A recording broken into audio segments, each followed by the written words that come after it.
almost halfway through the 24-hour esports series for 2025. But it's not a sunny sunshine that awaits the drivers on the Italian coast. Instead, the rain has welcomed the drivers for the very first time to the Misano World Circuit, and the Cube Control's 6 hours of Misano lies ahead.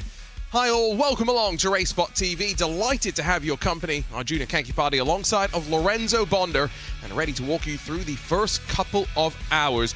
Lorenzo, we are so glad that this championship returned after its year hiatus, and the first 2 rounds at Barcelona and Silverstone definitely delivered the action.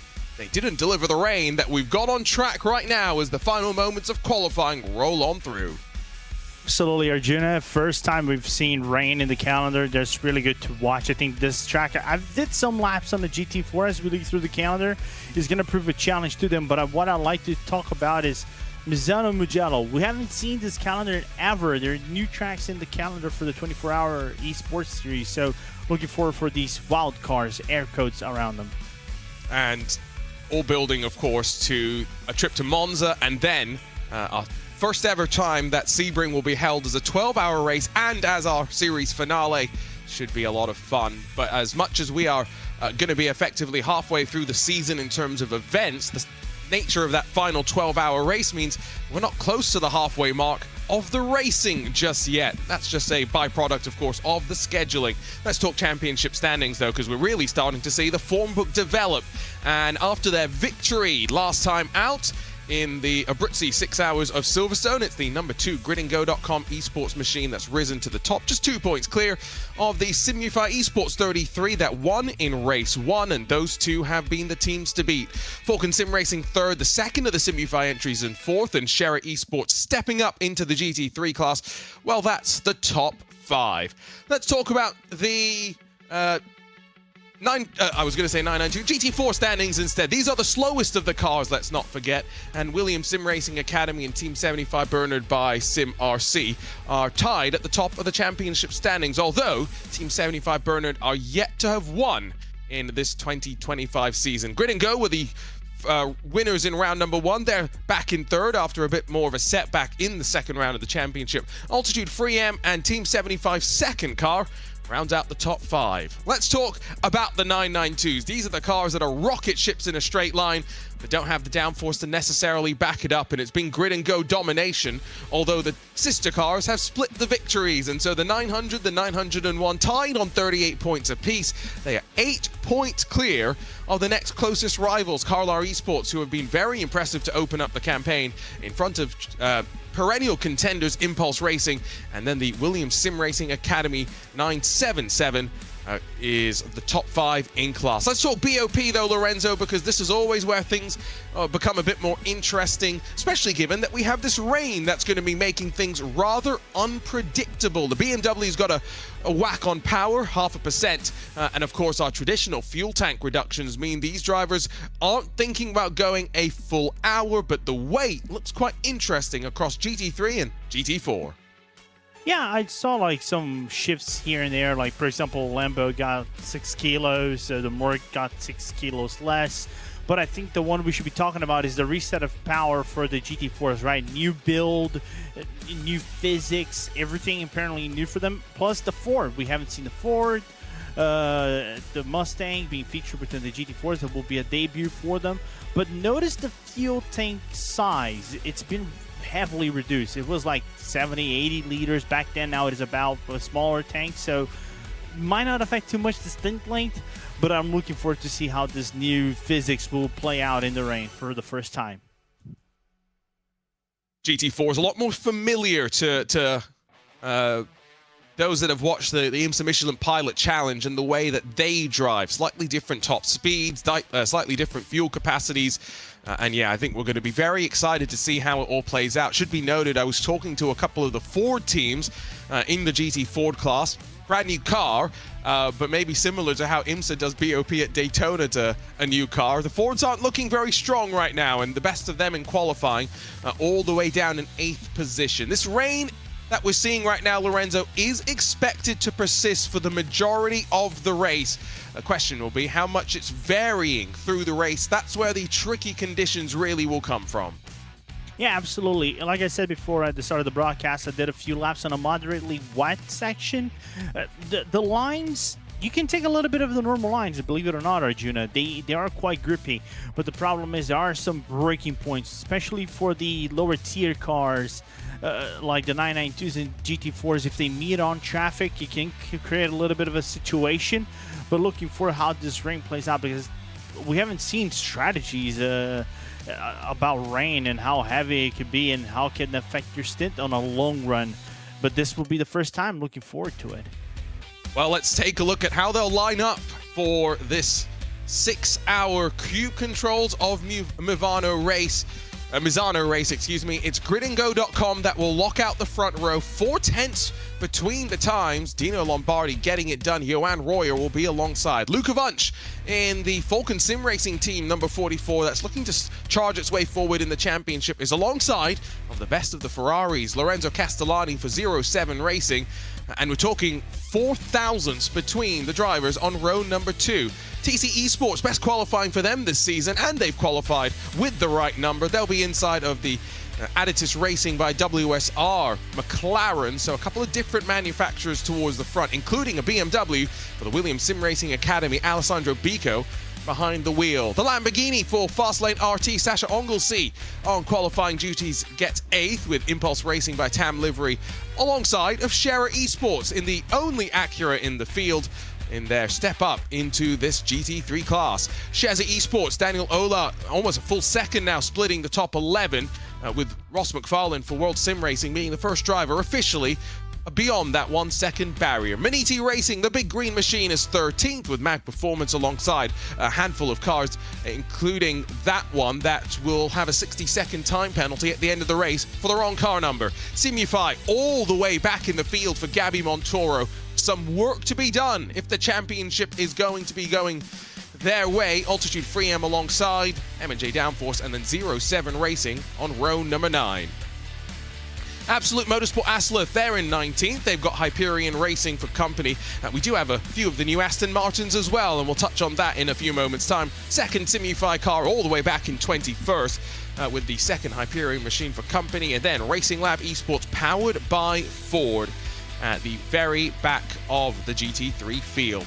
2.5 seconds, effectively 1.6, covering the majority of the field. Simufy really not having the speed in these rain conditions, it would seem. Let's go talk about 992 then, and the qualifying, where Impulse Racing get it done. And it's only a 10.5 back to the first of the Grid and Go contenders. Roger Christensen on qualifying duties. Gunnazo Tazdellin in the second of the Grid and Go cars is third, inside of Vince Peters in the Williams Sim Racing Academy car. Team Checkmate Wallach Group, they're 5th with Byte 500, Octavio Rondoletto alongside. And not a big margin between those two drivers. Go back to 7th to find Carlar Esports, who have Ice Cold Racing to their outside on row number 4. Completing the top 10, it's Fast Repair Motorsport and Havu, and then a big gap back to the Wizards Esports team. These cars, of course, with no driver aids, a little bit more difficult to extract the most from in these conditions. Sim Race Sweden, they're in 12th. One more of the cars with a penalty to be served for the wrong car number. Delta Sports Sim Shop alongside of the WORST Racing Esports team on row 7, and then Gladius Competitions at the back. And again, a 60-second time penalty for them.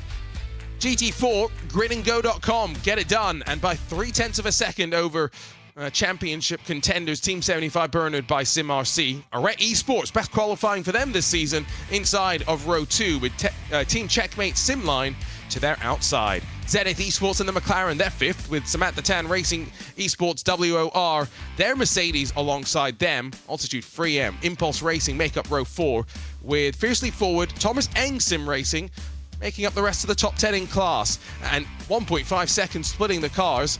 Pike from Beach Racing in 11th, Williams Sim Racing Academy, a handful of Mustangs in the field, and they're all on that second page. Delta V Racing, 14 by Keyshop, they're 13th. Fury Simsport to their outside, with the Instincts Mechanic Racing 405 in 15th, and then Vulcan Fasteners Glasstech Racing in 16th spot.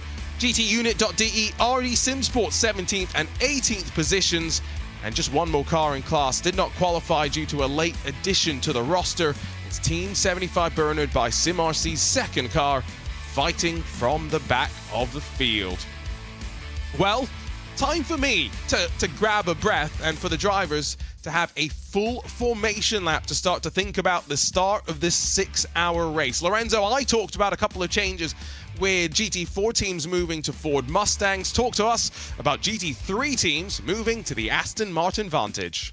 Yeah, so I noticed the Mac Performance moved to the Aston Martin Hyperion 2, knowing they are the new car in the fray, right? And what is interesting is how the car has a little bit of change. This week, if I not remember correctly, it had a little bit of a boost in the turbo. The car was basically good on a straight line, especially on reacceleration. But I think with this boost, especially on dry tracks where you might need some speed, maybe down when we go into a Sebring or even Monza, in a sense, it might be the car to watch. But looking forward, it's a new car. I like the Aston Martin Vantage. That V8 Gruntle is just amazing to watch, to hear, and it's always a good addition to the ever-growing list of modern cars we have in iRacing. So a gap between the classes as we'll have our split class starts. Remember, 3 classes, 3 starts, 3 races, and the joy that is multi-class racing.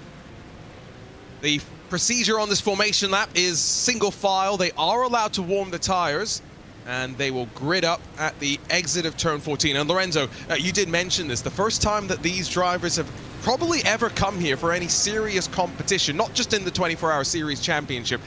What are you expecting? I expect a little bit of an interesting race from my point of view. Like I said before, I think the lower classes might suffer a little bit, especially the 992 Cup, because there are some heavy braking points, especially coming from the back at Curvone at turn 11, going all the way into turn 14, which can catch you off guard, especially how you come into the corner. The GT4s can suffer that as well. Finding the right line, especially at the very beginning when the tires are a little bit cold, is going to be a little bit of effect as well. So we might see some driver-induced mistakes in here, especially at this beginning. So they have to watch out for that. But looking forward for these 6 hours with rain for the first time in the 24-hour series.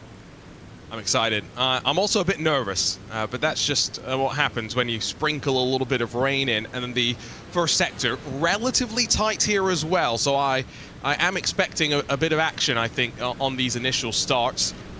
Get some temperature into the tires. That second grid and go machine was slip and sliding its way through. Now, I believe we're swooping our way through turn 11 right now through Curvone. I'm never going to get the pronunciations as right as Lorenzo, but I'll give it my best. So we're coming up to the point where they will form up double file, and from here, leader will be in control of the speed, in control of the field at the start zone all the way on the start-finish straight. Lorenzo, time to throw you under the bus. Who wins this race in GT3? Ooh, okay. I'll put one of the grid and go teams because I think the Mustangs just have a little bit of a performance boost in comparison to the other teams, especially in the rain. And then of the other ones, I'll just go as the race goes on because I'm still thinking. Yeah, well, I think GT3 is the one that we're probably all the most curious about, given where the championship is starting to swing. Simufy all the way back in the pack. Grid and go in control. We are ready to go for the Cube Control 6 hours of Misano. Rain, a new track.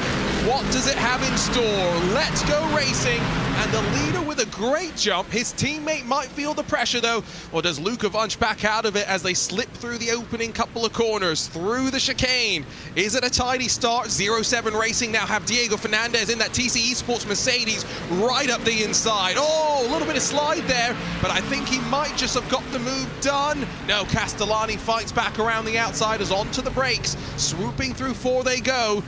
And this is where cold tires hopefully now finally up to temperature. Ferrari has the inside line. Not quite held on. Great racing, great action. And all 24 of our GT3 machines still only covered by around 6 seconds as they exit out of the first sector and onto the brakes in turn 8. Big send around the outside from Alessandro Bico in the Williams Sim Racing Academy car, I think that was, as the 992s finally get underway. Impulse Racing lead them through turn 1. Grid and go teammates door to door as they swoop through 2, and now watch behind. One of them got a little bit out of sorts. and the pressure builds from Team Checkmate Warlock Group. William Sim Racing Academy in the mix as well, but tidy as they get onto the brakes into turn 4, Lorenzo. Yeah, I even saw potential of a 3 wide going into turn number 4, but unfortunately that didn't happen at all, Arjuna. But good clean start for everybody. That's what we want to see. But also the rain brings a little bit of a caution fact for everybody. They don't want to push too much and basically end the race on lap 1. So conservative, you gotta do that. I have no problems.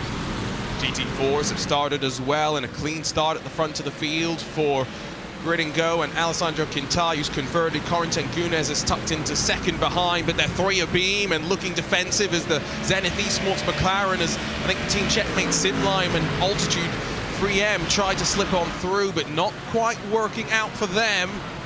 These are the nerviest conditions for any sort of start. Not much visibility when the spray picks up, when they pick up speed. Through some of the slower corners, it's not so bad. At the front of the field, on to lap 2. And teammates trying to break away in their Ford Mustangs. It's a swoop of the podium spots right now with Falcon Sim Racing in their Ford tucked in behind. Looks like the Ford Mustang, the Impulse Racing Ford Mustang, down 3 positions on the start and dropping outside of the top 10. Does seem as though the Porsche is looking very good in these conditions in that GT4 class, Lorenzo. Yeah, it surprised a little bit me when I watched the free practice, one of the free practices, how grippy they were around the track, how easily they can get around, and how nimble they were. But at the same time, I kind of expected with this new POP, right, with this new also new physics, maybe to have a little bit a car that would overperform on rain, and of course I think we might be seeing that first instance of, oh, okay, maybe the Porsche is the car to go in the rain. First couple of incidents were Jack Wells in the WOR Samantha Tan 921, the 992 Porsche, off the track, lost about 10 seconds to the field. Also Racing Lab Esports powered by Ford, they had a sort of spin midway through the lap, so they've dropped towards the tail end of the field. But outside of that, we have had a clean start as we now complete lap 2 for the GT3s. We're watching Sasha Onglesey in the fast lane Lamborghini, who I distinctly remember, Lorenzo, you and I jumped onto the last 3 hours of the 6 hours of Silverstone a couple of weeks ago, and that Lamborghini was in all sorts of fights. This is what happened to Racing Lab Esports on the racing line, but not much grip, and an Aston Martin takes avoiding action. Yeah, fortunately for them was a clean 360 no scope right there, and just lost one position, maybe some time as well. But coming back to this Lamborghini, yeah, I think he was in. You could say he could be the protagonist of last race, besides the leaders that had a little bit of everything, right? And he was basically battling up and down as we already have traffic up in play between GT3s and GT4s. And I think that's because the Instinct Mechanic Racing Mercedes got hit and has now lost some time. So Maximilian Renner, I'm sure the team is plotting something in terms of a race control protest, went very wide trying to take avoiding action from the onslaught of GT3 cars coming through, and there was definitely contact between 2 of them. That might have been, I think, BS Competition trying to fight their way forward. Remember, they were one of the teams that did not get to qualify because of a late driver addition. Simify Esports, they'll try and cut underneath of the Mercedes. Didn't quite work out. And Hyperion Racing around the outside in the Aston Martin. Hold on. Yeah, I think he just cut up M&J downforce right behind and nearly came into the line. But you can see how little of the track you can see with the rain and all. I think having triples over here, or maybe a ultra wide screen, maybe it might help you to get a little bit of a view as we see Impulse Racing in the front, not the Grid and Go cars for now. Yeah, I called them perennial contenders when we were talking championship standings. There was a reason for that, and I wasn't being transported back from the future. They are always in and around things in the class, albeit now breaking away with the pair of teammates that have shared the wins to open up the season. Roger Christensen directly behind. Ganozo Tasdellen then in that third car with a 2.5-second margin back towards Vince Peters. Now big drama, because Simify Esports, the championship contenders, the 33, they have dropped to the tail end of the field. The only cars that now are behind them are Hyperion Racing, who they've just fought back past, and Racing Lab Esports. This is going exactly how gridandgo.com wanted in this GT3 class, Lorenzo. Yeah, man, we want to look on the replay what happened to Simify. We couldn't catch that, but that's rain, Arjuna. That's perennial rain. It's gonna make a lot of drivers, you know, get on their arms and knees and be humbled by it. That's plain and simple. You get humbled by the rain pretty hard if you just underrate it completely. Another issue for Absolute Motorsport in the Chevy Corvette. So we'll see if we can pick up what's happened to them. This is what happened to Simify, though. So they're on the inside of another Ford Mustang, and I think this is through turns 1 and 2, and there's the slightest bit of contact, the slightest bit. It puts them off into the kitty litter, and down the field they fall. This is what happened to the Corvette. Oh my goodness. Oh. Mamma mia. Well, that seems fairly simple for race control. I can also tell you Lorenzo Castellani's been involved in something now, and that great qualifying effort for the Ferrari sees him drop down the field. What a hectic start to this race. We are having, the rain is bringing the drama. Here's the other car that may have been involved, Impulse Racing and Philip Oldak. But my goodness, Lorenzo, this is wild, and we are only 8 minutes into the race. To be fair, I kind of expected that to you, Arjuna. But yeah, I think definitely that Impulse car got involved because he has no front grille or bumper, and he's got to get it overtaken now by Mac Performance. And now we got the replay of what happened. Oh, so that's a McLaren. That I think might have been the World Sim Racing car. Might need another look at it to confirm, but that's who sent around Castellani. So it might have been Lucas Prada that was the instigator of all of that. But just sent around in the worst place possible, Lorenzo, at the end of the day. Nothing much Castellani could do. Yeah, no, just complete victim of, you know, I think heavier traffic. I think there was the SimRC, the T75 for Bernard by SimRC. I don't think it's the 476. I think it was the 475 they got involved in. And right after that, you know, just decided to be victims. And also when he's been in the rain. Sorry, go ahead. No, I was going to say, when he's been in the rain, there's nothing much you can do. What I was going to say is let's talk about race control stuff very quickly as we now are through GT4 traffic for your leader. There were, how many penalties is this? 9 penalty/race control interventions before we even got the race underway. 5 of them were for teams registering with the wrong car. Now, I think some of them are racing with a new car for the first time, but frankly, there isn't much of an excuse for that. They dug their own grave with the 60-second time penalty they're going to get at the end of the race. We also had qualifying exclusions for BS Plus competition and for one of the SimRC GT4 cars. We mentioned that slightly earlier, by the way. I think GT4 battle for the lead is well and truly on, and it's just gone back and forth. Corentin Gunes is now sat in second, but only after getting past Grid and Go momentarily. So 2 qualifying exclusions. We had 2 penalties in qualifying itself, and now there's another 10 things that race control is looking at from the start alone. I mean, those guys aren't getting paid. They are doing God's work today. Yeah, I wonder if they have a bottle of wine or liquor or something like that post-race, because they're going to work a lot. Yeah, they will enjoy their break. This is the fight for the lead, with the leaders in the GT3 class slicing their way through. Vulcan Sim Racing have lost a bit of ground to Lombardi and Royer. And now through 11, 12, and 13, this is where the downforce of the GT3 cars will help them out. The GT4 cars are always going to be washing out just that little bit more. And now into 14. Luka Vanch has to go aggressive to pass the second place portion. Try and set up a look to the inside, maybe. No, can't get the power down. This is where the GT4 cars will actually be quite good. And Luka Vanch gets the rear end stepping out on him. Yeah, GT3 has all the grunt, and the Mustangs I'm not gonna say have a little bit of a suffering on that, but the GT4, yeah, you said it correctly, Arjuna. I just felt so much grip on the GT4 cars in the rain. It's quite surprising. I could like go power down, especially at the final 2 corners without having too much issues. And I was doing that basically on a baseline setup with wet tires. So I like what this new GT4 build has put up the GT4 cars because they look good on a rain. Not gonna lie.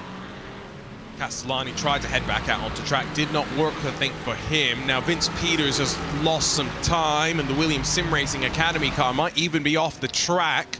There he is in the kitty litter and down to 7th already. He's about to drop outside of the top 10 because here comes a whole train. They've built up behind Wizards Esports. Thomas Rostek at the front of this little grouping. He's in 7th now. Hendrik Augustin for Karlar.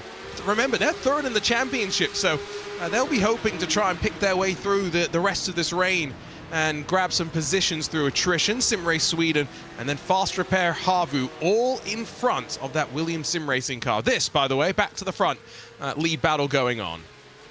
Yeah, we're still watching the chase between the 2 Grid and Go cars on the Impulse team, and I'm wondering what happened to Vince Peters. My guess is that he actually got a little bit wrong on the braking and maybe might have caught a little bit of water on the AstroTurf coming in, because normally on a dry track you would use that, right, Arjuna? That's part of the track. You use that for braking, but you just see so much water puddles around the AstroTurf that if you just step on the brake and you go right on it, it's near death, especially if you're turned around. So that might have happened to Vince going around turn 13, I think. Does look as though there's a band of slightly more intense rain that's just passed over the track, and we have the potential for another wave. I'd say maybe 15 minutes away. This is the look on board. The windshield wipers hard at work as through 11 they slice. Just listen, the slight feather of the throttle, the tap of the brake. Weight management so crucial in these cars.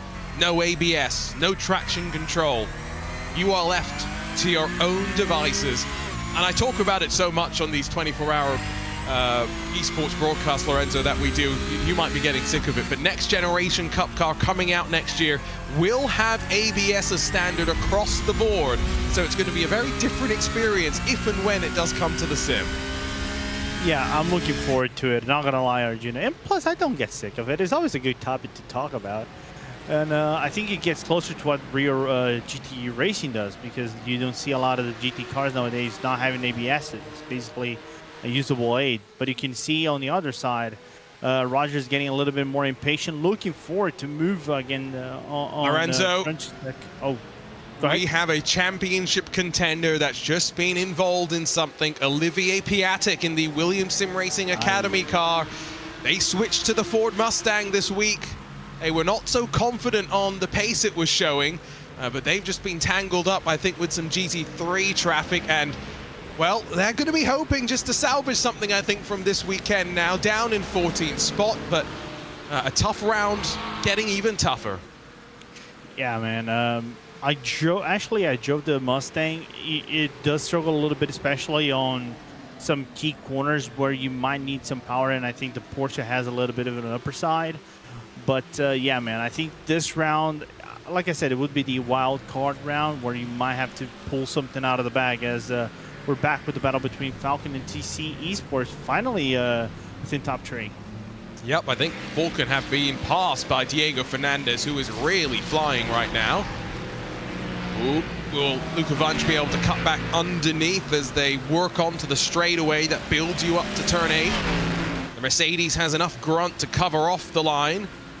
But now maybe slightly compromised as they work through the corner. Opens the door on the inside by rolling too deep onto the brakes.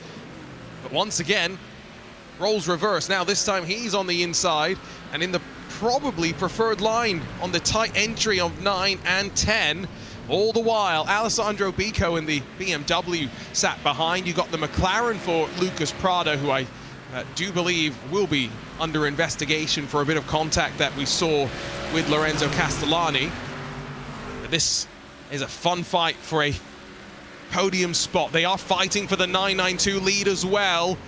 Oh, Roger Christensen thought about having his look, and around the outside, Francesc Liska was able to hold on. This is a fascinating race we're seeing, Lorenzo. We're 15 minutes in, and they're actually fighting for the Porsche Cup class lead. I like it. You know, it brings out something different.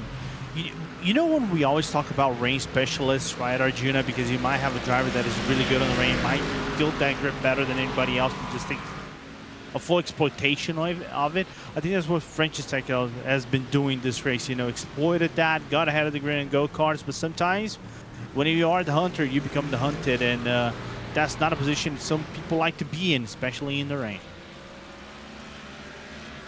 I'm going to be keeping my eye on that weather forecast, but it does look like after that heavy band that I mentioned that could be coming in the next 15-20 minutes, there's lighter rain on the other side of that, so that could be what we're hoping for. Now, Carlisle Esports, they're in pit lane with a meatball, so I'm not quite sure what's happened to Hendrik Augustin, but third in the championship. That will be a major incident, I am sure, that will mix up the point standings. Fernandez now seems to have settled into the rhythm a little bit, and now pulling his advantage on Luka Wunsch. Yeah, maybe found his strides with the Mercedes, which I'm not gonna lie, it's good to see the Mercedes AMG back again. You know, being a strong car. I think the last BOPs and changes within the build made the AMG a proper good car. A good car like back once it was like when 2-3 years ago. I was gonna say that, but now it can drive against these new cars of iRacing, as we're still back in this battle in the 992 class. A little bit of a gap has now built since they went wheel to wheel, but the traffic could make a difference. Impulse Racing touched the back of the McLaren, and they're almost for a beam, heading down to turn 8. Grid and go, a choo-choo train on the inside, and now Impulse left on the outside of the track, not where they will want to be. Will they be able to hold on to second? That's Roger Christensen that's trying to box them out, trying to open the door to Taz Dellen to follow through. But he splits the difference. Lead does change, and the traffic's what makes the difference, Lorenzo. I figure at some point of this race, Arjuna, the traffic would play off in a major instance, right? Because rain, these cars with no ABSs, no TCs would struggle a little bit maybe to get around some of the GT4 cars and maybe get under power. So we would maybe figure that out, especially with the rain going on. But look at the grid and go going off track for a little bit, but still retain the line and the lead for the quiet moment. I think we're going to have to keep an eye on off-track numbers. Oh yeah, Race Control doesn't monitor that by themselves, so yeah, we'll let you know when warnings happen. They get one warning about halfway before they would get their penalty. Right.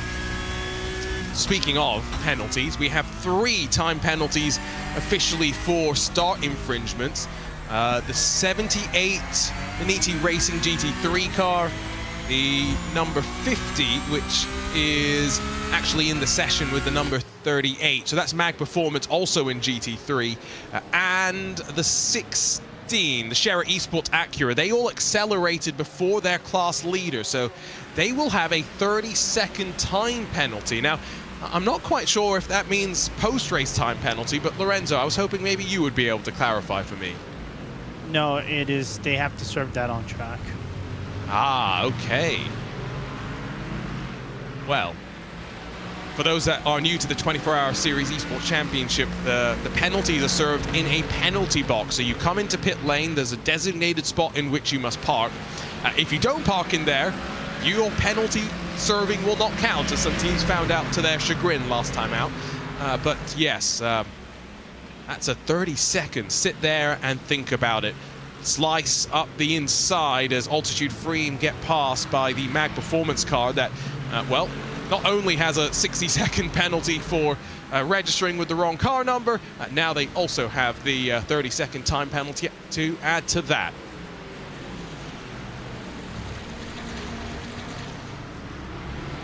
Meanwhile, in the GT3 class, TC Esports through the traffic. It's closed up slightly, and Falcon Sim Racing almost boxed out here and having to hold station with Alessandro Bico maybe trying to peek up the inside. Lucas Prada's closed as well. This is where traffic plays its part again, Lorenzo. And traffic gives and traffic takes, man. And sometimes you're not going to be the sole winner. You're going to be a big loser. And I think both the TC Esports and also Falcon got really good advantage coming into the back stretch of the track. And look at the gap they opened up to Williams. More than a second and one car off. That's Jack Wells in the World of Racing Samantha Tan machine. So I'm willing to put 2 and 2 together and just assume that's somewhat traffic related.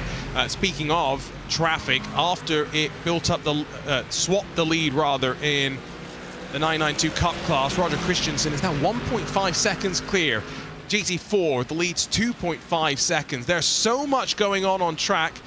Plenty of cars slip and sliding off, including the Acura Foschera Esports, which has now dropped to 21st. Lorenzo, is the rain getting harder, or are the drivers really struggling right now? I'm wondering about that as well. But like I said before, I would believe there would be some driver-induced mistakes, because there are some spots in the track that, like I said before, look at the lines. They're driving like it is a normal dry line, right, Arjuna? But there are some lines, especially under braking. Okay, David, don't scare me like that. That it's hard for you to brake or get proper grip on it, and that's why we might be seeing some more mistakes than usual. Even though the track is not completely wet, it's moderately wet, I think, for the time being. And with the heavy batch of rain, it could get worse. I am seeing that band of rain that I mentioned slowly making its way through, so maybe we are also actually seeing just a little bit more rain pooling. It's not a track which has much elevation by any means either, right? So that could very much play its part as well. Now this is going to be interesting with the Cup car. Oh, it's got plenty of top end speed. Diego Fernandez pops out of line. Luka Wunsch follows him through. And the gap back to Alessandro Bico has indeed opened up quite nicely, you would say, through the final couple of corners. And then something that we should note, Lorenzo, pit entry is off to the left here. It's going to be very, very interesting how drivers approach that first visit down pit lane, how tentative they will be, maybe how aggressive they'll be, because you know they won't want to lose too much time. I was going to mention that. I think that this race might come down to track position, right? So we might see, for example, when the window truly opens, that maybe some drivers are going to take a little bit more of a chance. So I might find a heavier traffic in about like 2 seconds, and I'm going to get that heavy traffic on a very bad spot in the track. So the gambles might start to form over here. We saw that at Silverstone at some source, right, Arjuna? But I think here, because of the rain, we'll see that in the most true effect as Racing Lab has one more issue with braking. Yeah, they have not had an easy start to this race. They now sit 47 seconds behind the leader. We have one confirmed, I'm going to call it a DNF, but I'm not quite sure if it is an official DNF, but effectively it's going to be minimum points for Carlar Esports, who have a meatball, have been in pit lane for 8.5 minutes now. I was hyping them up when reading through the standings. Some would say that's a commentator's curse. Lewis McGlade would not. He does not believe in the curse of the commentator. These drivers have, well, a little bit of clear air in front of them for the time being, and then it's the leaders who are about to get back into the thick of the GT4 traffic. So let's switch gears and focus on the Williams Sim Racing Academy car. Vince Peters on the recovery has already made 3 moves, and next up in queue will be Fast Repair and Diana Perez. Now, we didn't catch what happened to Vince, but Williams Sim Racing Academy having to bounce back, Lorenzo, a handful of the cars that was off and in the gravel. Yeah, like I said before, I think the issue that Vince had probably was during braking, like we just saw a little bit of with the Delta Sport coming about 2-3 corners from now. But it is just like that. It's just tricky as he goes on the inside of the fast repair cars, and I think he's going to be able to make the move just now. Very nicely done through turns 5 and 6. It's stacked them up behind, and Diana now feels the pressure from Thomas Rostek for Wizards in the 986. They're 2x2 with the traffic admittedly as well.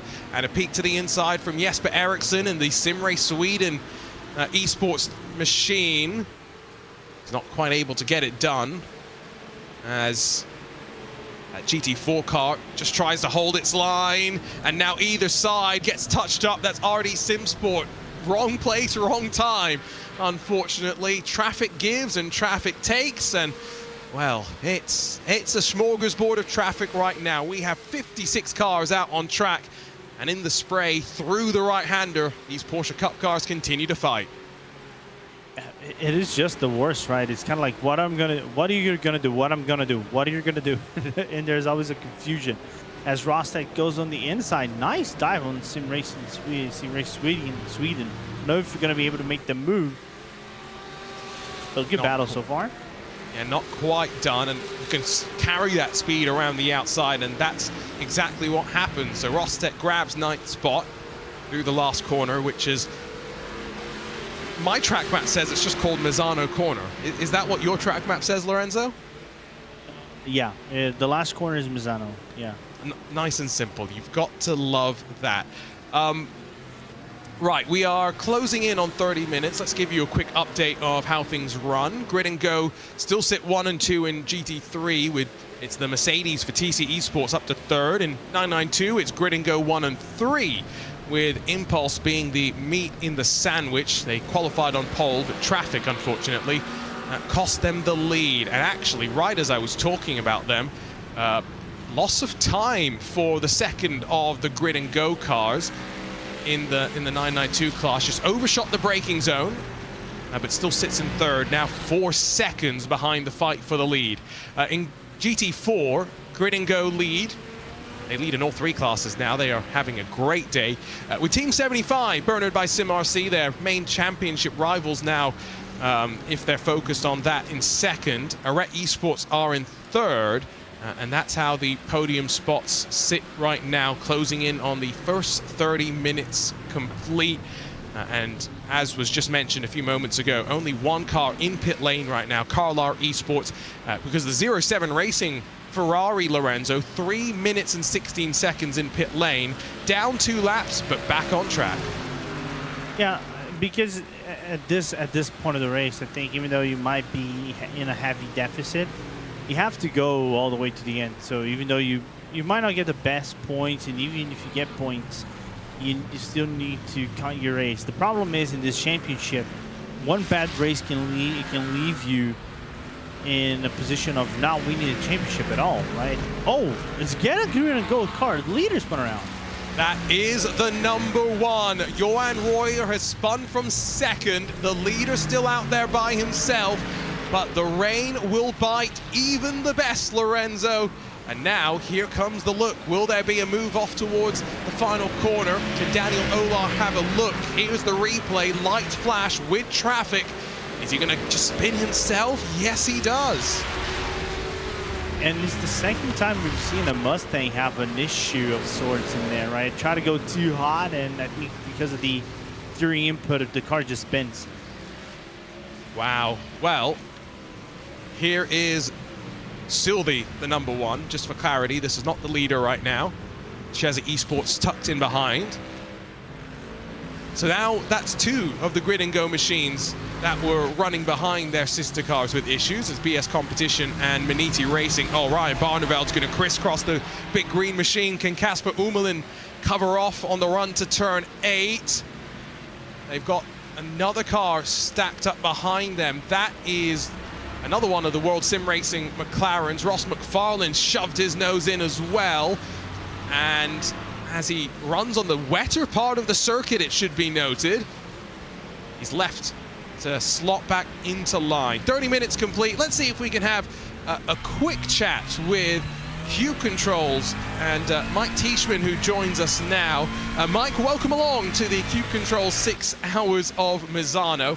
It's been a crazy race so far. What do you think of these weather conditions our drivers are having to deal with? Hello. I'm glad I'm not driving. Indeed, because speak of the devil, we just had another spin as Maniti Racing go off down at turn 13. Mike, we're so glad to have Cube Controls, you know, partner up with 24-Hour Series Esports Championship and be a part of the return of this great championship. How positive has it been for Cube Controls as well to be able to support the return of the series and such a competitive grid as well? You know, we want to do with our brand. We want to be with the best sim racers out there, as well as what we have done so far in the real motorsport. And this is a perfect example, you know, being with the elite sim racers, such an elite competition. The 24-hour series has always been very special for everyone in the sim racing community. And it's been a pleasure and it's been an honor. I mean, since the project was about to restart, I got in touch and we were able to make this happen. So we're really happy to be here and to see the amazing level of competition in all the classes. And the class winners will all receive a Cube Control wheel, so that's very exciting for them. But for, you know, general consumers, what are the new Cube Control developments that they should be aware of, that they should be looking for on their online stores that they frequent? What are the wheels that people are buying nowadays? I mean, we have listened a lot to the community, what they have told us, what we've seen so far. I mean, we were in Chicago early this month for the Sim Gaming Expo, and there we presented our new Cube Controls Astra wheel, and we got a lot of positive feedback, a lot of stuff, and we listen to the community, what everyone wants. We're trying to bring the best product out there at a very reasonable price, and you know, Astra was the very first steering wheel that we wanted to show that we're going to be competitive. You know, we want to deliver the best quality. And now, in a few weeks, in the Sim Racing Expo, sorry, in Germany, we're gonna show what's the next chapter for Cube Controls and where is it that we're gonna go forward from that. So it sounds like everyone's gonna have to be looking on their social medias or be at the Sim Racing Expo in a couple of weeks' time. You said that you wouldn't envy being behind the wheel of these cars, but I do have to ask, what's your favorite car and track combination in the sim racing world that you love to jump on in the sim racing space? Lately, I mean, I've been doing a lot of GT4s for a long time, so I love the GT4s. Right now, for example, I mean, I started a little bit late this week to grind on Indianapolis with the GT4s, but I enjoy every type of car. IndyCar was amazing. I just jump in the sim in a race, do some practice, try to be semi-competitive, you know, for my level compared to all these guys here. But I enjoy driving so much and just be part of this whole amazing and beautiful community that's over there. Well, thanks for coming and having a chat with us. Thanks for Cube Control's support of the series. We're hoping the rest of this Cube Control 6 hours of Misano is a blast. Thank you so much, guys, and have an amazing time. And let's stay indoors so we don't get that wet in this race. I am staying firmly in the broadcast booth. There is no question about that. While we were chatting with Mike, there were a few things that happened out on track. We saw, of course, Maniti Racing and the big spin that they had, just a half moment that sent them offline and put them into a really bad position. Other things that did occur, I saw the second SimRC machine, the one that was not allowed to set a qualifying time, that was involved in an incident with a Porsche Cup car. We're going to take a look at that right now, actually, for Gareth Higgins, who just gets a send to the left side from the SimRace Sweden entry and then pointed in the wrong direction. Always a scary place to be. Other things of note, Sasha Onglesey actually came down to pit lane in the fast lane Lamborghini, and then I think this was a strategy call, so I'm not quite sure how it's going to work out. But Lorenzo, we've had our first driver decide to do something different. I figured something like that would happen. Like I said before, I think when the window is properly open, we would see maybe some of these weird strategies happening. We saw that at Silverstone for some of the classes, especially GT3s. But for this, I think it comes down to track position. It is the shortest track of the calendar. you always gonna get clustered. Oh, go ahead, Arjuna. You might have seen something. Oh no, I didn't see anything. Was there a noise from my mic? Oh, maybe not. Oh, maybe from Miro's microphone. Yes, oh, that's Gareth Higgins, who has headed down pit lane. Now again, this is not the championship contending car. Now, was that M&J downforce that got tagged as just incidental in that? That was a big lick as well, even for a behemoth of a GT3 car. Yeah, that car, Porsche, definitely worse for the wear. There was something that I did note, Lorenzo. Sorry, I'll interrupt your point just to point this out. Yeah, Grid and Go, the number one car, remember, they'd already had their spin. Then they got involved in an incident with traffic. They are having a rough portion of the race right now, and it's meant, of course, their issues.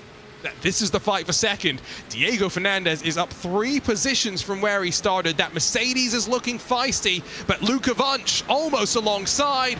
3 abeam with the GT4 car, and squeezing into the brake zone goes the Mercedes. Fernandez holds on. Yeah, good hold. I'm surprised, you know, what TC Esports is doing this round, right? The first 2 rounds had a lot of issues, registering, some on-track stuff. This is the first round they truly find themselves, you know, in a proper spotlight. And I said before, they have a really good lineup. They have, like, top-level drivers driving around GT3s, and I figured that eventually, some days, it would basically be a breakout for them. This could be the day, and they just got to hold on. And coming back to my point, I think when we saw the issues of the pit lane open with the pit window, we would see some different strategies, because this is the shortest track of the calendar, so every free air would be good air. This is Olivier Piatek, who had been tagged again by the 07 Racing Ferrari. That's Alex Keown, not the Lorenzo Castellani-driven machine, I'm pretty sure. But again, this was a championship contender. They switched to the Ford Mustang. It is not paying dividends.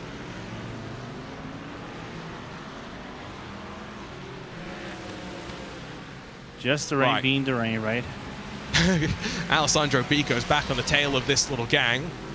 3-way scrap between 3 different manufacturers in GT3 class.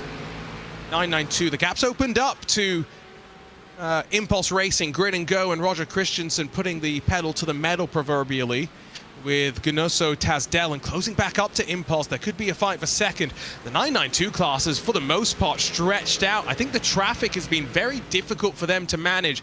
They're not really going to be able to take much advantage through top-end speed, because even through the likes of turn 11 with the rain, their lack of downforce is really hurting them, Lorenzo.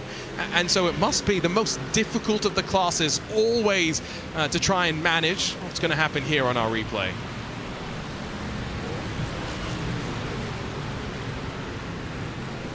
Altitude free in Esports, I do believe. So James Bowie. Yeah. And then this is 07 Racing. This would again be Alex Keown, I think, or is that Lorenzo Castellani, who has returned, of course, to the track? It is Castellani. Ooh, and we have seen that now multiple times, Lorenzo. So that clearly is a place where the water is pooling up, and it's difficult to get through safely. Yeah, I think for the GT3s, because you want to come off fast into the corner. Oh, a little bit of a wiggle coming from Falcon, but they resume their grip.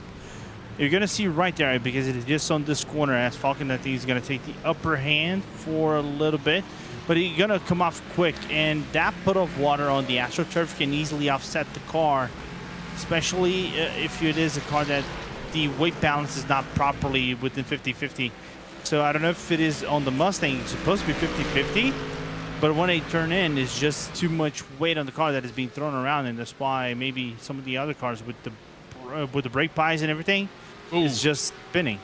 There was a wiggle for Alessandro Bico behind. I've got to say, these drivers are pushing right now, so this is difficult. Would you pull your driver at the end of the first stint because of the mental focus and pressure they are dealing with, or do you leave them in because they are familiar with the conditions? the rain is now in a light state. We are in a period where the next 30 minutes or so should never be more than a drizzle, I would say, Lorenzo. So is this a good time to swap the drivers around, or do you leave the lead driver in? I would change the driver, but not based upon the mental focus and the mental and physical effort. I would go more on the technical side, because I know some computers, I mean, they might be top end, right? Might have the latest graphic cards and everything. I know some of the PCs might struggle a little bit running with the rain and everything, so it gives them a little bit of a chance to reboot the computer, cool down, and all the kind of stuff, as we see problems for the Hyperion racing car. It's Derek Heiberger, who has slipped off the track in an Aston Martin. Do love the Aston Martin Vantage, now available, of course, on iRacing. Here's the look at how it happened. So he's on the outside. He's got the oh, he brakes on the curb. That's what it is. It just unsettles the car, and he ping-pongs off the car on the inside and off and into the gravel. Yeah. Curb is death in rain. I've learned that the hard way. Traditionally, its painted surfaces are death. Yeah. And you said that for the most part you're on the regular racing line, which puts you rather close to some of those white lines, I would say. Yeah. So this is what is interesting for me. When I was doing some test laps and everything, I was just running normal lines, and I could feel the grip coming into braking. Maybe just the braking itself and trying to throw yourself to the corner and shift the weight, that you might struggle a little bit. But all in all, you're basically driving a normal race line, because you don't have those heavy puddles where you can basically aquaplane the car. Only a few sections that's majorly within the AstroTurf and the vicinity outside of the racing line. Ryan Barneveld is on the drive of his life right now, from the back of class, up 15 positions in the BMW for BS Plus competition. He is fighting with Mark Calver right now, but wow, this is quite remarkable. BMW not necessarily being a favored car in the last 12 months in this GT3 world, but Barneveld driving the wheels off it, now up to 8th position, 16 spots gained today. Yeah, really good drive for the team itself, remembering they actually were excluded, right, from qualifying, right, Arjuna? So that is really good for them so far. So Ryan basically is, can you say he is within the effect of the bonga drums? Yes. Oh, I don't know if his teammate for the race is the bonga drums, but they certainly worked its magic.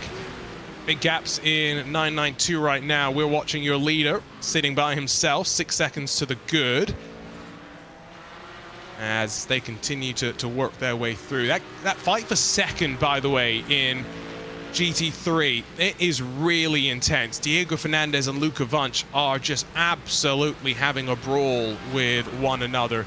And right around now would be when the pit stop window would open for GT3 cars, Lorenzo, in the dry. Yeah. Now, with the rain, obviously that will extend it out a little bit, but we do know that it takes a lap or so for the tires to warm up. Could there be an undercut to be had by any one of these GT3 teams?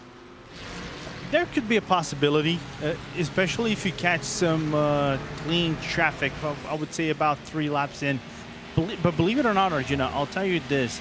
For the GT3s, I think it takes a little bit less than the GT4s. The GT4s, I think this is where it gets more interesting for me, because depending on circumstances, you can take up to 5 laps, 5-6 laps to get properly within the, what they would say, the optimal tire pressure, not temperature, for you to get the grip on the car. But that's just how you push the car around the racetrack as well. That plays into effect too. Absolutely. Fiercely Forward sits 6th there, just in front of Timo Hayden, with Pike from Beach Racing then a little bit further down the road. 992 and GT4 have very much been spread apart. Again, traffic really ripping from them. Does not help when you get GT3 cars that maraud their way up the inside like the Aston Martin did. Very fair, not saying there's anything wrong with it. It's just the reality of being the slower class in these conditions. The Mustang all over the rear end of the McLaren as it puts the power down. The ponies pushing the car forward. It's now around the outside goes Casper Ullmanen in that Maniti racing car, recovering after its spin off the track. There does seem to be a dry line slowly starting to build, maybe indicating that we are seeing that slight weakening of the rain. Oh no, that could be a big one there. Yeah. I really want to see the approach prior to the corner if they were side by side, and that's just the nature of the flow of the cars, and that could be just a normal racing contact issue. Yeah, so I believe that would have been Luciano Whitford in the Samantha Tan machine that went around. Fortunately, that's one of the places where there isn't a wall directly on the outside that you would hit, because that could have been a very fast impact. On board with McFarlane. Ooh, he makes the right decision in traffic, does he? Does he make this move? He's fighting with 07 Racing in the Ferrari. And the GT4 car just trying to mind his P's and Q's. They've got a right-hander coming up, and so McFarlane able to slot in front, and wisely done from the Ferrari, not forcing the issue, but now the problem is he's got the Simufy number 14. That is not the championship contending Simufy car. Well, the number 33 is still down in 15th spot. Lorenzo, they just have not figured out the magic for this Ford Mustang in these wet conditions compared to the rest of the field. By the way, your leader, a 20-second advantage now in the GT3 class.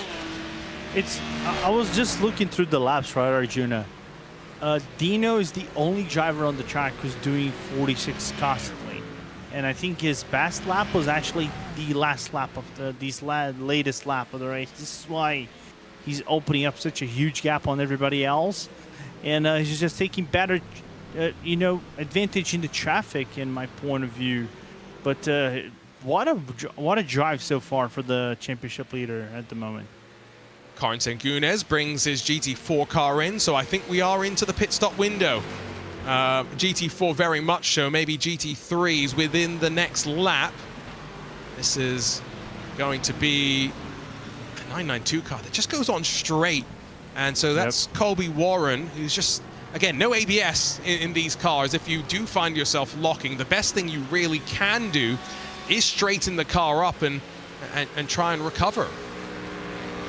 Yeah, because locking up over here probably is going to be the same as spinning the car out. Oh, one car slow coming into the pit lane. One of the, I think that's Mercedes that we see coming into the pit lane, and the window properly open for the GT4s.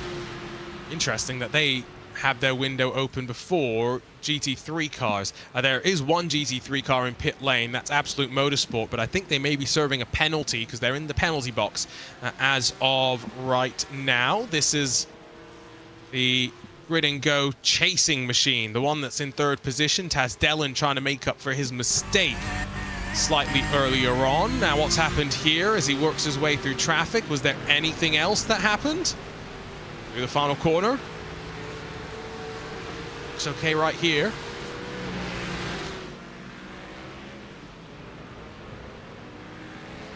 I think it just sees how convoluted the pit entry can be with the slower cars and everything. Yeah, no, we were talking about that earlier as we have Diego Fernandez up on the jacks. Maybe no surprise that he comes in amongst the earliest given how hard he was pushing. That's likely to use up a fair amount of the fuel that you've got underneath you.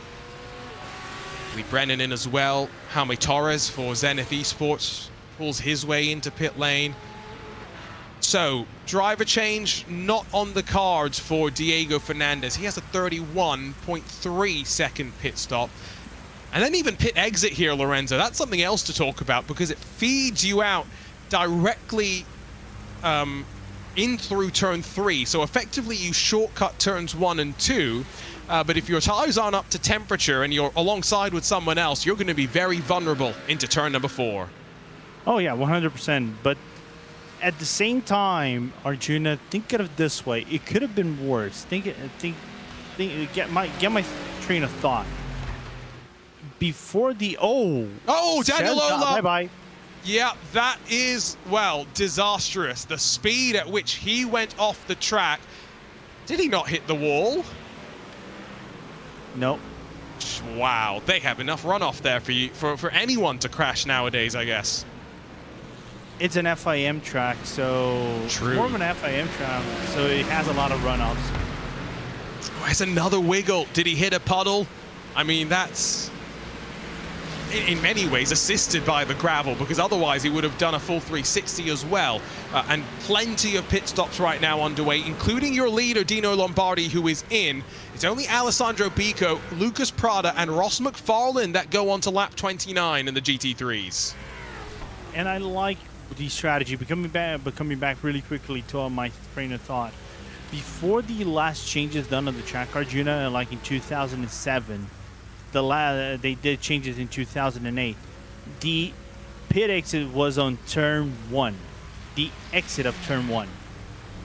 It would go side by side with the cars who were basically doing the apex, so it got a little bit dangerous. That's why they extended a little bit the pit lane to the exit of turn 4. That's where it's a little bit wider, and you can still go side by side without having too many issues in between the drivers. So but yeah, it still can be problematic. I'm going to cut you off only to ask the question, where does Luka Wunsch come out in comparison to Diego Fernandez? Oh, he's got the gap. He has got in front of the TC Esports machine, and it's not even close. It's a 3-second gap between the two of them. And Lorenzo, we talked about it early in this race. Execution on pit entry and pit exit could make the difference. They were very, very similar on time in pit lane. Falcon Sim Racing actually were longer in pit lane, but they've been able to work the traffic, able to work pit entry, and now have jumped in front. Yeah, just the undercut a little bit, kind of like works for the teams, and also track. Like I said, track position. I think this is the most important thing for me. Track position matters in this race, right, Arjuna? The better you get into exit and without having too much traffic, and like I said before, shortest track on the whole calendar, only 4.2 kilometers. Where you get out and get in matters, as we see the WSR team doing their penalty. They were imbued at the start of the race. Yeah, so there is I've been trying to figure out how to even approach this topic as we watch the former race leader cycle his way past, and will take back over the race lead now. We have at least now 10 penalties for start infringements, and they're basically all in GT3 as well. So we have what, 24 GT3 cars. It's almost half the field. So I don't really know exactly the nature of what the teams feel versus what race control has seen. All I know is there are going to be many teams feeling slightly frustrated about the number of penalties, but that is just the reality of what we have now, and we'll get the true implication of the penalties once they've all been served, and hopefully that will be at the conclusion of this pit stop cycle. I do need to go and follow up on a storyline though, because I think the Arret Esports GT4 team, Lorenzo, that was in contention for a podium, came down pit lane once without stopping in their box and then came in on the next lap. I don't think that was scheduled. I think they're about to lose a whole bunch of track position. Yeah, I'm wondering if they actually got like a drive-through penalty or something like that. I'm trying to find, because how do you get the series doesn't give you a drive-through, right? iRacing can give you, I think. If it does, it can give you up to stop and go. I'm just trying to check it out, because the series will not give you unless you have a pit lane infringement, which I have seen some teams getting pit lane infringement right now. No, but even that is usually a 5-second penalty. I don't think we ever have a drive-through from the series. I don't know why iRacing would have given them a penalty. So yeah, my only inclination is that they must have missed the box or something, and had to go around, which is definitely less than optimal. Lots more pit stops shaking out, but for M&J Downforce, they are now back in front of James Baume. Dennis Menz on the defensive with another Ford Mustang behind, and that is Gabby Montoro, the team that took the victory in the opening round of the championship, and buried in 13th right now.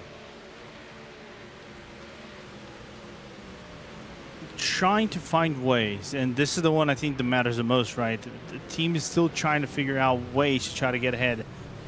I wonder, had this race been dry, would we expect to see Simify all the way at the back? I think not. Yeah, I would have hoped not, you know? Yeah. Yeah, it's unfortunate. I think what we are also seeing as fight for fourth is on. Altitude Freem Esports might try and get to the inside into turn 14, but Jaume Torres is a wily veteran. So is Dennis Grabowski, to be fair. I think what we are also seeing to some degree, the fact that Grid and Go lead in all three of the classes, Lorenzo, we are just seeing their strength across the classes nowadays, right? Their ability to field multiple teams across the classes that compete is strong. That was a strong save. Quick hands from Grabowski to hold on. Yeah, right in front of the Simify car, and shows that sometimes you can teach old dog new tricks, right? Because then has been since, I don't know, forever in iRacing, as far as I can recall. But yeah, you made me think now. I'm not gonna lie. Making you think about all the years in sim racing that you've now been a part of.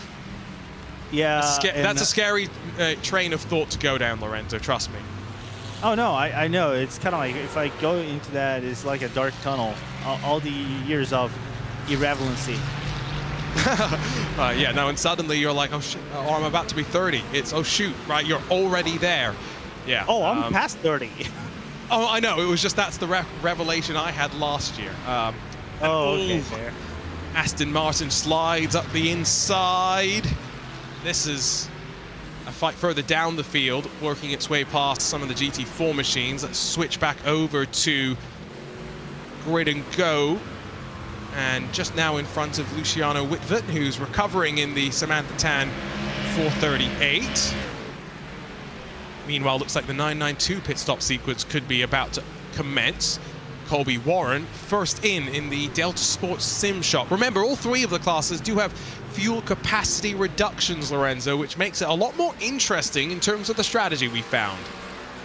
Yeah, you know what the question for me on the Cup class might be on this 992 car be? How is the wear, the wet tire wear for these 992 cars? As we see rain pack in some spots of the track, even though this is the only car you don't have to change tires and fuel at the same time. So I wonder if some of the teams can try to risk a double stint with tires. Ooh. Good question, actually. I'm trying to think who I could send a message to and get that information from. Well, we will get word is what I will say. I'll send a message to Simone Maria Marcheno. I think he might be willing to help us out. 34.6 seconds though. That does tell me they are not taking tires. That is a fuel only stop. Yeah, the right around the edge. And if you take tires, even though I think the downside is you have the unbalanced pressures and can affect the balance of the car. Especially in a rain that is not heavy rain, but still a considerable amount of rain that you have to contend with. You know that meme, say his name and he will appear? It's not Joe Hendry, it's Simone Maria Marcheno. He has just jumped into our YouTube chat. Simone, tell us, can you double stint tires in the Porsche Cup class? Roger Christensen has just headed down pit lane. As all snap of the rear end, but through goes Johan Royer on Lucas Prada. And it's not just the race leader, his teammate comes in as well. He had got past Impulse Racing. It was Grid and Go 1 and 2 in the 992 Cup class before the pit stop window opened, with 1 hour now complete in the Cube Control 6 hours of Misano. Just to let you know, Arjuna, I do live up on that meme and I did clap twice. Good. Oh, I'm glad at least someone else understood what I was saying. Octavio Rondoletto in the Byte 500 car has also stayed out there for a 33rd lap. It looks as though the rest of the 992 field is beginning to make their way in towards pit lane.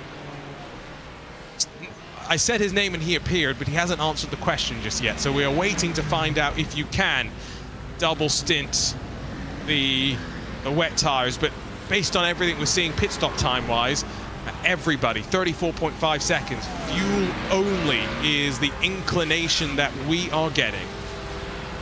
Yeah, I'm just trying to look on, I think that's the other grid and go car that is still on the pit stall coming out. Hit the tires. Someone hit the tires? Yeah, someone did tires. Oh, who was that? I'm not seeing that. Oh, It's one of the Adrian grid and go Greiker. cars. Yes, no. Yeah. My timing screen was waiting to update. It was not playing nice. Turn it off and turn it back on is what I had to do. But they also did the driver change, so I guess that was the strategy. And they've offset themselves as once more Johan Royer lights up the rear end and trying to put all 500 odd horsepower down in the GT3 class. Yeah, Arjuna. Yes? I was gonna say that. Yeah, I was gonna say that. You can take it over. Simone says yes, you can double stint the tires. I figured as much, I'm not gonna lie. So, a couple of other things strategy-wise just to call your attention to. Remember, the fast lane Lamborghini, they pitted 15 laps ago in Shortfield, so they're going to owe us a pit stop sooner rather than later. Here comes Octavio Rondoletto. He follows the Impulse 915 in as the last takers to pit lane, also expecting Wizards and Havu to make their way in. No driver change for Rondoletto. Another team taking the full service, World of Racing. They put Tobias, or rather Ice Cold Racing by Maxim Racing. They put Tobias Olsen in. Justin van der Linden also with a 56-second stop. So a couple of the Porsche Cup teams electing to go different. Yeah, it wouldn't surprise me as well. I think we had that conversation, right? If you could put your driver in after one stint, would you, a new driver in, would you put that? And I think it's a very technical and valid question, right? Because let's just say you have guys with computers that, you know, might start to feel the performance a little bit after 1 hour of racing with, you know, puddles, rain, and all the kind of stuff, and they just want to reboot. So I think that's what they're doing. As did something happen to Altitude? No, we're just seeing the battle between Altitude and semi-prime. Maxim Racing says the black box didn't work properly. They weren't trying to take tires, but it still changed them. So not going to plan for them, but we would still assume, given that we had the driver change, that it was intended for the second of the grid and go machines, which now has dropped considerably behind the class leader. So a quick rundown in all classes with the strategy now cycling through. Let's start with GT3, where grid and go lead by effectively 19 seconds. It's fast lane, yes, that are sitting in second, but down to pit lane sooner rather than later for them. TC Esports third, then behind Falcon Sim Racing. Fourth for grid and go's second car after spinning about 30 minutes ago, and then fifth on the road for the Additis Racing by WSR McLaren. 992, grid and go lead, Impulse Racing second. Team Checkmate Wallach Group are nestled in third. They've got the second of those grid and go cars, the one that's just done the full service, in fourth, with Byte 500, then rounding out the top 5 in class. We haven't really looked at the GT4 leaders very much, but it's grid and go, the 400 that leads, with Team 75 Bernard by SimRC second, Zenith Esports in third, Altitude 3M, and then the Arret Esports team, the rest of the top 5 in class. 6 seconds the gap between Corentin Gunes and Alessandro Quintai. I wonder what have they found on their cars to perform so well in the rain. And I think it comes back to your point of grid and go, right, across all fields, just having dominations. We saw a little bit of that in Barcelona, right? In round 1, round 2 wasn't that as much, but still it's slightly surprising to see one truly dominant team in this championship. We're going to see what happened between Vince Peters and Octavio Rondoletto. I think this is a battle for position P5 in the Cup class. Yeah, and remember, Vince Peters has already been off the track once. It happened down at turn 11. We've seen that a couple of times today. The high-speed right-hander tucked in behind Rondoletto, who will have to be getting those fresh tires up to temperature. So it's a give and take. Yes, Rondoletto has the fresher tires. Vince Peters has the warmer tires already in his stride as well. And we'll only really see the delta, the discrepancy in tire wear be a factor as the stint drags on. Not so much of a point this early in the run. As much as the rain is still pounding the track, that gearbox angle for a moment did show sunshine, Lorenzo, which would be glorious news for the drivers right now. I think they are really struggling with these conditions. I think so as well, but at the same time, it does ponder some questions, right, Arjun, especially for the Cup class, in my point of view. Imagine you have these, now different strategies. Some people, some teams taking, only one, a new tire, new driver. Some people are doing double stints, but trying to go on the field. Is that field overcut is going to play out in effect, in advantage of some of the teams? Will that avoid a potential final pit stop? Because they're the only teams who managed to go on the hour or over the hour in this entire race. The other one did 15 minutes. So it's not truly relevant in my point of view for the race. They're going to have to do a splash and dash in my point of view. Yeah, I guess it all will depend if we do get any dry conditions, but I think the expectation is rain all the way through. Just varying degrees of rain. Gap built up through this traffic that swarmed on top of the battle. And so a little bit of breathing room once again for Rondoletto to enjoy. In fact, after what was a quite wild opening hour of the race, it has settled down. There is no question about it. Even that intense fight between Diego Fernandez and Luca Wunsch hasn't really had an opportunity to reignite just yet, although traffic could end up bringing them back into striking distance of one another. But track position, Lorenzo said this earlier, track position does seem to be key, as 1 hour and about 10 minutes about to be complete here on Super Sunday of a busy motorsports weekend, with the third round, the Cube Control 6 hours of Misano. Alessandro Bico up the inside of Lucas Prada. That's clinical ease for the BMW. Drives away from the sleek-looking gray and yellow entry. And good to see Alessandro Bico back in the championship fold. Now, his teammates for this race, or his teammate, I should say, is Matt Caruana, who's just coming off a very impressive outing in the British Formula 4 Esports Championship. Although, as you might guess, Matt's a bit more, I would say, experienced and successful in GT3 racing. This, I think, will be one of his top outings in a GT3 sort of competition, highest level that I think he will have really been fighting against. So it's a good teammate to have to learn from in Alessandro Bico.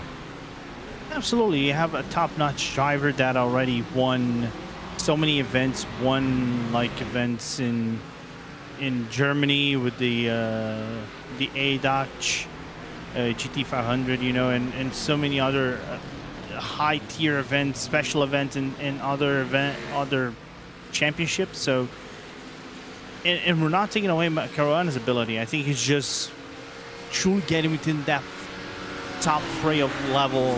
I think he's truly feeling it this time, and might be getting some proper results down the line. So I think the pressure might not be totally on him to perform, but it takes that pressure away and might actually put Williams on a top spot as the race unfolds.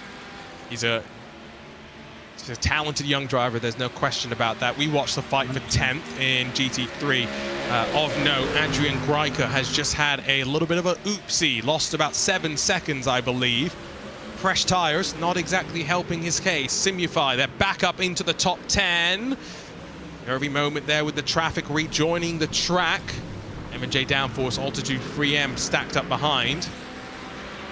Does seem like it's tough conditions for the 992 Cup cars right now. Octavio Rondoletto has also just had an incident. I'm not sure if that was traffic related, but it did happen at turn 11.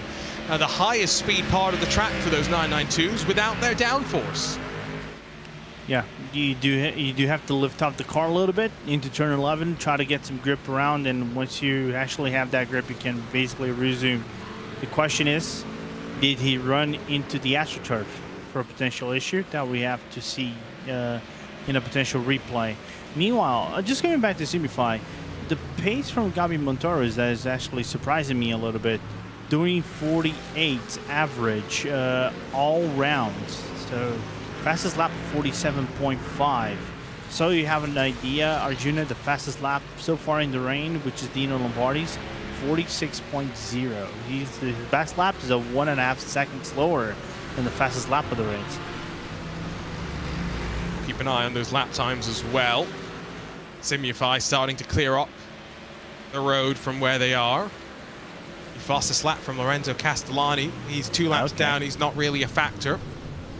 At Bike 500, Octavio Rondoletto just got back in front of Fast Repair Motorsports and Diana Perez, so the slip off the track for Rondoletto. And joining Adrian Greiker on fresh tires and having an issue. Not holding him back too much. The fight for second is on in the class as well.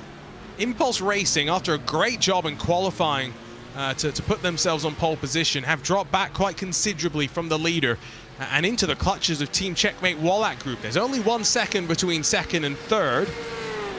Have to keep our eye on that one as well, Lorenzo. Maybe using up the tires a bit too quickly.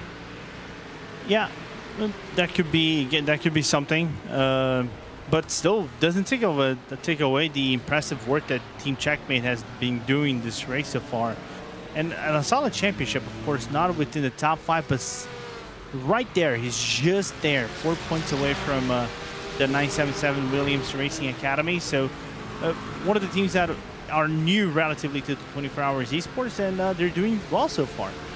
I mean, a podium would actually propel them into that top 5. So yeah, you are right. They have had a solid group of results so far. Yep. Podium would really propel them forward. So this is what happened to Octavio Rondoletto, the Impulse Mercedes. Oh, so he tries to cover him off. The Mercedes says no thank you and just drives into the right. Now I say drives into the right rear because the throttle works in both directions. He could have also just lifted off, tapped the brake, and not tried to force the move. And that, I think, is what these conditions need to bring to people. And sometimes maybe what we need to do is make the GT3 drivers go and jump into a cup car and see how little downforce they have. Or what little to none driver aids they have. Yes, that too. We often say, right, Lorenzo, that being able to jump across cars is not just great for your driving ability, but very important for then understanding traffic management as well. Yeah, I think in my point of view, I don't know if you might agree with me. I think the 992 class in real life, I think that might be one of the best ones for you to properly learn how a race car works, because the 992 Cup car nowadays is so close to the real life car that you have so many nuances around it. For example, we grabbed Lauren Heinrich, did hit most of his career, a good part of his career is in the Super Cups, in the Deutsch Carrera Cup, and now being, in the talks to drive GTP, whether it's going to be in IMSA or WEC, I think it's going to be in IMSA is being talked about. So it just shows that you do get the grips on how a car works, then it propels you to be more ready for these kind of cars that are more technological nowadays. And speaking of, happy birthday, Lauren. Celebrated his birthday a couple of days ago with a brand new Porsche as well, as one does. TC Esports have dropped back from the Falcon Sim Racing team, and here comes Johan Royer, not willing to wait very long. Ford Mustang. He's really been working the rear end. They have a lot of lateral slip, not using the traction control very much into the final corner on the inside. back up into fourth. Careful on the curb, gets the power down nicely. Diego Fernandez is now going to try and follow forward. It's a 4-second deficit to Falcon Sim Racing. Try and use the car in front to work your way forward.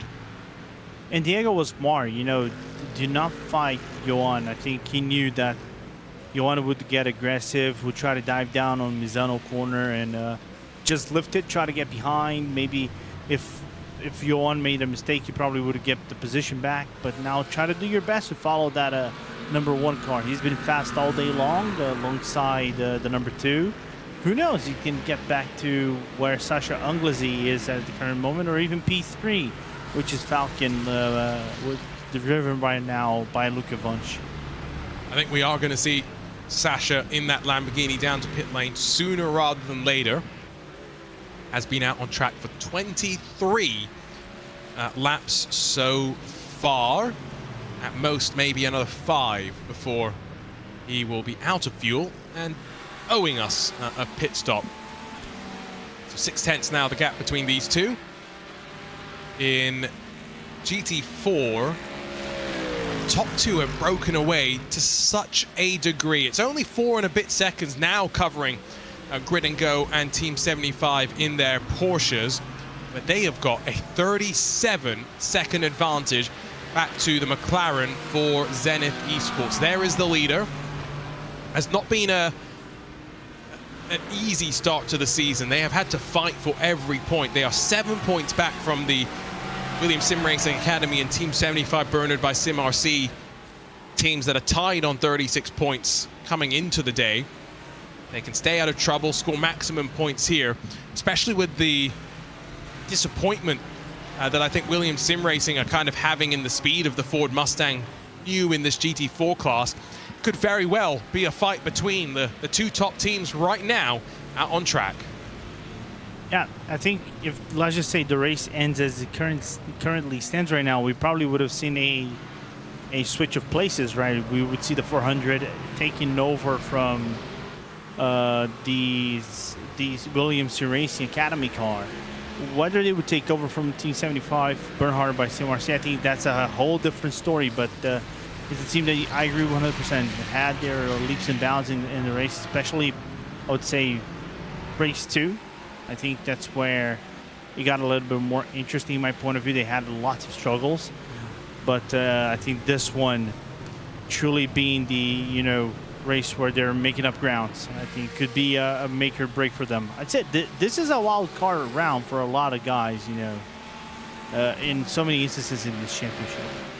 Yeah, well, A, because it's a new track, B, because there's rain for the first time, and C, the rain is not light, it's not medium. We've had a decent amount of heavy rain that the competitors have been forced to deal with and contend with. But maybe most scary of them all, Lorenzo, is what I see on the weather forecast. About 30 minutes away is a band of heavy, heavy rain. Torrential rain, you would say. I mean, it's the type of rain that I think we've seen in some special events and said, you know what, that could be red flag conditions. Okay, now I know where you're getting at. Okay, fair. This is going to be wild. I think you and I will get the pleasure or misery, whichever one it will be, of watching that. Ewan O'Leary and David Haynes will walk you through the second half of this race. Arjuna Kankipati and Lorenzo Bonder through the first 3 hours. We are about halfway through our stint in the booth. Our driver change coming up sooner rather than later for us.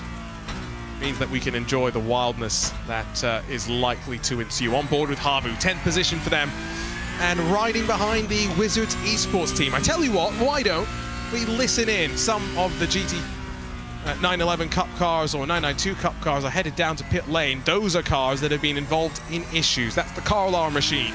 10 laps down from the field. Let's listen in to the sights and sounds of a Porsche singing its way around Misano in the wet.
I'll never get bored of a flat six symphony singing its way around a racetrack, a rain dance in the Porsche Cup class as the battles continue. Welcome back along to the Cube Control 6 hours of Misano pit stop seemingly underway for the GT4 cars, or rather 992 Cup cars in a handful of cases.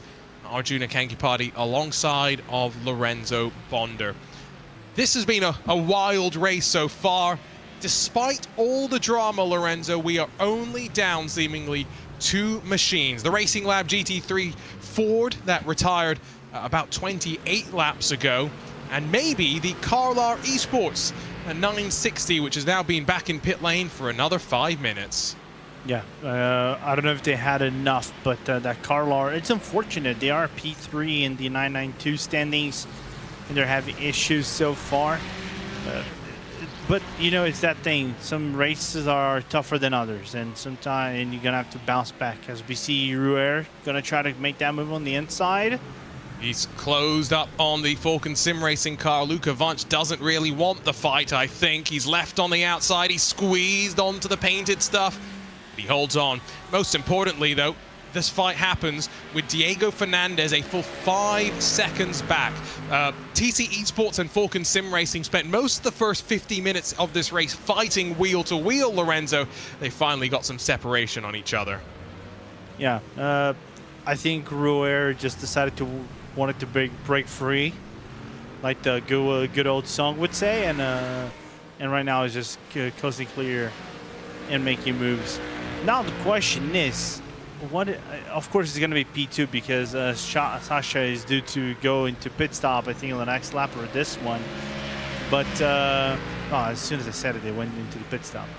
But it's been a very interesting race for everyone, especially TC Esports. Like we said before, so many issues in the championship, Arjuna, and the first round they've been properly featured in this race so far inside the top 5.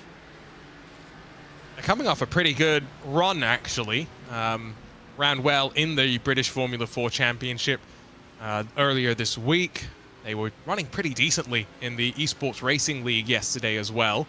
Had coverage of that on the VCO channels. Love that competition across of all the different simulators, not just on iRacing. Yesterday we were on Le Mans Ultimate. Next time we'll be on Gran Turismo 7. It's a wild journey, that's for sure. Fast lane have a driver change, by the way, so Clement Federi gets back behind the wheel of the Lamborghini. That was a full service this time around. We're looking at Mark Calver in one of the teams that switched to the Aston Martin. All this while, by the way, Johan Royer has just been dropped back down to 3rd position. We'll see what happened there maybe as the Lamborghini rejoins the racing surface. I think, Lorenzo, you saw exactly what I saw. Yeah, I saw the timing screen just move.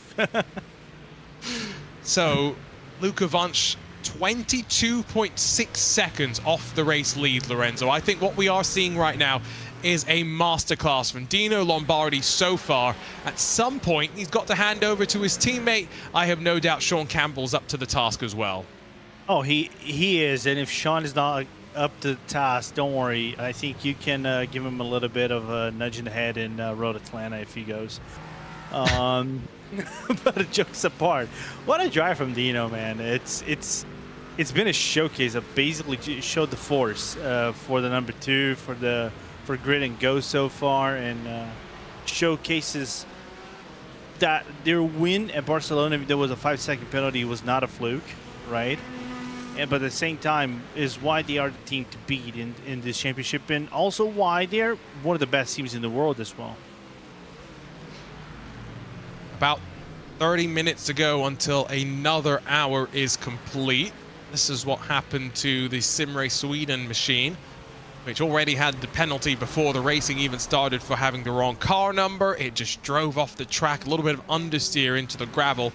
It's a weird one, though. Could have been a technical issue, maybe something wrong with the display.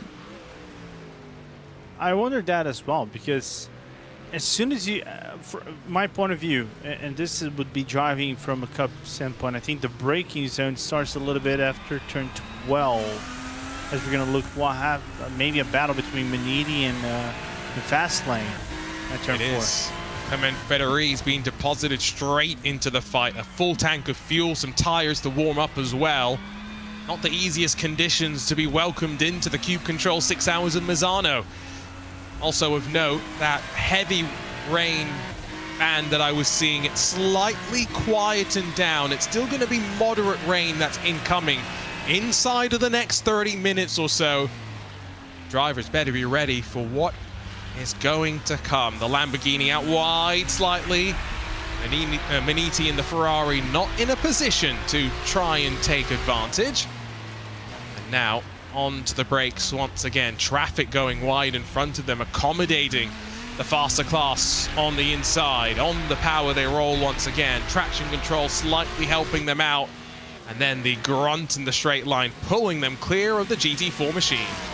Yeah, absolutely.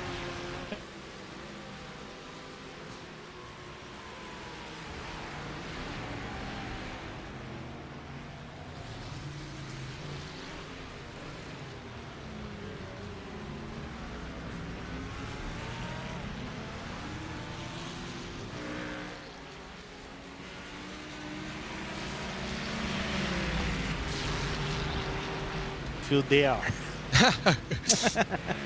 Let me look at the timing screen. My gaze shifts downwards. Never mind. Johan Royer back within 0.6. Make that 0.4 of Luca Vunch, as he once again is fighting his way back through the field, where he could be if not for that initial mistake that dropped him into the thick of the action. In 992, Impulse Racing are within 7 seconds of Roger Christensen, so by no means are they being dropped in a big way right now. And knowing that Adrian Greiker in the second of the Grid and Go machines is on a different strategy, had his spin about 30 minutes ago as well, is there going to be a little bit of a twist in the tail? Could Impulse come back and join the fight? By the way, I think Johan Royer is now back up to second in GT3. Yeah, just made the overtake, and you can see the gap. It opens and closes, right? I don't know if to be driver induced or something like that, that is allowing maybe, for example, French Czech come to closer this time around, but the lap times are similar between P1 and P2 in the 992 class, so it's just that they maybe traffic is giving, traffic might be taking lap by lap. Team Checkmate Wallach Group are there as well. Konrad Zerabeek, apologies for the butchering of the name, but he is very much keeping pace with the top two right now. Right, GT4 pit stop window might start to open as Simone Passoni heads to pit lane. Never mind, they are 4 laps down from the rest of the class. That is the Team 75 car that's not been having an easy go of things by any means today. But Arjuna, I think they are approaching, because remember, I think they've done about 50-ish, nearly 50-ish minutes, so we're slowly approaching that window. Yes, I was just trying to remember how many laps they did last time by. That was how I was trying to do my math, but yeah, always a dangerous proposition to ask a commentator to do math. You're right, I think they're only a handful of laps away. Fight for 9th in the Porsche Cup class. Seen Havu and Wizards kind of being locked together for the majority of this race. They do have different strategies though, and maybe the older tires for Havu, who double stinted and did not change tires last time down on pit lane, starting to cost them a little bit, Lorenzo, as we are now 15 laps into the run for these cars. I agree. I also think of, maybe the thinking of not overdriving the car, especially in some of the tough spots, might be getting to the head of Antipiaya. So that might be another thing to talk about, because I know some drivers, are like, oh, I'm just following the driver. I'm okay, maybe I'm saving fuel, but if the gap opens and I could do the overtake, but if I do that overtake in that specific spot, I could run off wide with this rain. So I wonder if that's on their heads as well in this moment, if they are truly battling for position. I do feel like this race has been, yes, crazy, but we would have seen a crazier race in terms of 3-4 abreast if it had stayed dry. So I guess, you know, you win some, you lose some with the introduction of the rain. Is it going to rain the whole time? My understanding, Lorenzo, is yes. Yeah. If not the entirety of the race, it's going to be the whole majority of the race.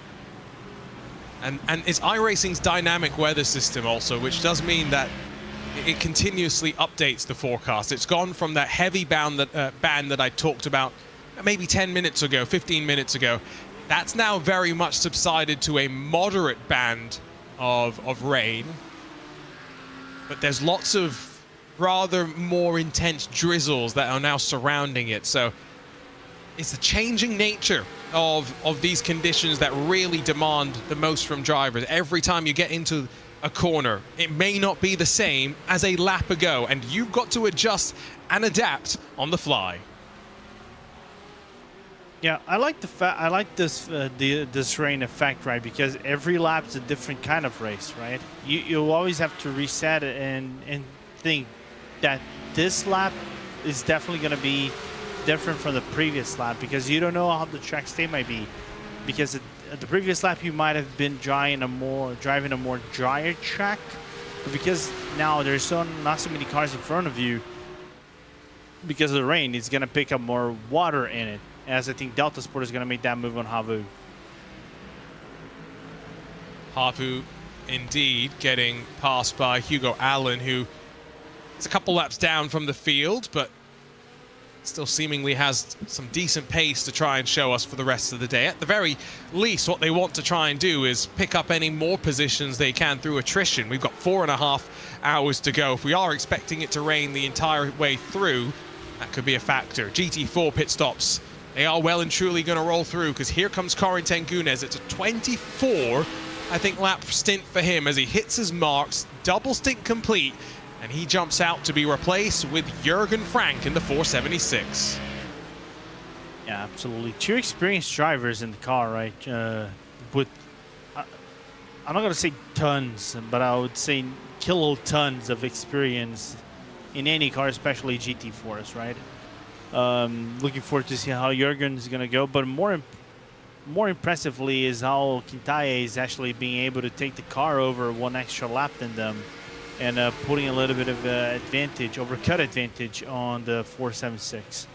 Absolutely. Also a driver change, by the way, for Impulse in the Ford Mustang GT4. Timo Hayden out. Sven Groot gets into the car. Again, about a 38.9 second pit stop for them. So Jürgen Frank actually with a slightly shorter pit stop time. End to end in pit lane. He ends up with, just waiting for him to reach the end of the pit lane speed limit mark. Right there. It's a long trip. That's 1:14.6. What was it for Impulse? 1:16.3. So very efficient on both entry and exit from both pair of drivers, executing well. And I think the gap to Grid and Go had been around 4 odd seconds. So we'll have to keep an eye on when the leader comes into pit lane and how close it will be on pit exit. I'm expecting a driver change as well. It should be Kintaye out and Justin Rem in, who has been flying through parts of this season. And Kintaye hits pit lane with 24 laps done on his stint as well. Yeah, one marvelous stint for the Italian. He's going to hand off to the good old Justin McElroy. I think Justin is Canadian, if I remember correctly. Right, Arjuna? You know a little bit better than I do, but I think Justin is Canadian. Oh, you're testing me now. Oh boy, yeah, I'm sorry. It's just my mental memory sometimes plays effect on me. But just coming back really quickly, you know what's interesting more of all this is now that we have new drivers, we know Jürgen is very experienced on it. I want to see the gap difference, you know, the pace difference from them, because Kintaye was just as fast as the other one.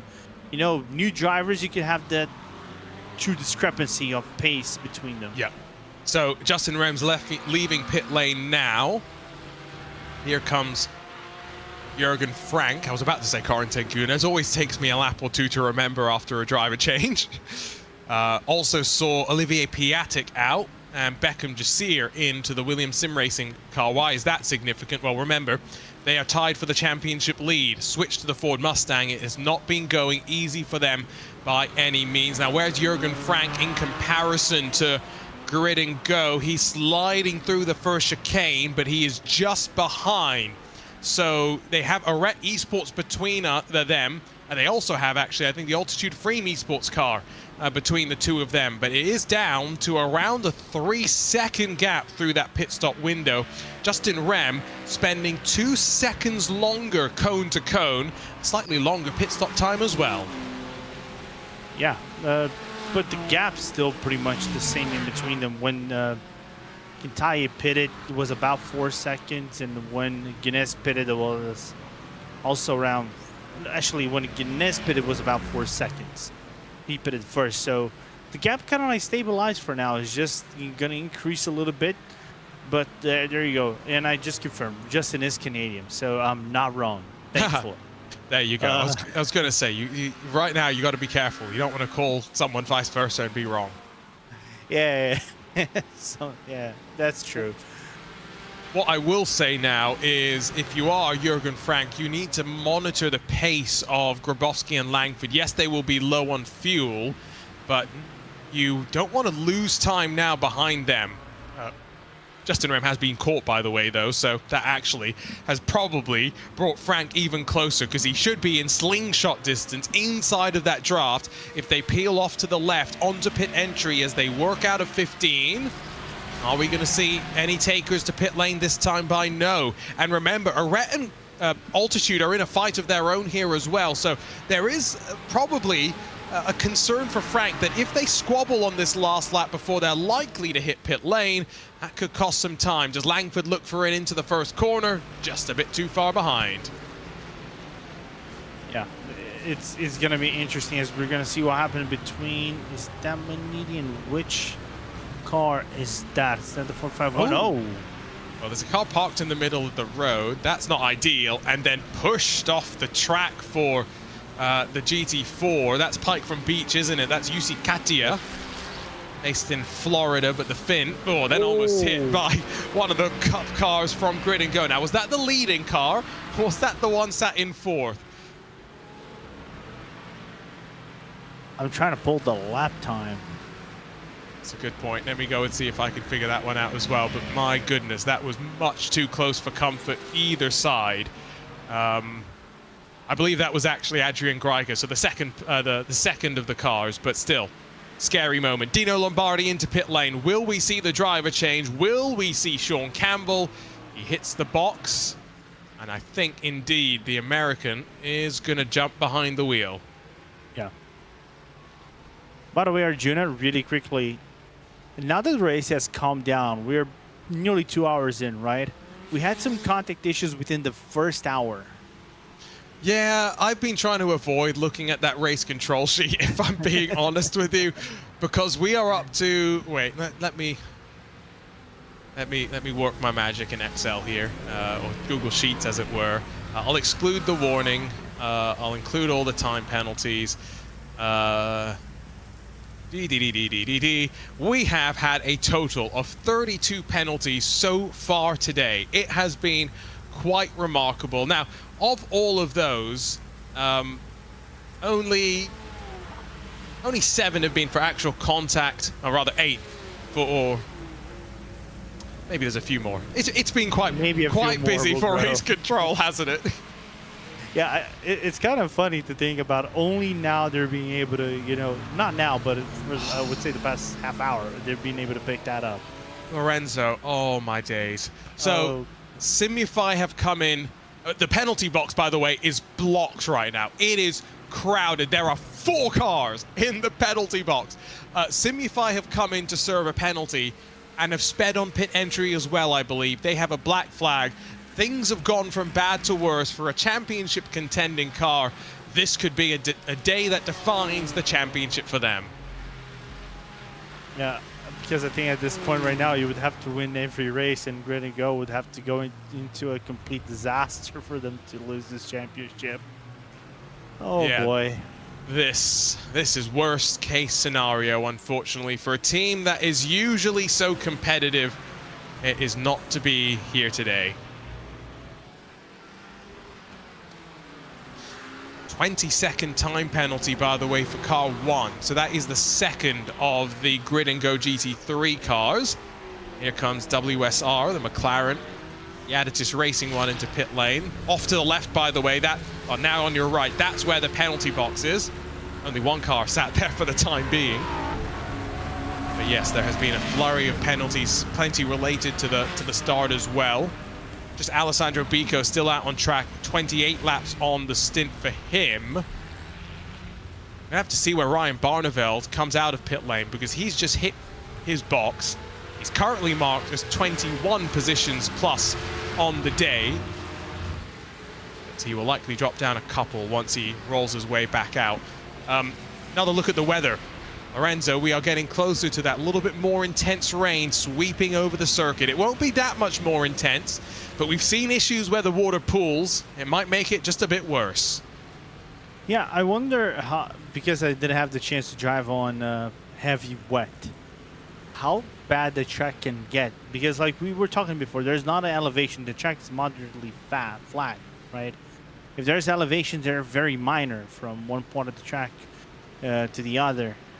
Because then again, they stay. The track is relatively close to the Adriatic Sea. It's really close. It's about 1-2 kilometers from the Adriatic Sea.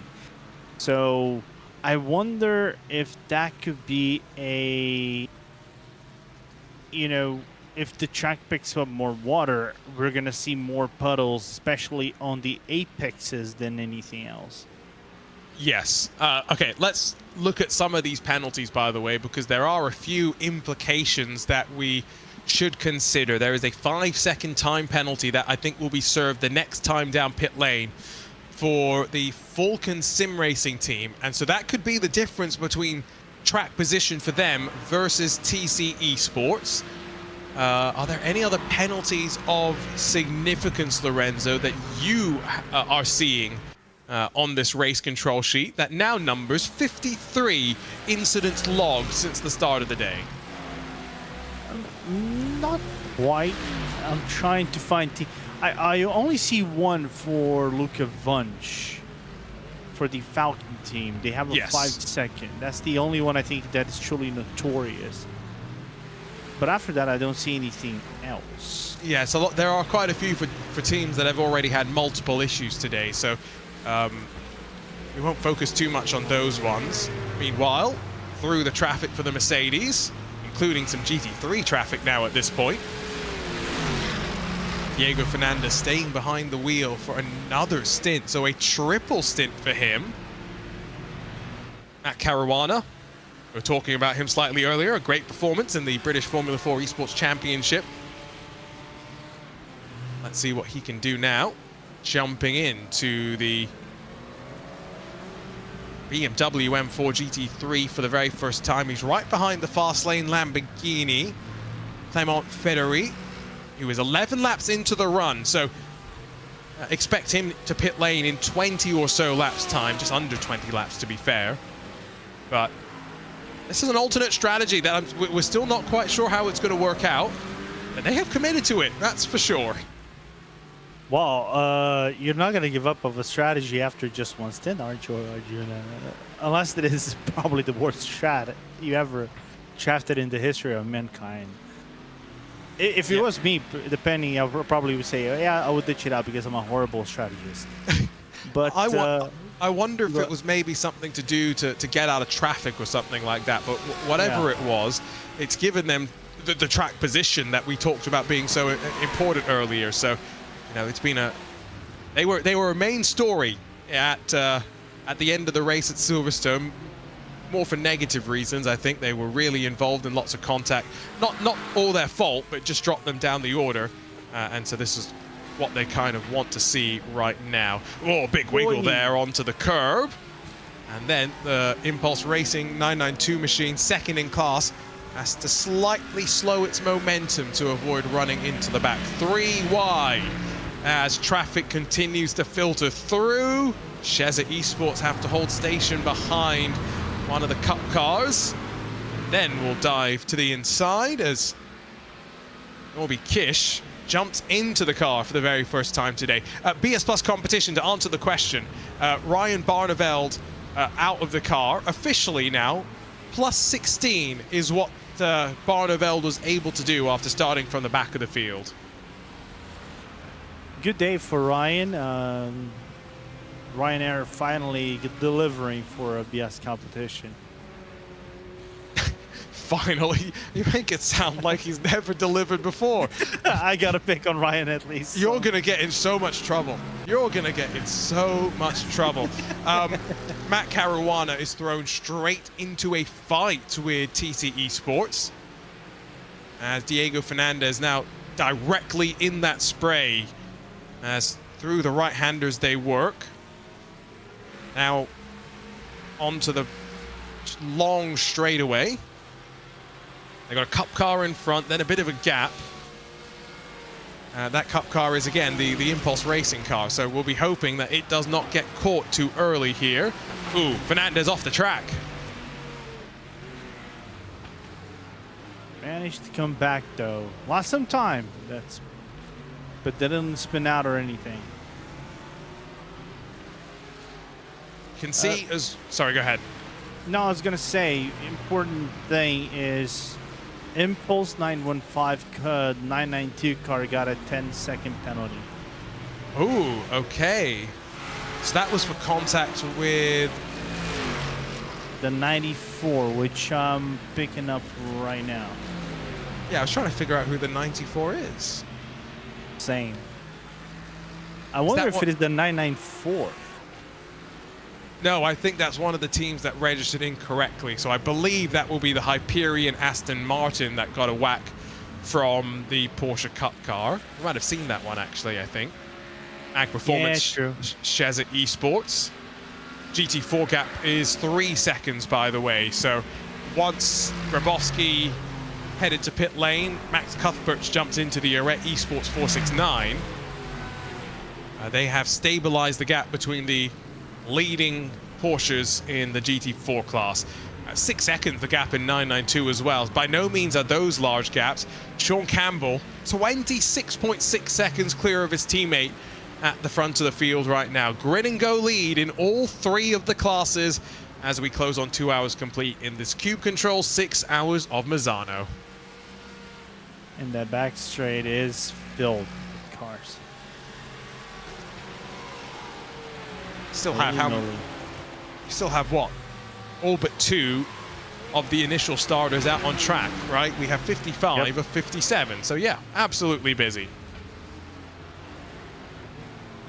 Off the I never track. thought it would fit 55 cars. I know they've driven there in GT World Challenge Europe, but I never thought they would fit 55 cars on the racetrack.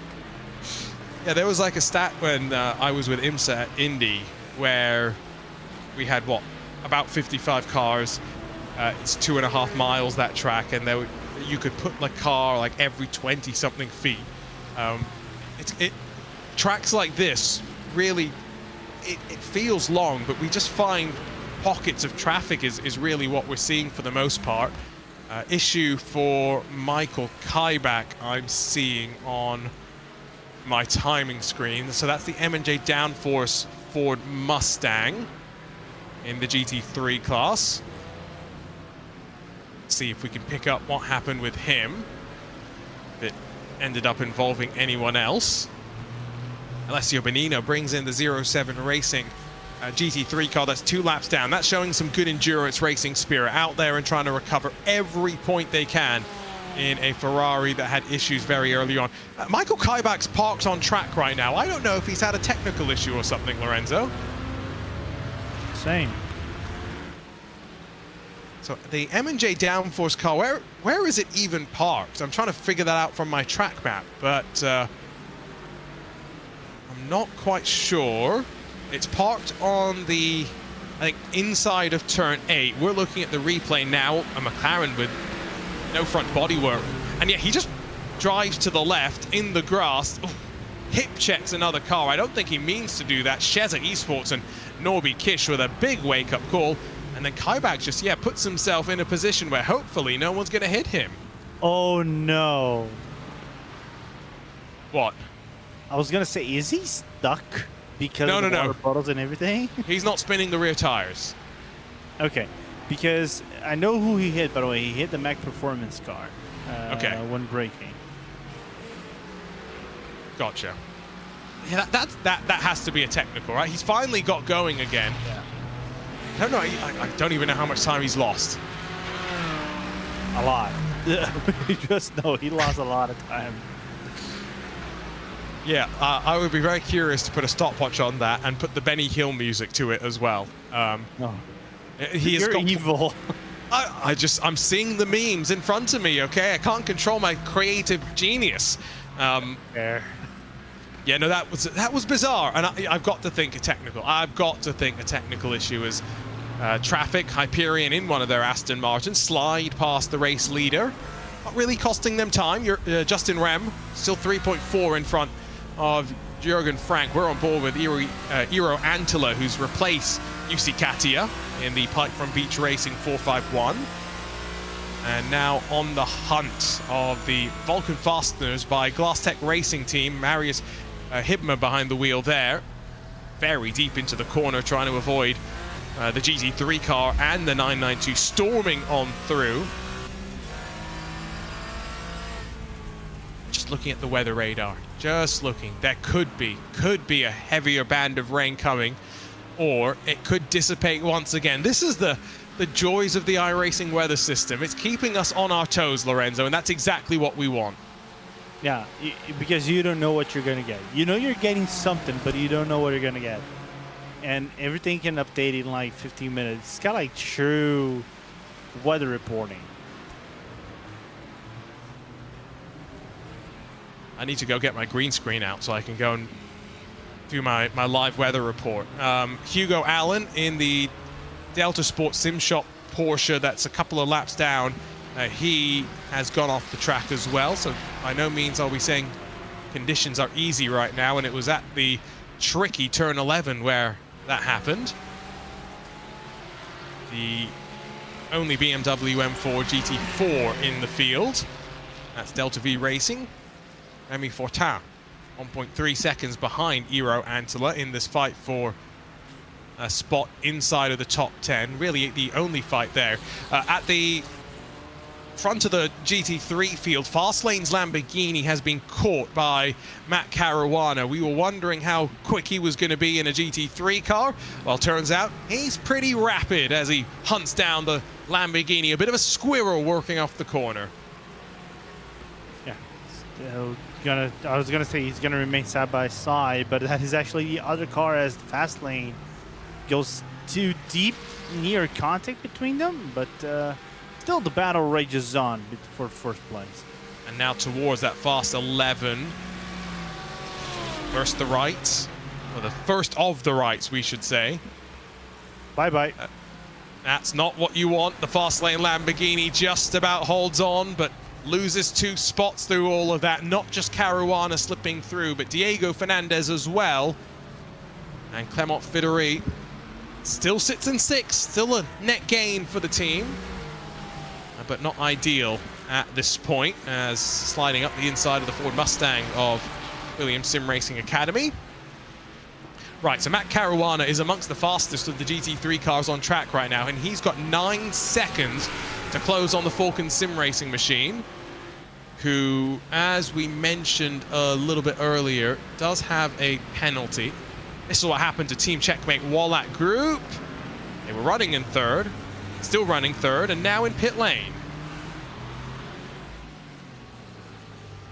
Well, 31 laps in, they were due to come in for a pit stop. And I think other cars are due to come in as well. They're right on the window. So 992s will make pit lane a busy place, nearing 2 hours complete in the 6-hour race. Next up, a 6-hour trip to Mugello. Another first for the series, for heading to more familiar pastures after that Monza and Sebring to close the season out. Through the traffic, Diego Fernandez is trying to stick with Matt Caruana, and that looks like a lot of traffic in front of them as well. Oh my days. 992 cars, GT4s, all in the mix. Now this is where it gets tricky because the 992 cars have the speed in the straight line to frustrate a GT3 machine, and we've seen contact through this section before. Fernandez able to work through, but maybe losing a bit of ground to Caruana, who clears one of the Porsches. Next, he's got to clear, I think that's Havu, as a 997, so that's the Team Checkmate Wallach group. Marcin Rybacek jumps in, and a full service. So 4 tires going onto that car, Lorenzo. Yep. Traffic gives and traffic takes. That's just the short brunt of it, as we're going to look what happened to Hugo Allen. That could be technical. Internet. Maybe he just pulled off the track to avoid causing any issues when he realized he was having the disconnect. 3 abeam. As that Roger Christensen, it is the leader in 992, making his move on the lapped car. Adrian Greiker, the second of the grid and go machines, is on pit lane. So an interesting opening stint for him after taking over from his teammate. He had fresh tires, had a spin inside of the opening 5 laps. And now with officially 2 hours complete in this Cube Control 6 hours of Misano, comes back in for the second time today. Remember, the cars all have a fuel capacity reduction, which means they don't go their full run length as they would in traditional racing. It does mean for a bit more strategy work and, let's be honest, a little bit more intrigue, especially in the 992 class where fuel and tires not done at the same time. I would expect, though, Adrian Greiker with that 34.3 second pit stop to come back in next time for the full service and hand back over to his teammate. Yeah, I agree 100%. Looking forward to see that. And solid stint from them so far. But I was actually browsing through the race control sheet originally. And did you see the same thing I did about the Falcon Sim Racing penalty being appealed and overturned? Yep. Yes. But also now, saw Fast Lane getting a potential penalty soon. Ooh, okay, we'll keep an eye on that one and see how significant it is going to be. Significant for Simufy, by the way. Lucas Perez is down a lap, and, well, disastrous that last trip down pit lane for them. A championship contender, maybe finding their championship charge coming unstuck. Plenty of 992 pit stops right now, by the way. You can see the times on the right side. Anything in the 34-second bracket is a no-tire stop. This is Marcelo Casarata. Oh, Caresta, excuse me, who goes for a spin. And then, is his rejoin going to be okay? It's a tricky place to rejoin the track. It's all right. Yeah. So just waiting for Impulse to head down pit lane. And I think Ice Cold Racing by Max Sim Racing and Fast Repair Sim Racing, Fast Repair Motorsport in the 992 class. Andrew Carone, I noted earlier there was a McLaren that had shod its front hood. Actually, wait, excuse me. That's redundant. It's just the hood of the car. Made that same mistake last week at Indy. Yeah. Did you see what happened to that Ferrari at the end of the WeatherTech race? Ooh, I think Lorenzo, I have never seen the front of a car jump up in the air and deposit itself on the pit straight, and that car then go on to finish on the podium. So clearly the lesson that we all learned is if you lose the front of your car, you'll get a podium, and that's what World Sim Racing are trying to do here. They're trying body weight reduction. It's big brain strats. Oh, the send from behind was sketchy. Looking up the inside of Fiercely Forward, who currently have Alex Nogue behind the wheel. That car behind is for position. That's Mark Calver in the Mag Performance machine. These are the first cars 1 lap down, by the way, so the leader has put a lap on all but the front 9. inside of 2 and a bit hours. Quite remarkable, the speed that once again we're seeing from Sean Campbell and his teammate Dino Lombardi. But David Bosca's closing at the front of the field. It could be a battle of GT3 teammates at the end of this race. Yeah, and we would like to see that happening, even though still a long shot. It's up and down, to be fair. It's just how traffic, I think, is going and how hard they're pushing, as Mag is still trying to find a way through. It's a long pit stop for Delta Shop. I think a bit more damage repaired potentially for Kobe Warren.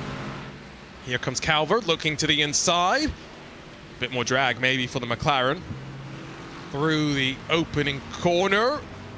Not for a second. Calvo was putting himself off into the painted stuff, but he had enough traction to drive around the outside and grab the spot away as they head through into turn 4. Now stacked up behind the GT4 machine. Being very, very patient right now, especially with a long straight here, working towards turn 8 now. That stacked them all up behind Sheza Esport and multiple-time European truck racing champion Norby Kish sends it up the inside. Can he slow it down without any contact? Just about, but Andrew Carone, the Canadians, wily and wise to the defense, and now has the better line in through turn 9 and 10. Good racing on display.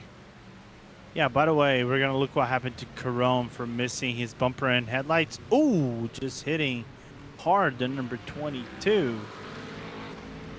Suboptimal. Suboptimal. By the way, I think right after that, as we look to Kaibach, I saw a small mistake from Mac Performance. I think they outbroke themselves into the turn 10 hairpin and lost 2 positions because of that. So Calver now down in 12th. Meanwhile, Impulse Racing finally hit the pit box. It's a long stint, 34 laps for the car before handed over to Joe Vegard Godestad. I was also stumbling because I saw the trip down to pit lane for Mark Calver, which I don't think was a scheduled pit stop. That's 11 laps since his last one, so we'll see if we can figure out what's happening there. I don't see any penalties for them, though. They skipped the penalty box and went straight to the actual box, so that's what's also interesting. Maybe they didn't get all the fuel in last time around. Whatever the case is, it's definitely not ideal. Well, you know what, Lorenzo? Impulse Racing may lose track position here to Team Checkmate Wallach Group, yes. Now, did something happen on pit entry? Take a look here. Oh, yes, they had their penalty to serve. So, yes, they will drop behind. They had the 5-second penalty for contact. 10 second, wasn't it, actually? 10 seconds, yeah, 10 seconds, yeah. Yeah, so that will promote Team Checkmate Wallach Group. It will also close in Byte 500 somewhat, although they are still a good 20-odd seconds back. Let's jump on board. Fight for the lead in GT4 is on. Jürgen Frank has closed on Justin Rem. It's grid and go versus Team 75 Bernard by SimRC. And while this battle is going on, you know what's more impressive in my point of view, Arjuna? Tell me. The gap that Jürgen has to Dennis. It's more than a minute. It's 1 minute and 10. Oh yeah, it's infinity. These two, I mean, to be fair, we kind of had a similar sort of story in round 1, if I remember correctly. Yep. But these two are very much the class of the field right now. There is no ifs or buts.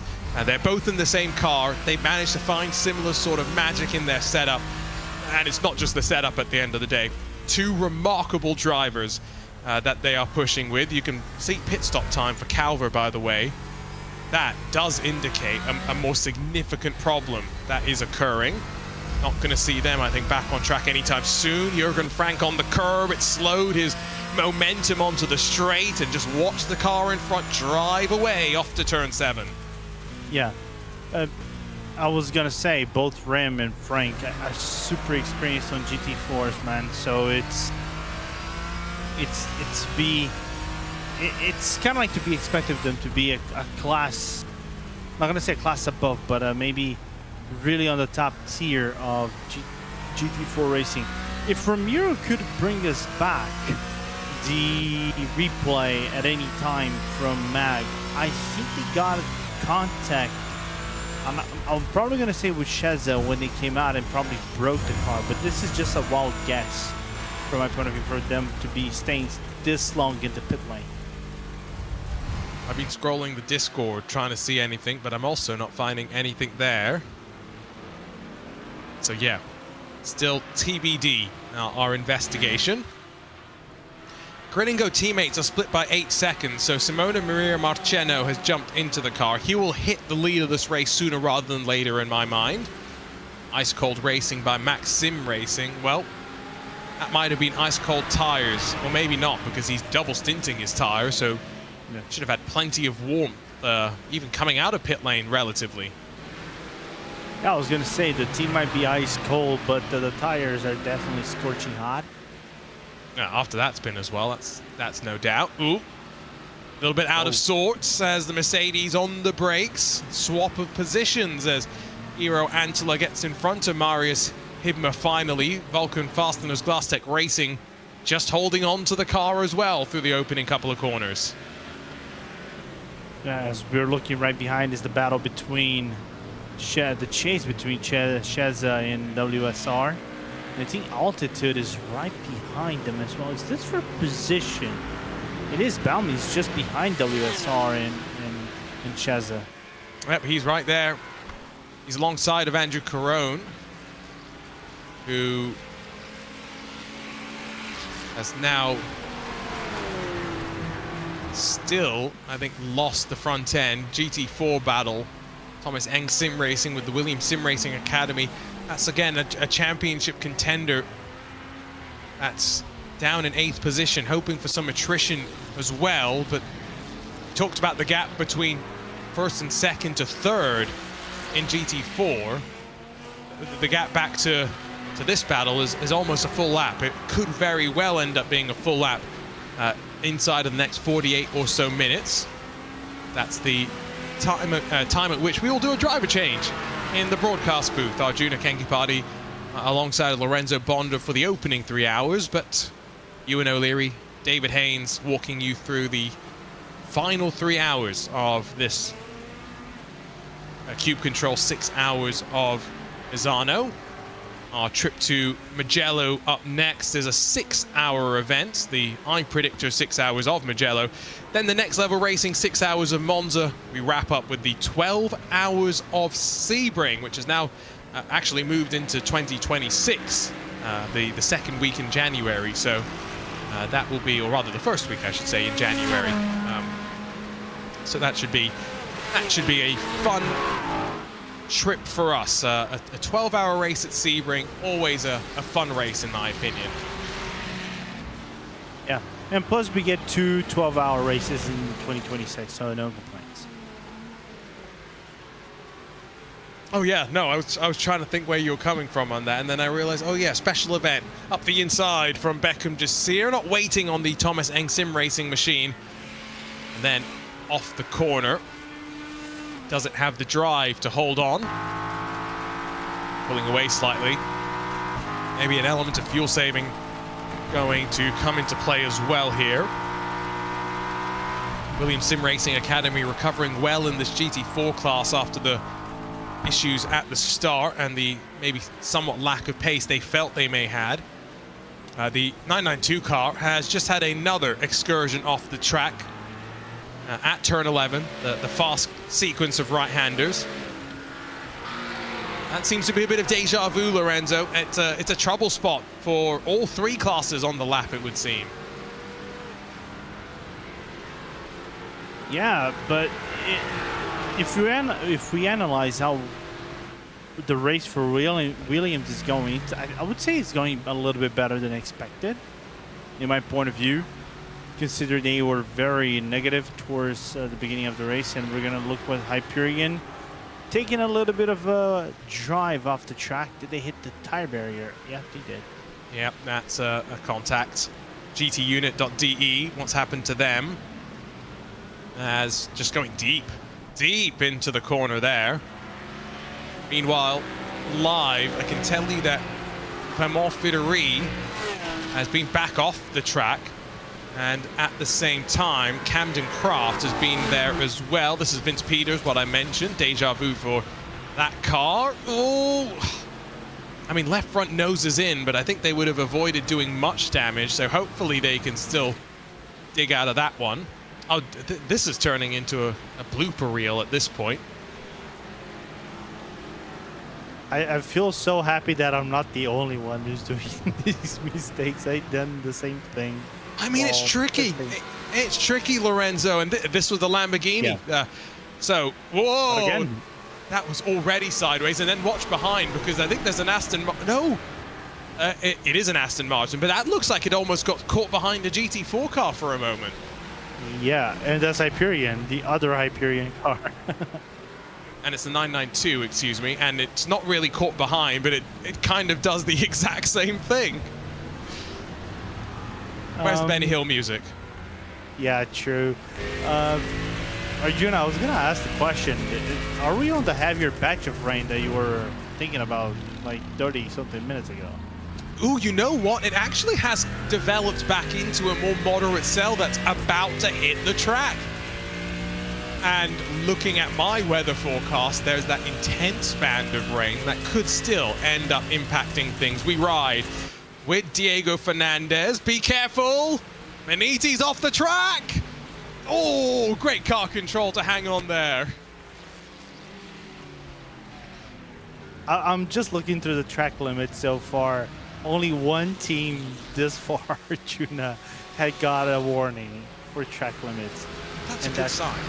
Yeah, that's the Ice Cold Racing by Maxim Racing. That's the only team so far who's got a warning. That's a very, very good sign. Anyway, let's hope that turn 11 does not claim too many more victims before Lorenzo and I are done in the booth. Matt Caruana trying to look past some traffic, but really all that's happened is it's closed up Diego Fernandez. The Cup car goes wide. That's Simone Miramarceno from second. He's lost at least 5 seconds on the road.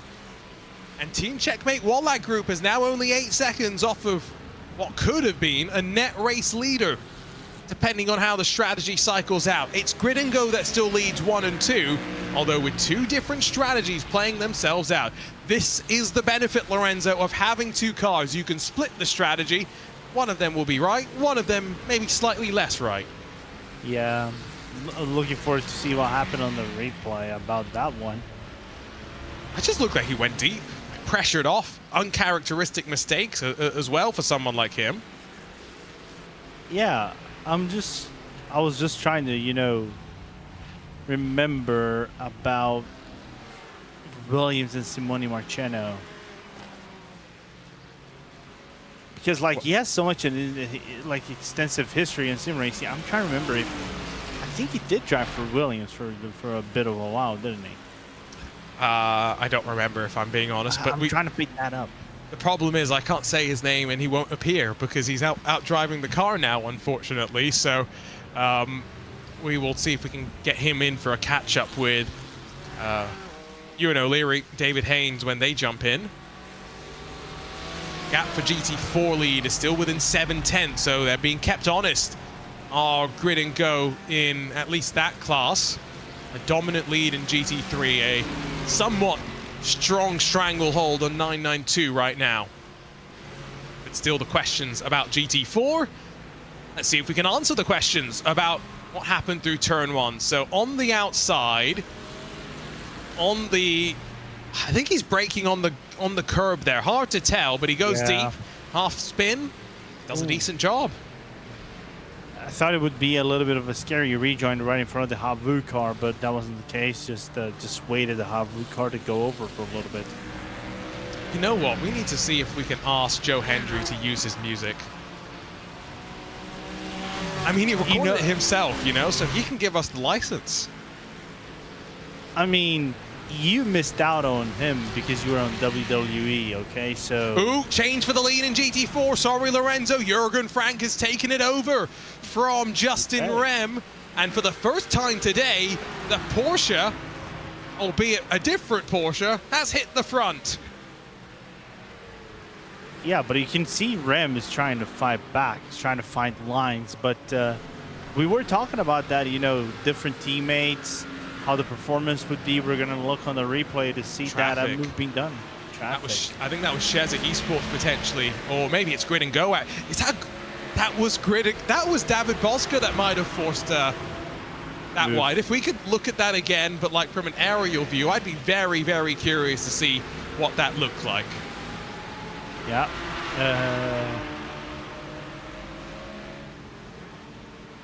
Can we say that if that's the case, Bosga broke a rule?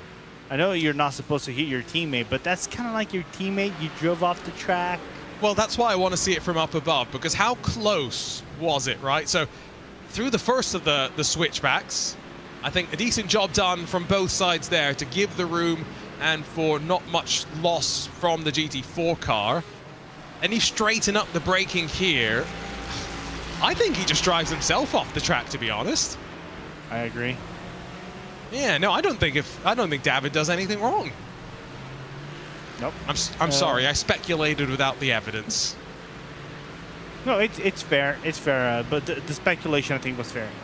Simone actually drove for Altus for basically the entirety of his career before, you know, switching back teams. But I knew I was probably off. Victory in the pit lane. Yeah, no driver change, but this will be a full service, 29 laps into the stint. So they'll be due for a pit stop just after the top of the hour.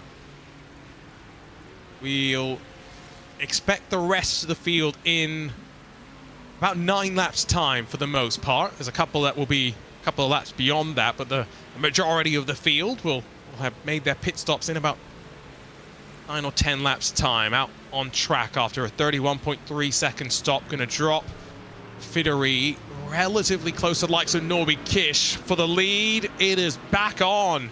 Justin Rem very much looking to bring the fight to Jürgen Frank. Through turn 15 they go. Pit entry off on the left-hand side, but these drivers will be out there for at least another 8 or so laps as well. And then on to the pit straight. Make their way to the left side of the track, set up for the chicane at turns 1 and 2. Yeah. Looking in the rearview mirror as well, they're seeing the Cup car closing. And is this going to be an opportunity to pounce? That's what Justin Rem is hoping for. Out towards turn 4. The Cup car gets past 1. Will it dive up the inside? No, it gets just its teammate. And now has to wait patiently until that main straight. This could actually help out Team 75 Bernard by SimRC. Oh, he did 100% because Rem actually drove off the track, just couldn't find any grip because of the water splattered on his car and everything. And that's Garrica. That's actually the leader in the 992 class that hindered his teammate. Meanwhile, Vince Peters has spun again at turn 11, unfortunately. This is just one of those days where it's unfortunately all going wrong. Arret Esports have had a spin as well. Max Cuthbert has dinged up the front of that car so significantly. They've got a meatball, so a podium chance out the window, it would seem. Oh, you can't get that wide, unfortunately. Vince Peters being caught out once again.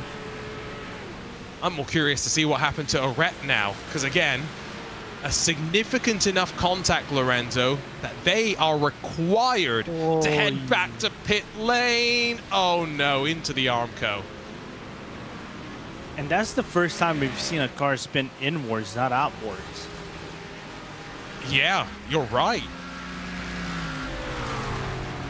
Usually they've been off on the outside where there's enough gravel to enough tarmac and then B enough gravel to slow you down before you get anywhere near the wall itself.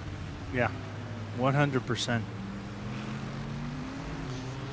So Nathan Paris in the Additives Racing by WSR McLaren. Kai Gashuba, plus 17. He's taken the mantle from Ryan Barneveld and charging forward, making that plus 18 if possible. Not quite alongside as they exit off the corner. Little wiggle from the McLaren. This could be an opportunity to set something up for the BMW. He'll lunge around the outside. It will tighten up as they swoop through turn 2 and then set up for the right-hander here. Plenty of respect on both sides there. That's good racing on either side. But Kashuba left on the wrong side of the track. The McLaren holds on. Yeah, just better grip for McLaren. I think they made slight contact, just bumper to bumper.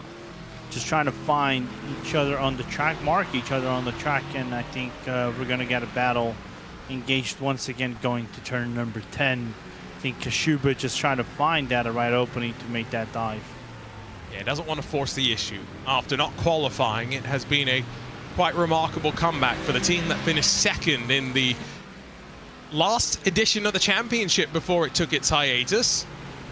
And not been an easy start to the rebirth of the championship. Colby Warren, Delta Sports Sim Shop. It's another slip off the track, unfortunately for them.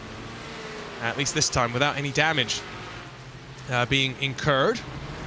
TC Esports right up the gearbox. And now trying to put the pressure onto Williams Sim Racing Academy once again. Diego Fernandez sharing the car with Coque Lopez, former Gran Turismo World Series driver. Slowly stepping more and more out of his comfort zone. Right, pit stops, and this is very crucial because they've come in on the very same lap. Grid and Go and Team 75 Bernard by SimRC hit the box. In previous sequences, Lorenzo, they'd been offset by 1 lap, but no longer nearing the halfway mark of the race. Yeah, I think at this point it was a good idea. If one comes, the other one comes together. Even if they had a lap or not in terms of offset, because you don't know what could happen on the next lap in terms of traffic. So I think avoid the risk. Mark the other driver the best way you can, and we'll see what comes out of whenever they come out of the pit stop in a few seconds. And look at the right side, because you can see the pit stop times. Grid and Go 1 second shorter, have emerged in front of Jürgen Frank on the pit exit. Oh my goodness. Meanwhile, here's a look at the Altitude Freem Esports machine. Lunges up the inside of the traffic. Nicely done from that Grid and Go GT3 car. Meanwhile, Justin Rem and Jürgen Frank are about to release themselves off the pit limiter, and I think their battle, Lorenzo, is about to resume as Diego Fernandez, the TC Esports Mercedes, has had his own spin at turn 11. Another one bites the gravel. And another one goes off the track as well. Oh, Fernandez, who had been in since the start of the race, he has been pushing for 2.5 hours. I did wonder if the triple stint was worth it. I wonder if they would have preferred to try and get Coque Lopez in. He was lucky as well. He didn't spin into the inside. Fernandez does a good job to make sure he's in the gravel rather than in the wall. Yeah, I agree. I think that was just good awareness. Came back on track right in front of the semi-fight car. And the only downside is the time loss in this whole thing. Just trying to find the gap was close to between Caruana and Fernandez. Now is up to 13 seconds. The GT4 lead is well and truly up for grabs. I don't think Jürgen Frank or Justin Rem are thinking fuel saving right now. Meanwhile, TC Esports in front of the lapped Simufy car. That's not a battle for position. So not expecting too much chaos there. I'm keeping my eye on this GT4 lead. I think that Jürgen Frank feels like he's quicker. Now the question will be, can he pull away from Justin Rem once he makes the move happen? He didn't have much time after the move was made before they came into pit lane, Lorenzo. But this could be a very, very interesting fight building. I agree, 100%, because it's a fight of two guys that have similar pace, know how to drive the GT4, even though I still think Rem driving a Porsche is weird, knowing all his life driving a McLaren back in his days in geodesic. So it's still a top-notch battle, and I know neither driver will want to give in. So it's going to be hard, I'll tell you this much. Opening up the gap right now, actually, is Rem. We are seeing a bit heavier rain right now based on the weather forecast. It's yellow, which means moderate rather than light. Red would be intense. There is a possibility for some intense rain, but it keeps dissipating the closer it gets to the track itself, which I don't think the teams will be complaining too much about. They would have preferred not even to have yellow rain if possible. But these are not the fortunes that they have been granted. Oh, Simify gonna look to try and get past TC Esports. Now remember, this is not for position. That was just a laps car trying to make its way through.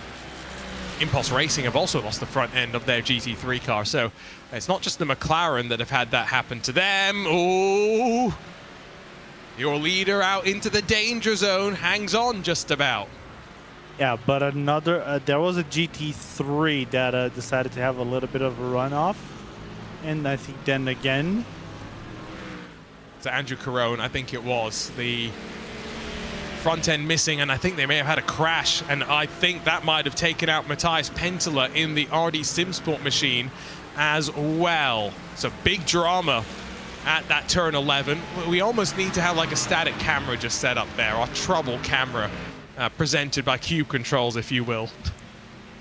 Yeah, it's kind of like what I've been seeing from Daytona. You know, they with the new build, they put up the new curbs at Daytona, right? They upgraded the track. Now you don't have the grass anymore around it, and you have the updated curbs.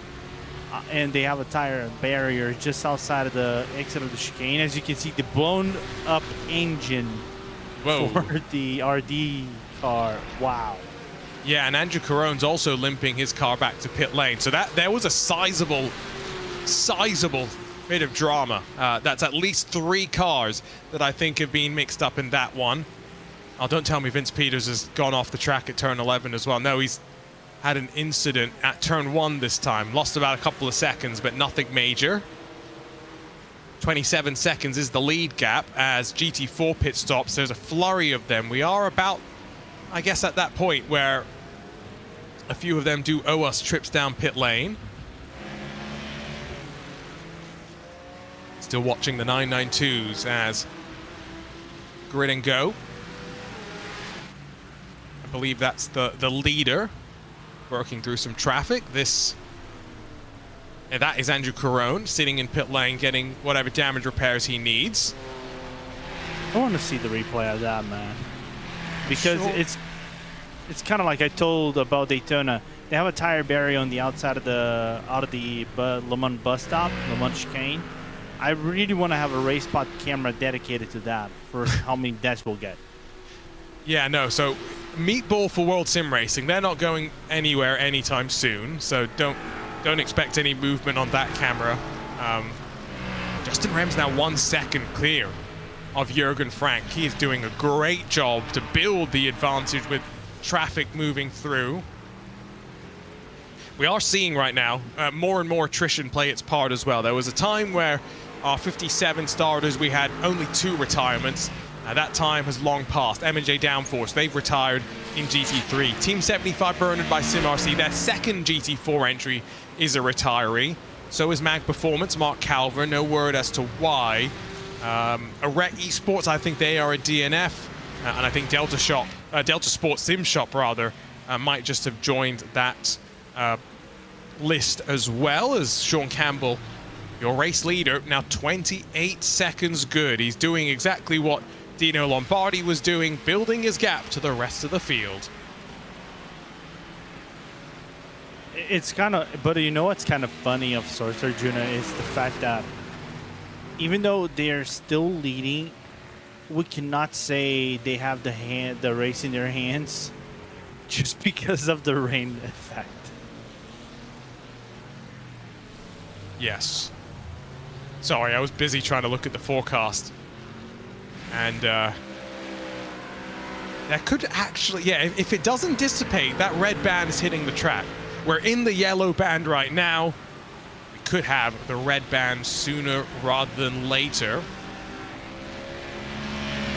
So some more GT4 pit stops, including now the Vulcan Fasteners by Glass Tech Racing with Marius Himba at the wheel, or Hibma, excuse me.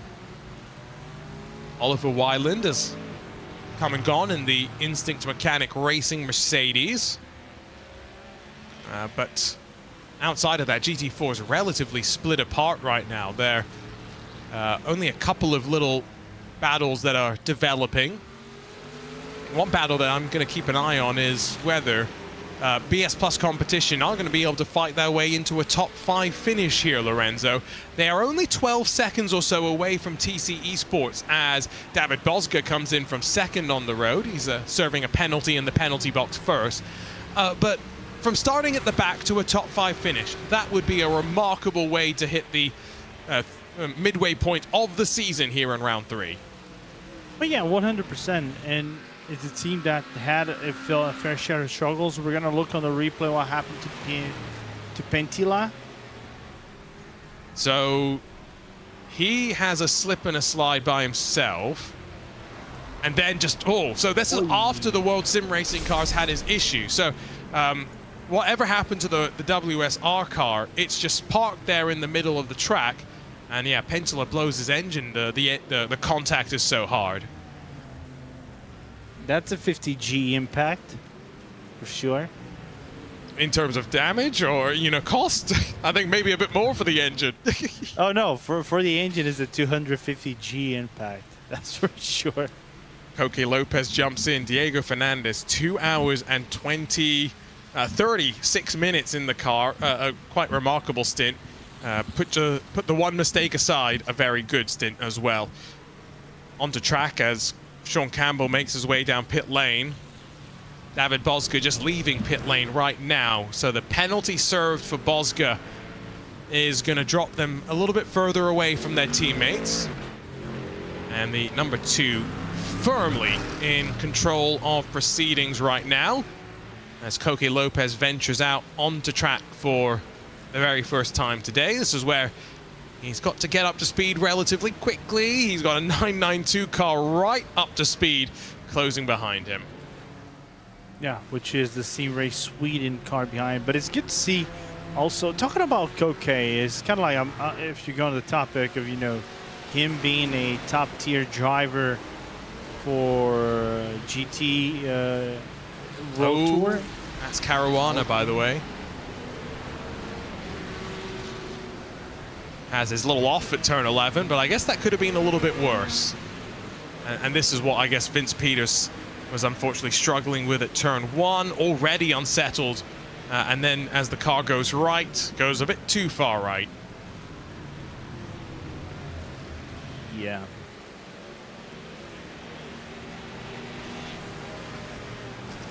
Meanwhile, sorry, go ahead. No, I was going to say Williams is basically having a opposite of what Carlos Sainz had back in Baku. They wish they had a dry track, but the best results came when the rain actually happened. I think a lot of drivers are doing their dry dance right now. They do not want to be in the midst of rains. Sean Campbell's lead is so significant, by the way. The Matt Caruana hasn't come down to pit lane and is still a second behind him. Goes to show just how consistent first Lombardi and now Campbell have been able to be, minimizing the mistakes as well, yes, but there's just a lot to be said for the performance out of them so far. Still trying to get the tires warmed up, to be fair, is Sean Campbell, but that's a process that should only take a lap or two before they are well and truly in the right spot. I'm pretty sure you can see now, Lorenzo, that what used to be a drying track is now very much completely slicked over. Oh yeah, it's completely wet. Yeah, you can barely find any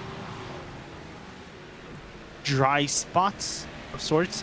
And to think that actually progressed or regressed, if you want to call it a that, so fast in like 15 minutes-ish, is just shows that, like I said before, every lap that you take on rain it's kind of like a different rain at every single lap. As we're going to look what happened to the number 1 car out of turn 3.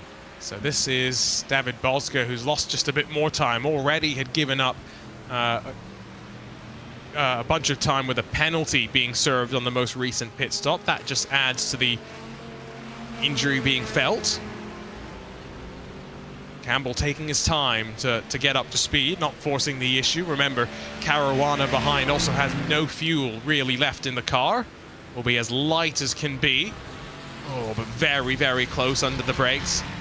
Nervy moments, I'm sure, for the Grid and Go team. Maybe want to tell Campbell to let Caruana go. Don't want to hold him up and risk too much here. Williams Sim Racing Academy car lunges up the inside, takes over what is the lead of the race. But yes, coming down to pit lane soon. That, I think, is Matt Caruana making a statement in his first race with this Williams Sim Racing Academy crew. Yeah, I think apart from the mistake he's having a solid race in my point of view. You know, delivering good performance, some very fast laps. So what was to be normally when we say whenever you have a debut for something like a big team like Williams, BS competition, Coenda or something like that, sometimes the jitters can come in because you want to perform, you want to show on the big stage that you can actually perform the car. But I think Matt is delivering that. That's good to know. Takes the lead and heads into pit lane. By the way, Kai Kashuba off the track has lost about 10 seconds as well on his outlap after a trip down pit lane. So have to wait and see what happened there. Was it something on the pit merge, which we have talked about being as it spits you out right onto potentially the racing line of turn 3. But that's a 10-second loss for BS Plus competition as Matt Caruana hits pit lane. Long pit stops for a handful of... Go ahead. I was going to say, did you observe that the gap for the GT4 lead battle has basically waned? It's been going back and forth through traffic. Justin Rem at one point had opened it up to about 1.5 seconds. It's back down to about 0.4 of a second. As we watch Caruana leave pit lane, Falcon Sim Racing team have just scooted on past. This is what's happened to Vince Peters. Oh, he's struggling right now with turn 1. That's the second spin that we've seen there. And again, a sign that we are seeing a bit more wetness on the track. We were about to see what was going to happen with BS Plus competition. But we unfortunately did not, as Matt Caruana rejoined and into clean air as well. This, Lorenzo, is what happened to BS Plus competition.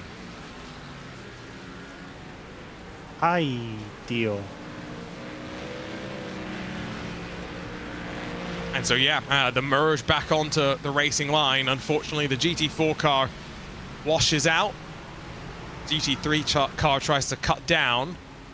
And an unfortunate incident for BS Plus competition. I think we can say, by the way, at this point, Andrew Carone, likely a retirement from this race, has been in pit lane for 11 minutes and counting. But Ryan Woodrow is in and out of pit lane, inside of the top 10 in the Samantha Tan Mercedes.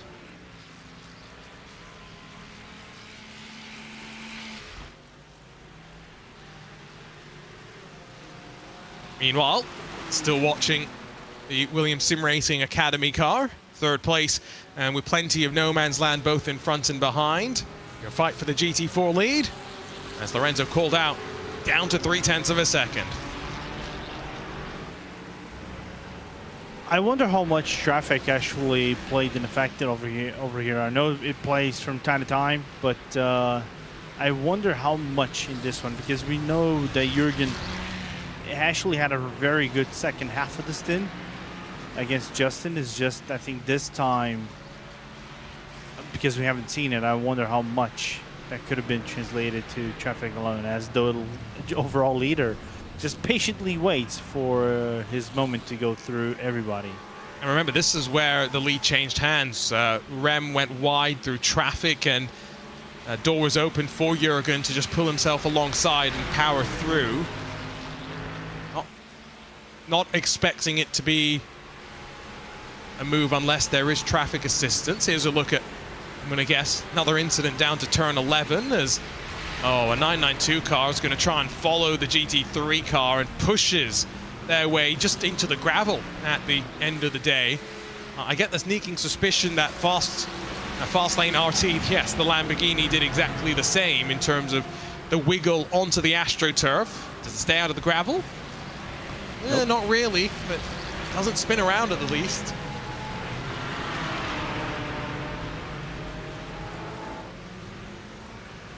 Anyway, back on board with Jürgen Frank as they close. 15 minutes left before we'll do our driver change in the broadcast booth. We'll welcome in Ewan O'Leary and David Haynes as they will get the joy of dealing with this very, very slick track. This perspective really shows it. That's Justin Rem with a mistake. Jürgen Frank has found the door and flown his way back to the point. What can one bad corner do to a team or a driver itself? And that corner, turn 4, it's kind of slick because you brake and you want the car to grip out and nearly hit the curbing itself, but sometimes because you have so much accumulated water, the car doesn't grip at all, and you actually go to the AstroTurf while trying to reduce your speed. I think that's what happened to Justin right there, and Jürgen, which has nothing to do about that, just decided to take the opportunity and overtake the 400 car and go back into the GT4 lead. Philip Oldak is the last car to pit in this GT3 pit cycle at the front of the field. It's just 07 Racing that owe us a pit stop. They are the last of the running GT3s, 2 laps down. And again, just a reminder, I think we can officially confirm Andrew Carone as a DNF, not headed back out anytime soon. That was the slight mistake. That was the move. We saw it on board. That's what it looked like from the outside cameras. It looks so marginal, yet it's big, right? Absolutely. Small mistakes, big impacts as Impulse Racing by Tam Livery. We mentioned they were in pit lane. Gonna come out down a lap and fighting with the likes you'd assume of Sheza, Altitude Freem. Maybe not Altitude Freem, because right on cue, I think Zain Khan has had his issue through turn 11. Don't say their names, they might just have an issue. And now Jürgen Frank has had an issue. So the lead has changed back in GT4. Justin Rem is 6.3 seconds clear.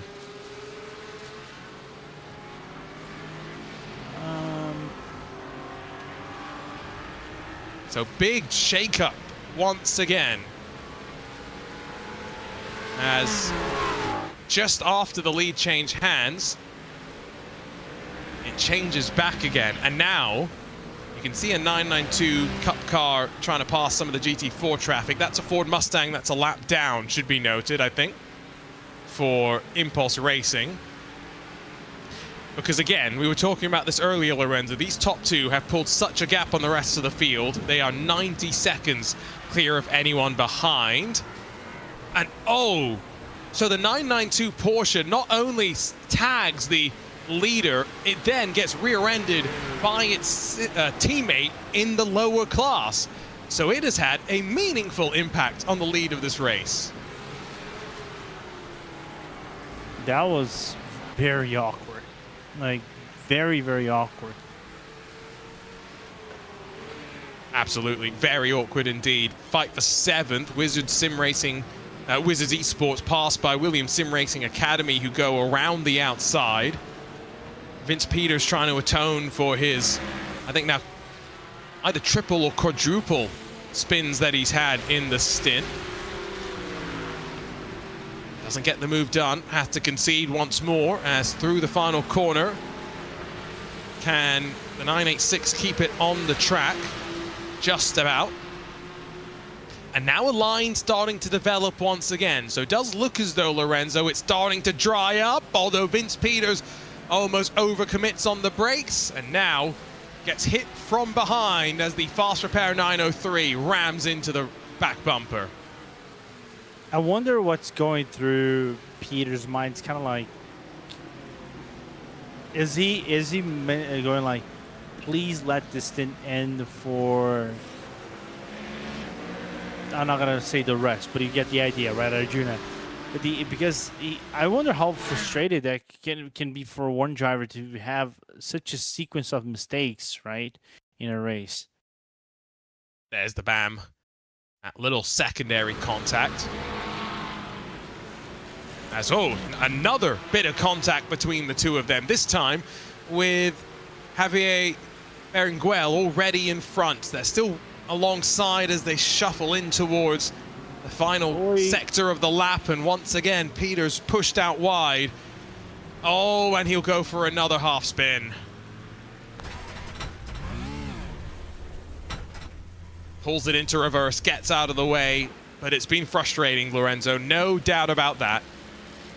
Oh, 100%. I think it's one of those days that once you get out of the car, you're probably going to be like, I'm shutting down this computer. Take a very, I'm not going to say ice cold bath, but a bath with salts. Try to get rid of the bad luck, because you had that for nearly 3 hours now. Yeah, it's not been an easy day for many of these teams. There's been some conversation about the amount of rain that they've been dealing with. Definitely not easy. Sean Campbell making it look easy at the end of the day. A 41-second lead. First established by his teammate Dino Lombardi and now carried forward by Campbell. Likely to see a driver change next time down onto pit lane, one would think. As GT4 car, it's rather close through the long right-hander. I think a bit conservative because of the Ferrari for 07 Racing that's making its way through as well. Just navigating through the traffic as cleanly as they can. Staying off the AstroTurf on the left side, which just caught out so many. That is still looking very single line in terms of the dry line that started to build. Oh, it's pretty much outside line for the entry. Try to get towards as close as you can towards the Zain Khan absolutely missing his braking zone, and lucky he doesn't absolutely obliterate one of his fellow competitors. I want to say that's the bikes from Beach Racing that he nearly drilled the back of. I think you're right on that one. Very, very close. And good heads up from Zain to probably shuffle to the right and avoid making that bit of contact. Now, they are 90 seconds behind the leader, almost a full lap, but they are fighting for third. Altitude Freem, the 411, leads the way. The dive comes from Zenith Esports in the McLaren, covered off initially. Sheza Esports puts themselves into the mix, costs themselves all some time, and out of nowhere, Beckham Jasir has dragged the Ford Mustang into contention for Williams Sim Racing Academy. All that talk about them maybe being out of championship hopes, well, proving me wrong. Proving everyone wrong, even myself. To be fair, I had a little bit of faith that the Mustang had a little bit of performance, because I drove the Mustang and I felt the car very fast in the moderate rain. I think it's just trying to find the right setup despite being the newest car. Oh! Almost hits the back of the McLaren. Beckham Jasir, an unintentional send for fourth place, escorts the McLaren wide off the corner and gets it done. That was beautiful. It might not be intended, but that was beautiful. Issue for Team Checkmate Wallach Group. Marcin Rybacek has had a slip. They sit third in class. It's going to bring themselves a little bit closer to the Impulse Racing team, hunting them down for that final step on the podium. Yeah, I don't think that was planned by any means. No, not at all. I think he just found himself, if I'll break if I stay right behind him, I'm probably going to hit his back. And somehow he made it work. Just about narrow some margins, but they all just about hang on. Quick rundown, at least, of the GT3 and GT4 classes. We are not far away from pit stops for the 992, so maybe let's actually start with them. It's Grid and Go that lead, although the different teammates on different strategies. Adrian Greiker should be in for a full service next time by, and maybe a driver change as well. But he leads by 18 seconds from Simona Marcheno, who had a slip up earlier in the stint. He'll stay behind the wheel, double stint the tires, as should Team Checkmate Walnut Group, recovering from that little spin of their own. Impulse Racing in 4th, Bike 500 in 5th position. And then Ice Cold Racing by Maxim Racing. That rounds out the top 6 as we'll take a look at the replay. Puddle on the inside, maybe tagged from behind as well. But that could have been a whole lot worse. GT4, it's now 9 seconds between gridandgo.com and Team 75 Bernard by SimRC, but that was very much traffic assisted. And Jurgen Frank sent around by a 992 Cup car, if I remember correctly. The fight for 3rd is well and truly on. We've been keeping our eyes on it. Altitude 3M just passed now by Williams Sim Racing, as Coque Lopez has a moment off the track as well. Zenith Esports, they're in 5th behind this grouping for 3rd that we've been keeping our eye on. And Impulse Racing, they're in 6th. The second actual and only the second Ford Mustang in the field, both actually taking quite well in the long run, all things considered. Last but not least, let's jump up to the GT3s, where gridandgo.com, Sean Campbell and Dino Lombardi, a 42-second lead for the number 2 over the Falcon Sim Racing team. They enjoy a 13-second gap back to Williams Sim Racing Academy, Matt Caruana in the 77, and then David Bosga not far behind in the number 1 Grid and Go second Ford Mustang. Additus Racing by WSR, Nathan Paris pilots the Stealth Grey McLaren just in front of Coque Lopez, who's now feeling the pressure from behind as Kai Kashube brings the BS Plus competition car that started at the very tail end of the field, up 17 positions already and continuing to look forward. Lorenzo Bonder alongside myself, Arjuna Kankipati, will hand over in 4 and a bit minutes time. So time for us to start closing out some of our thoughts, Lorenzo. And I think thought number 1 has got to be first time at Misano, first time with the rain. We've put the 2 together and it's been chaotic. It's been chaotic and then something else. I think it just humbles the teams, and it's kind of like, if you see rain, it doesn't matter if you are 6K I rating, 7, 8, 9, 10, 11, 12, 13. It can humble any driver, Arjuna. I think it is just something different. It is a different challenge, the different beast that you have to handle, and it provides some chaotic but good racing so far. And one thing I really want to bring up, that lead change in the GT4, that was caused by Adrian Garica in the lead of the 992 class, so he's being investigated. So that could be a 10-second penalty very feasibly. Yep. At which point I think Marcheno's already going to cycle back to the lead after this. Right, once Greiker does the full service, and then we'll go from there. We'll see how quickly Race Control looks at it. Falcon Sim Racing have been off the track as well, and suddenly the gap back to Caruana is only 7 seconds. We are just about to get another band of medium rain. The drivers will be very lucky that it's not a heavy band of rain like it was predicting about 5 or 10 minutes ago. But once more, Lorenzo, these dry patches that have started to develop are about to be coated once more. Yeah, they're about to disappear. And that's just how rain it is, man. Always a different lap, always a different outcome.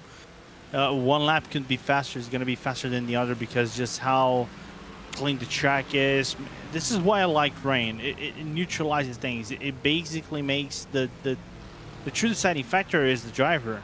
Of course, the car is a little bit of a factor as well, but the driver who's driving the car, who's pushing out and is extracting the laps, makes a whole lot of difference in my point of view. And Coque Lopez, by no means is he slow. He's just, I think, struggling a bit compared to what his teammate Diego Fernandez was able to deliver in these conditions. Coque still adjusting to the iRacing world, successful for so many years on the world stage of Gran Turismo, and now being put to work by Kai Kashube, boxing up the rear end, trying to square up Coque Lopez in the Thibaut Courtois Esports 24 Mercedes. Not going to get it done, surely into turn 1.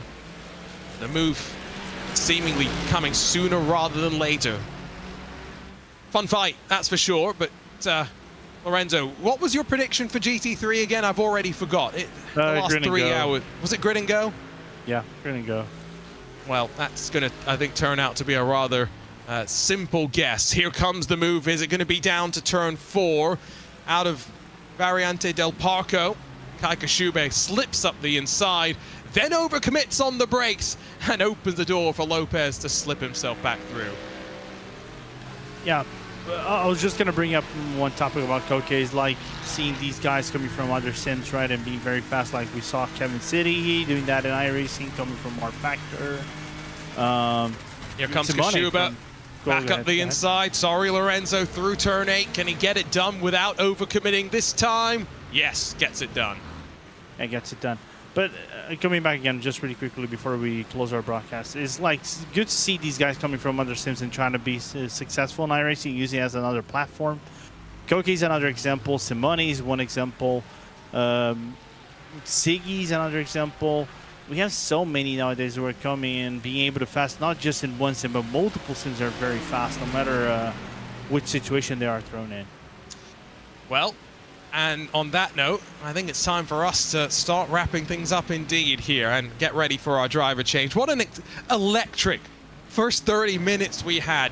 Didn't seem like many people wanted to stay on the track at times, but they all gathered things up. Attrition starting to increase as we near the halfway mark of the 6-hour race. 57 started, we're down to 48 running, and out even retirements across of all 3 of our classes. Lorenzo Bonder alongside myself, Arjuna Kankipati. Thanks for your company.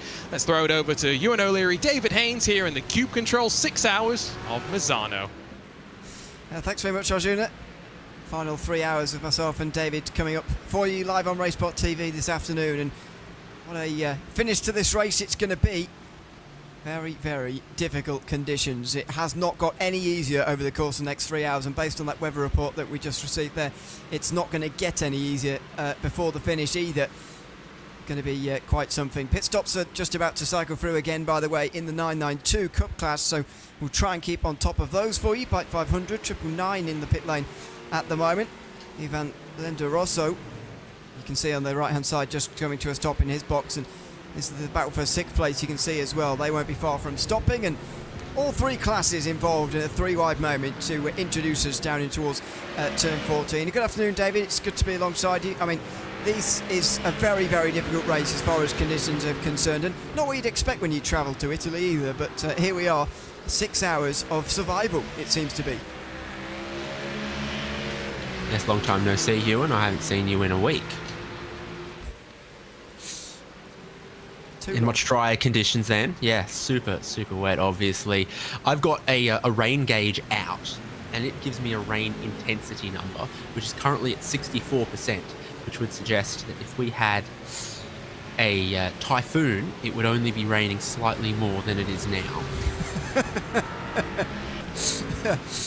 Well, there we go. That's, I don't think programmed into our racing just yet, but you never know. Oh dear, Absolute Motorsport Aslev getting that really wrong down in towards turn 8. I have noticed in recent minutes that's become a particularly difficult braking zone, sorry, for who it was who nearly rear-ended. There was another one of the GT3s nearly rear-ended somebody down here, and there's Impulse Racing. Djokovic or Godestad goes straight on down there as well.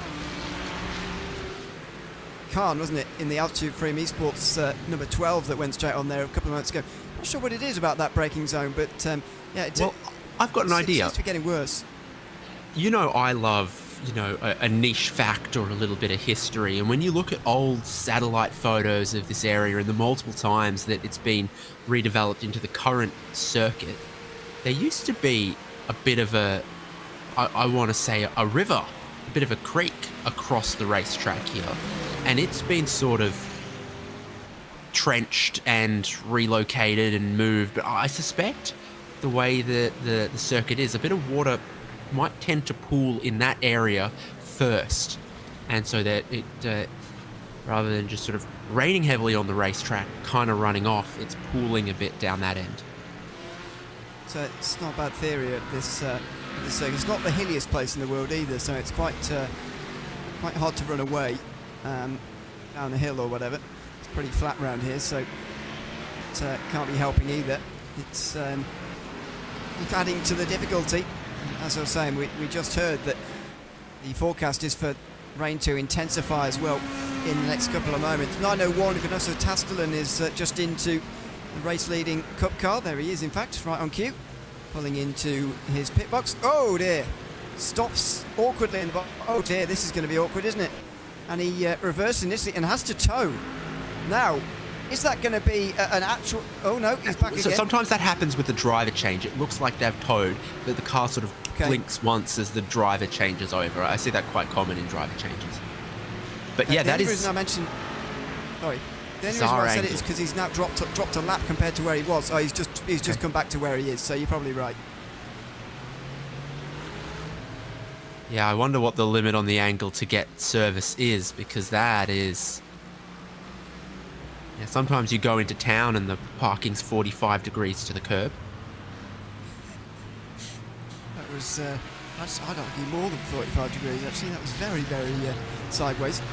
Shows you how slippery it is in pit lane as well, and how how we are a million miles away from ever seeing the slick tyres on the racetrack as well. It's going to be wet tyres all the way home here today. This is down in towards turn 8 again. Coque Lopez we rejoin at the moment. And Clement Fridry is chasing him in the fast lane RT car. We should see the number 2 grid and go, and there indeed there is the Mustang in the background. So Lopez not too far from going a lap down as ever in this series. Not necessarily a disadvantage as Lopez goes wide, but it is symbolic and psychological, isn't it, going a lap down in one of these races? Yeah, let's take a look. I caught this earlier, Hyperion Racing, with a little bit of a lockup, ended way off track. Obviously super slippery in all of the paved runoffs, super slippery in the gravel, but also that painted section. Hello, you're not a MotoGP bike. What are you doing in the penalty lane out there? So yeah, super slippery once you get beyond the curb. And that's so the interesting thing where we've been keeping an eye on track limits, but it hasn't been as extreme as you might think when you put Misano and Rain together, because the curbs are so slippery that half of the places around here, they don't actually want to cut them, which is what gets you into trouble in dry conditions at Misano with track limits. Just thinking, seeing that box there, why Formula E haven't been here, but I realise I haven't been watching Formula E, and Formula E has indeed been here. So there you go. I guess that's the perfect place for your, whatever they call it these days, the boost thing. Anyway. An attack something? Attack zone, attack boost attack. A fan zone? No, wait, no, that is a thing that they have as well. Not on the track though. That would be a bit more of a difficult sell.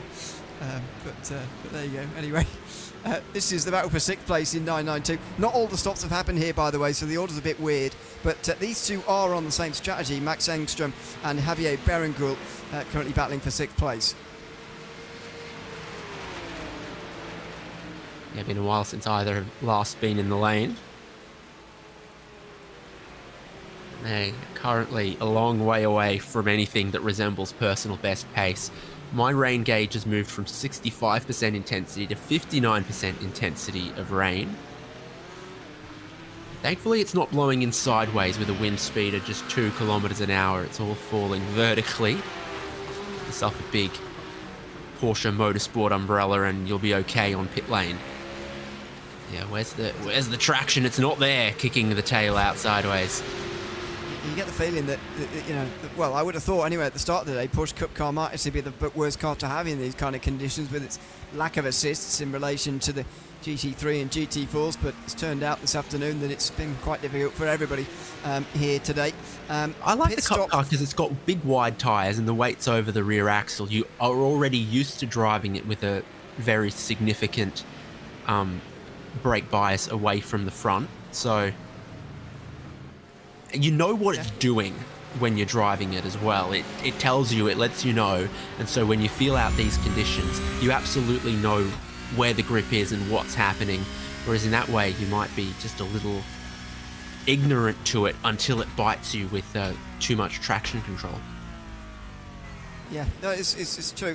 It depends, of course, whether you enjoy a rear bar car like that, but in that case, why would you be driving the Porsche Cup car in the dry or the wet? Well, they call me Sir Mix-a-Lot with how much rear bias I run. It's the way to do it, apparently, in these cars. Flash of the lights there from one of the McLarens. Not pleased about the dive down the inside from Berenguel in a fast repair motorsport Porsche. one of the Mustangs from Simify just slips through at the same time on the way before turn 11, 12, 13, and then eventually on the brakes for 14. Proper corners in the wet weather, which is good. This is Matthias Tem going for a spin in the Fury Sim Sport car, coming out onto the straight through turn 6. So another spin of a Fury players lined up here. Fast lane RT in the first sector. Side-by-side battling and side-to-side contact with one of the Ferraris. Clement Fidri, he was trying to catch Coquin Lopez earlier. We were watching that, but he's been tipped into a spin. Had to use a bit of the access road there, cutting across turn 2 to 3 to get in front there before rejoining again as our battle we were following goes to the pit lane. Yeah, together, just 1 second apart, tripping the beam going in. Berenguer gets out. Diana Perez is going to get into fast repair motorsport. It looks like Max Engstrom stays with ice cold racing. That'll just change up the look of that battle, won't it? With a driver change in one, but not both of the cars. Yeah. Get the feeling that could go either way now. In a sense that might well not stay together for too long unless there's a very evenly balanced driver lineup there. As Joe Vega Goddestad now comes in from the lead in 9:15. That is lap 100, by the way, for the Porsche Cup cars. So now, what's that? 3 hours 10 complete. 100 laps done. Not quite going to get to 200 in the Porsche Cup class in the rain here today, but that will just give them a better idea as to what they're going to do on strategy for the remainder. Impulse have been able to go 1 and 3 laps longer than the 2 Grid & Go cars that lead this race, respectively. Grid & Go, of course, 1 and 2 in the championship after locking out 1 and 2 in the first 2 races as well. It's been a race of domination for 901 and 900 to a lesser extent. And so, yeah, because number 900, sorry, is indeed down in third at the moment, behind Team Checkmate Wallet Group. But again, Grid & Go leading the race overall, as they have done throughout this season. Also leading all 3 classes, worth remembering. It's been a brilliant season from them, but a season they came in as favourites, and for sure they are executing on that favourite status so far. 986 has a black flag. They've just come into pit lane. They may have been speeding or cut the pit entry line, if that's what's happened for them. I think that's going to be a problem. I think that's going to be a problem here for Karel Kviken. Yeah, so it's a difficult pit entry here, by the way. Interesting sort of way in on the way into the final corner. It's a very sort of tight version, effectively, of the final corner, almost a replica. You run around the inside, you'll see what actually he did here. He looks fairly in control. A bit of a late call, but you can't dive in too soon. Oh, brakes quite late. And he gets away with it in terms of not hitting the wall, but clearly didn't slow it down in time by the looks of things. And yeah, there's the... I wonder whether he did slow down in time and then didn't put his pit limiter on, or hadn't got it assigned or something, because he seemed to slow right down well after the line there, as if he didn't quite understand. He looked very guilty. He looked so guilty, didn't he? He did. If you see someone, see a police car and then do that, you're like, oh, you were speeding, weren't you? Potentially just thought their pit lane speed limiter was 1 button, got into the lane, then begun to accelerate and realize, oh wait, no, it wasn't that button, it was this button, but too late, I've been caught. So that is something in the order of a 40-second penalty, realistically, speeding on the pit entry. Still there, that car's still on the pit lane, so we'll be there for a while. Marcin Rybacek has got that really wrong through turn 12, off into the gravel, and he just about avoids the wall. That's from second in the 992 class. Team Checkmate Wallop Group are splitting apart the Grid & Go dominance on this championship so far, and that's it's going to put paid to that as Chesney Esports also go for a spin through the penultimate corner. Oh, and one of the Caymans has to do well just to skip around. Again, so much, I said it in my first lines, I mean, it's so much about survival here, even at this stage in the race. You've just got to survive those getting loose around you, and there goes Fury Simsport for the second spin in just 10 minutes there. Too much apex curb. It's so wet there right now. Rain intensity down to 52%. It's A number that I don't think we can bring onto the broadcast graphics because it's kind of an estimate from a number of other sources and it's calculated separately, but certainly from that measurement, the rain intensity is still significant. Gone from in the high 60s down to about 52%.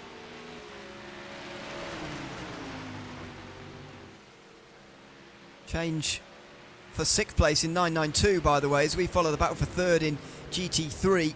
Williams Sim Racing Academy ahead of Green. Who go a bit wide in number 1. It's David Boschke goes slightly wide, and there is his teammate getting well out the way. Simone Maria Marciano, I don't think intentionally, but just getting out the way of number 1. We're currently in 4th place and trying to rescue a season, really. Number 1 is all the way down in 13th place in the standings after having good pace for the first 2 rounds, but just not able to get these races together. This would be their best finish of the season so far if they can execute this for the next 2 hours 45. So even despite the little off track there that Boschke had, he's closer to Caruana at the end of this lap than previously. More dramas for Fidri in that Lamborghini. We're not far from Bologna. He's seen the gap at least double to the car in front, and actually he's more worried about what's behind him right now. As you can see here, Norby Kish, the rear world truck driving ace, and also it's a pretty good sim racer as well, on the back of Clement Fedri to the fast right-hander. But again, this turns into much less of an overtaking chance down here at turn 11 because of the fast nature of it now, but also the fact that you do have to lift off, feather the throttle a little bit, and into the slower couple of corners, see whether Kish can find his way down the inside. Not quite, but having him looming behind you can't be any good for your confidence, especially after you've had a couple of spins like Fidri has just had.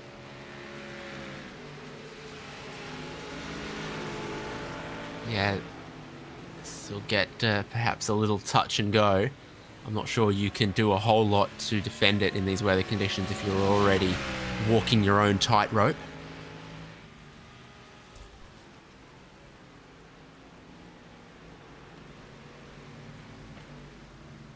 .53 flat for Fidri, 52.8 for Norby Kiss.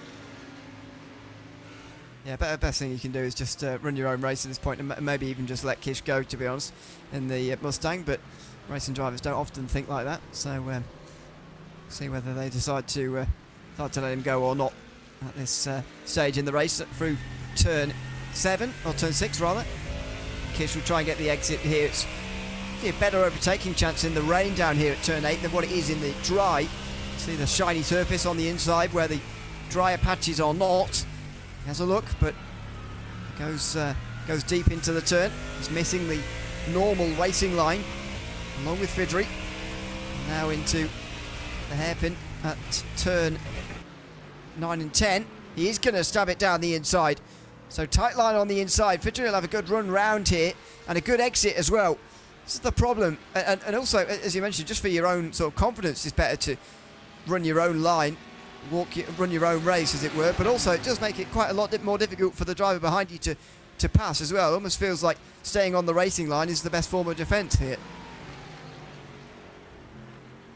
Yeah, I've encountered that a couple of times before. You can be so much quicker than you catch someone and you're like, can I use this part of the road? Oh no, that's why I haven't been going there. I think an opportunity will present itself in not too long. Did you know, on the outside of turn 10 in the industrial area there is the factory where they make Anvera yachts. Could do with one. I find €1.5 million down the back of the couch.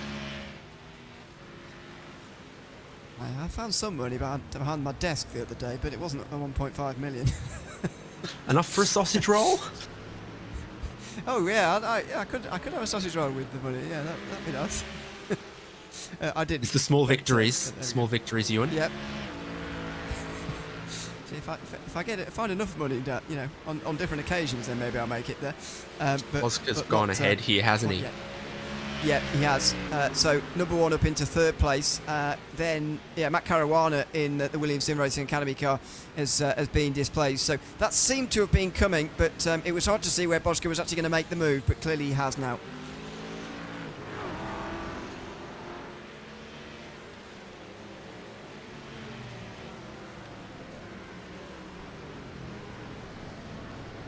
pit stop, including the penalty. Still underway for fast lane RT. Driver change. Fidri out. Sasha Anglesey in, as demonstrated in the top right-hand corner of screen. This is the fun pit exit that you get at Misano. Long time still on the limiter till you get to where that incredibly eager cameraman is in the green cones. And it's so that you don't gain time in the pit exit, cutting turns 1 and 2. It's sort of the reverse situation of the pit entry at Silverstone, where the pit lane speed limit starts quite early, so that you don't gain so much time from cutting the final corners. I feel like this is something you would know, but if it's the same for everybody, why is it an advantage or a disadvantage to put as they do in Silverstone, make you put on the limiter early, or as they do here, make you put on the limiter for a lot longer after the pit lane here? What's the advantage or disadvantage if it is the same for everybody? Well, if you end up in a situation where the time by going through pit lane is too close to the time it takes to be on the racetrack, it opens yourself up to way too many shenanigans. Right. Okay. That does make sense. Stuff I like hadn't considered that. Behind safety car, it's quicker to go through pit lane than stay on the racetrack sort of shenanigans. Or at Silverstone, you could, on the final lap, enter pit lane instead of staying on track and cross the checkered flag earlier in the pit lane than actually being on the racetrack. So if you don't have that and the pit lane is too quick, then teams occasionally take the mickey in certain unique circumstances, including in the wet, where cutting 2 corners will save you a lot more time in the wet than it will in the dry. You just don't ever want a situation where you are racing the pit lane instead of racing the racetrack. Right, yeah, okay, that does make a lot of sense. I hadn't actually considered that, but... Because if you're good... Oh! Whoa! Hyperion, is that in the Aston Martin? Yep. Who's driving that now? Willie Brennan, I think, and I think he's just lost a place there, actually, to 07 Racing and Matteo Blotto, who's just gone past him as a result. That was a very loose moment on the way into the final corner, turn 16, and the Aston Martin very nearly going all the way round into a spin. I can certainly see the attraction, by the way, of going for the new manufacturer, but I can't imagine this is the race they would have dreamed of, to sort of take it on in an endurance race. These are very difficult conditions to be dealing with a new car. I mean, you've got multiple team members you would have tested its strengths and decided it's worth the gamble, but yeah, obviously they were just struggling in the final corner there with the rear grip of the Aston Martin. 7 went by.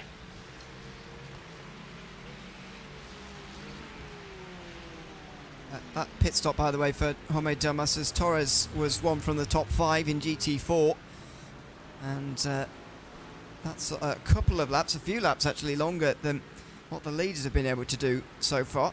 I'm sure as to whether that's going to provide them with any real advantage later on, but there is the Zenith Esports McLaren on its way out of the pit lane and right into traffic, just as you'd want in the middle of a battle. Porsche and a Mercedes that are up to speed and up to temperature, and he certainly is not. That's the Vulcan Fasteners by Glasstec Racing car of William Humphrey, who is immediately behind the McLaren, and it's not where you want to be if you're either of them, really. You don't want to be dropped into the middle of a group, and you don't want to be stuck behind somebody on cold tyres, but that's what's happened, and Torres is going to lose that place on the run down in towards turn 8 now. Yeah, up at 3rd in class, Altitude Frame have a slow down penalty being waved at them. McLaren's getting a bit of temperature, but it's still obviously not there in this battle. On screen here. Not sure what you're flashing the headlights for. You've got no grip on your outlap.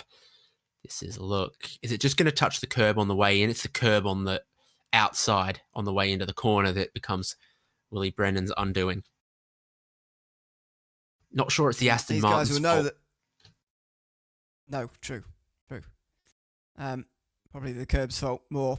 It's easy to say that, well, they should know the curbs are slippery at this point, but it's also quite difficult to position a car for 6 hours without making an error when you're pushing as hard as these guys are. So Brennan just makes a very small error and is punished for it in a slightly small way. It wasn't too big of a spin there. This is a battle for 7th in 992 meantime. Ice Cold Racing by MaximRacing.com and Fast Repair Motorsport nose to tail at the moment, and not for much longer, because Max Engstrom goes into a spin and Diana Perez goes through into 7th position.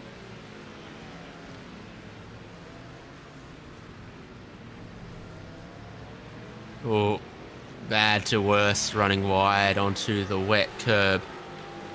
About to go a lap down here as well. Change of direction in 1 and 2. Perez had a look to the inside of the second corner. It was just a tiny bit of contact. Does not take much. I think a soft breath of wind would tip you into a spin in these conditions as well. Yeah, probably would. There you go, down to 8th place, and he's actually under pressure from Jesse Hiaho from Williams, and that is off the circuit. He just needs to slow down at the moment, Engstrom, and just regather himself, resettle himself here. He's just gone 2 laps down, a lap down to the 900 car as well. Grin and go. Just needs to settle down.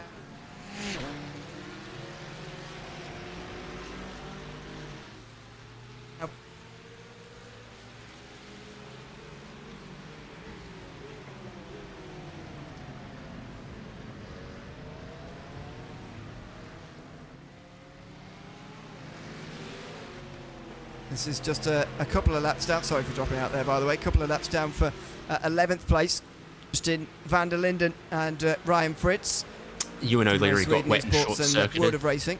Don't worry, I ringed him out.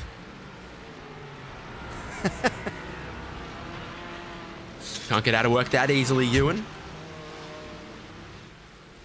Oh, it's a long way to go, isn't it? Just over 2.5 hours. Like you take the Nintendo 64 cartridge out, blow on the contacts and plug it back in. Unless you're too young for that. I'm sorry, but I am. Oh.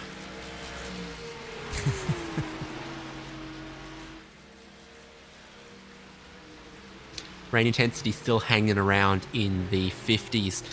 In various other races, calibrating this rain gauge that I've got, typically the crossover slicks to wets was around 10%. If it was raining 3%, 6%, you're like, oh, that's a tiny bit of rain coming down, but slicks are still the tyres to have. Once you crossed about 10%, was into, ooh, should probably be on the wets. And so this sort of 50% rain intensity is, nope, the track is not drying off any at all. We're a long way away from any kind of crossover, and will be all the way to the end of this one. I think one of the things that stood out to me actually over the course of this race, this is the first long endurance race in our race where it's rained from absolutely start to finish here today, and at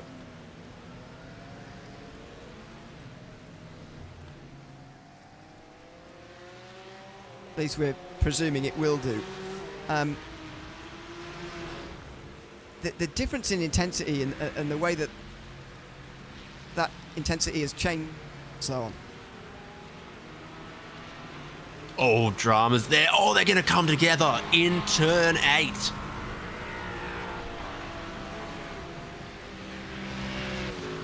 Engstrom and Hiaho battling in the 992 Cup class.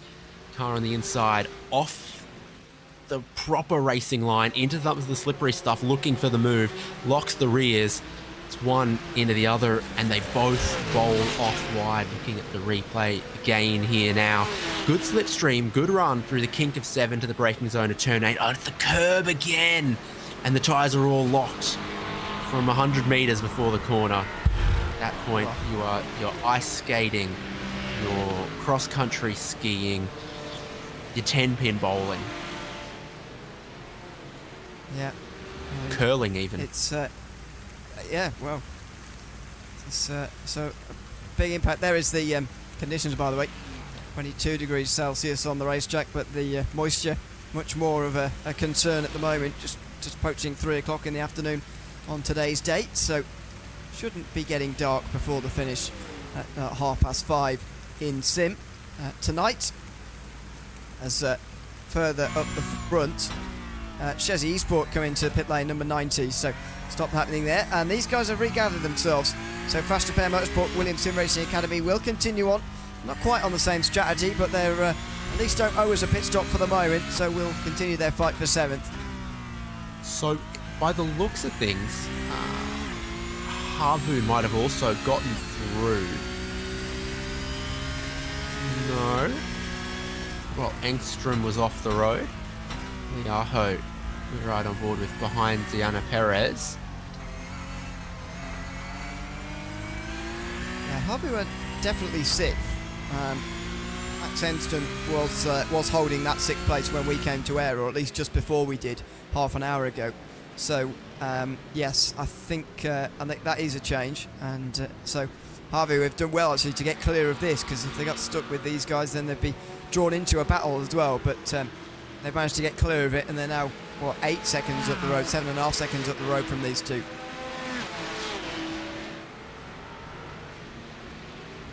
So stay off that curb. Stay off the curb going into the final corner.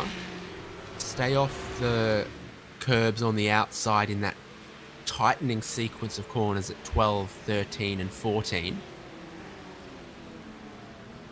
I think I can just repeat my same advice for a couple more corners and people will believe it.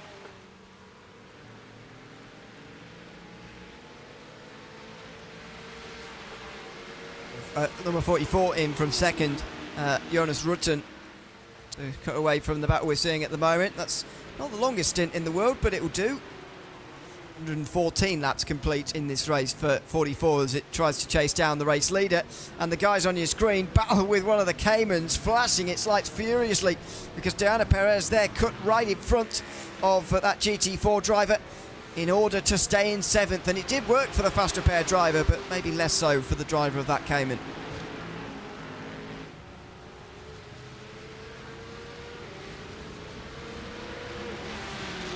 They didn't pick you for British F4 Esports?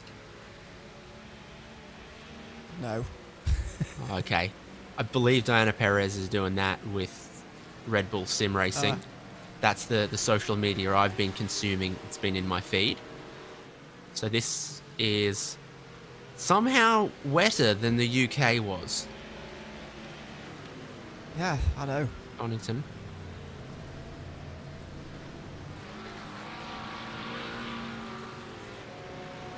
We've had a bit of late summer sunshine, to be honest, in the UK, so we're enjoying that. But yeah, well, it's not even summer anymore, is it, really? But weather conditions have turned on their head by the looks of things, where it's raining in Italy and sunny in the UK, but there we go. My Wednesday forecast is for 30 degrees. Thanks for that. It was also like that in the height of winter, though, so, you know.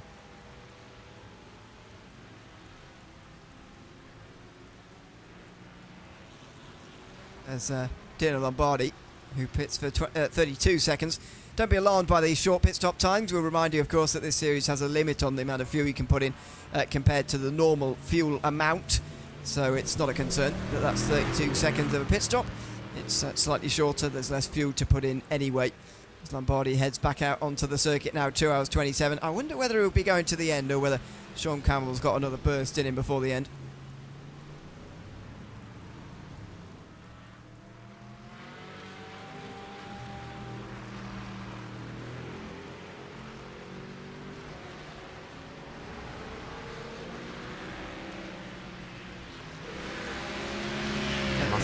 Campbell out in the rain. There's no.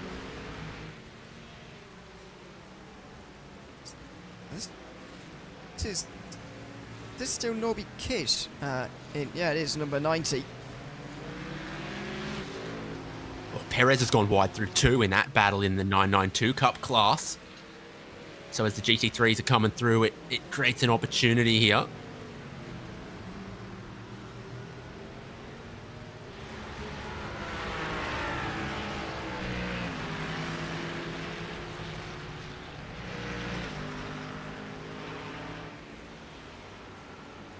There are the other pit stops happening in GT3 at the moment. BS Competition and Adidas Racing by WSR both coming in. Adidas were in the top 5 when they came to a stop on 115 as well. So yeah, they're the leaders slowly coming in GT3, and soon that cycle will all be over. Here comes the battle again for 7th, and there goes the Williams car. Oh, squeeze as number 900 goes wide just in front of them. That's the 3rd place car right in front of these guys, just having put them a lap down. Or is that the overall leader maybe who has put them just put them a lap down? No, it is the 3rd place car, I think. But just in front of these guys, went very wide, and yeah, got in the way of them a little bit.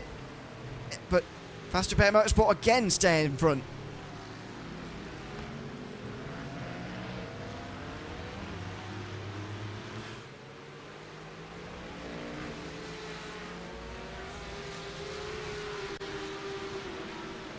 Yeah, it's the lap times are sort of minute 51, minute 52, minute 53 at the moment in this class. Longer when there's dramas, which there have been once or twice.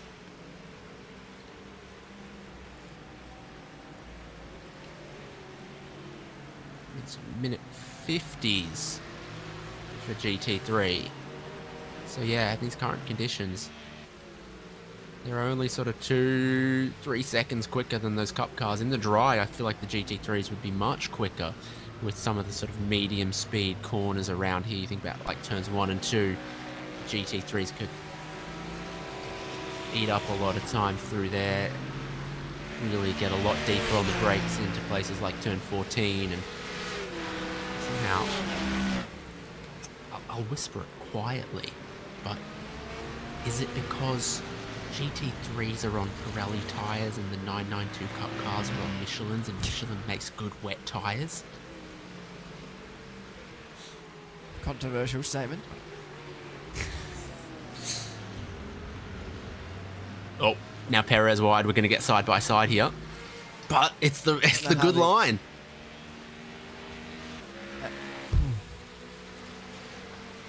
You can almost see it, can't you? See it in the sort of amount of wetness on the right hand side of the road there as you look at it, and the racing line there as well. It's visible the way that it's different. Perez a little bit wide into final couple of corners there, but does okay getting it in time. And there's another look down the inside from Williams' car. Laho tries again, but still cannot find a way through at the moment. It's got to be pretty frustrating to just be sat here in 8th place at the moment. And you can see that just what you were talking about earlier on being underlined there, the GT3 completely stuck behind them through this final sector. Strength in these conditions, the GT3 with the traction control kind of negated by how the Cup cars have got such wide rear tyres and all of their weight over them. Now Perez is tight through turn 2 rather than wide out there as the lap previous. Still raining heavily, but I think we just got a tiny bit more sunshine coming through for a moment. Being middle of the afternoon, the rain cloud can be directly overhead and the sun can be, 45 degrees to the horizon. And you can get a bit of both, in the early morning and the late afternoon. Does look like it's sort of those kind of conditions, doesn't it? Where the sun's trying to poke through. Maybe even if it's not directly overhead at the moment. Might just help to dry the circuit off a little bit and get us to see different lap times, or faster lap times even. But there you go. It's not getting much easier, is it? Racing point there. Perez goes wide, and Hilaho finally through. Will that stand now finally for Williams, because it's taken a very long time? And that Aston Martin still, by the way, stuck behind. Daniel Perez cuts in front and wants to try and get that place back again. On the curb, on the painted surface. Oh, it's such a slippery slope there, isn't it? Getting out there, and Perez saves it at least, but does not regain 7th place. There's lots of very lovely paint to break up the otherwise bleak paved runoff. It says something there. Probably makes a lot of sense from the TV angle kind of perspective, but it makes it, I think, extra slippery in these wet conditions. Straight line speed, just we're used to this in the dry. Oh yeah, the Porsche Cup cars have got a tiny bit more straight line speed, but just then it was dramatic. So much more traction, much more straight line speed. Braking still a big advantage to the GT3 cars. Mid corner in these weather conditions, slightly better for GT3, but yeah, the traction out of a slow corner in the straight line. The GT3s look a little lost. And the Porsche Cup car looks real good fun to drive for that sort of stuff. Yeah, and we talk all the time, as you mentioned, about the difference in straight line speed, but more what I mean by that when I'm talking about is sort of top end, but that, you know, that's not long straight, the front straight here. And that was sort of a third gear pull, wasn't it? It was just, whoa, yeah, okay, yeah. Off you go. Yeah. It was all the way through, basically, right from traction all the way to towards top end. And just watch how long it takes the Aston Martin now to get a getaway. And I know it's not the fastest car in this race, either Hyperion racing cars. They are 2 laps down at the moment, legitimately on the front of the race. But even so, you know, it's underlining, isn't it, the point you were making earlier about the lack of speed difference between these cars at this time in the race, as William Humphrey has been pile-drived by one of the 992s down into the final turn. Or is it pile-driven? Max Enstrom approaches with so much speed. William Humphrey gets a little bit of that Newton's cradle effect, sends him well beyond track bounds, even into a dead spot for our cameras, question mark? Yeah, he almost disappeared. That's a good place to shoplift, somewhere the cameras can't see. You just got to find that corner of the store, Ewan, and you can have as many sausage rolls as you want. Where have you been learning that? Goodness me. I've never shoplifted in my life, but if they scan my groceries incorrectly as something slightly cheaper, I'm not telling them. No, no, not the supermarket, you're not. Meanwhile, this is from second. Falcon Sim Racing team off down at the fearsome turn 13. And I wonder whether 992 had anything to do with it, or whether they were just doing the same thing. Yep, undersit, and off you go. Goodness me, following straight off. So oh, and that was a pretty hard hit on the wall as well. That's damage, suspension damage. Yeah, very bad, and a toe as well. Straight toe for Max Engstrom, who has not had a good stint. Not just the toe, the camber as well on the front left. Very good.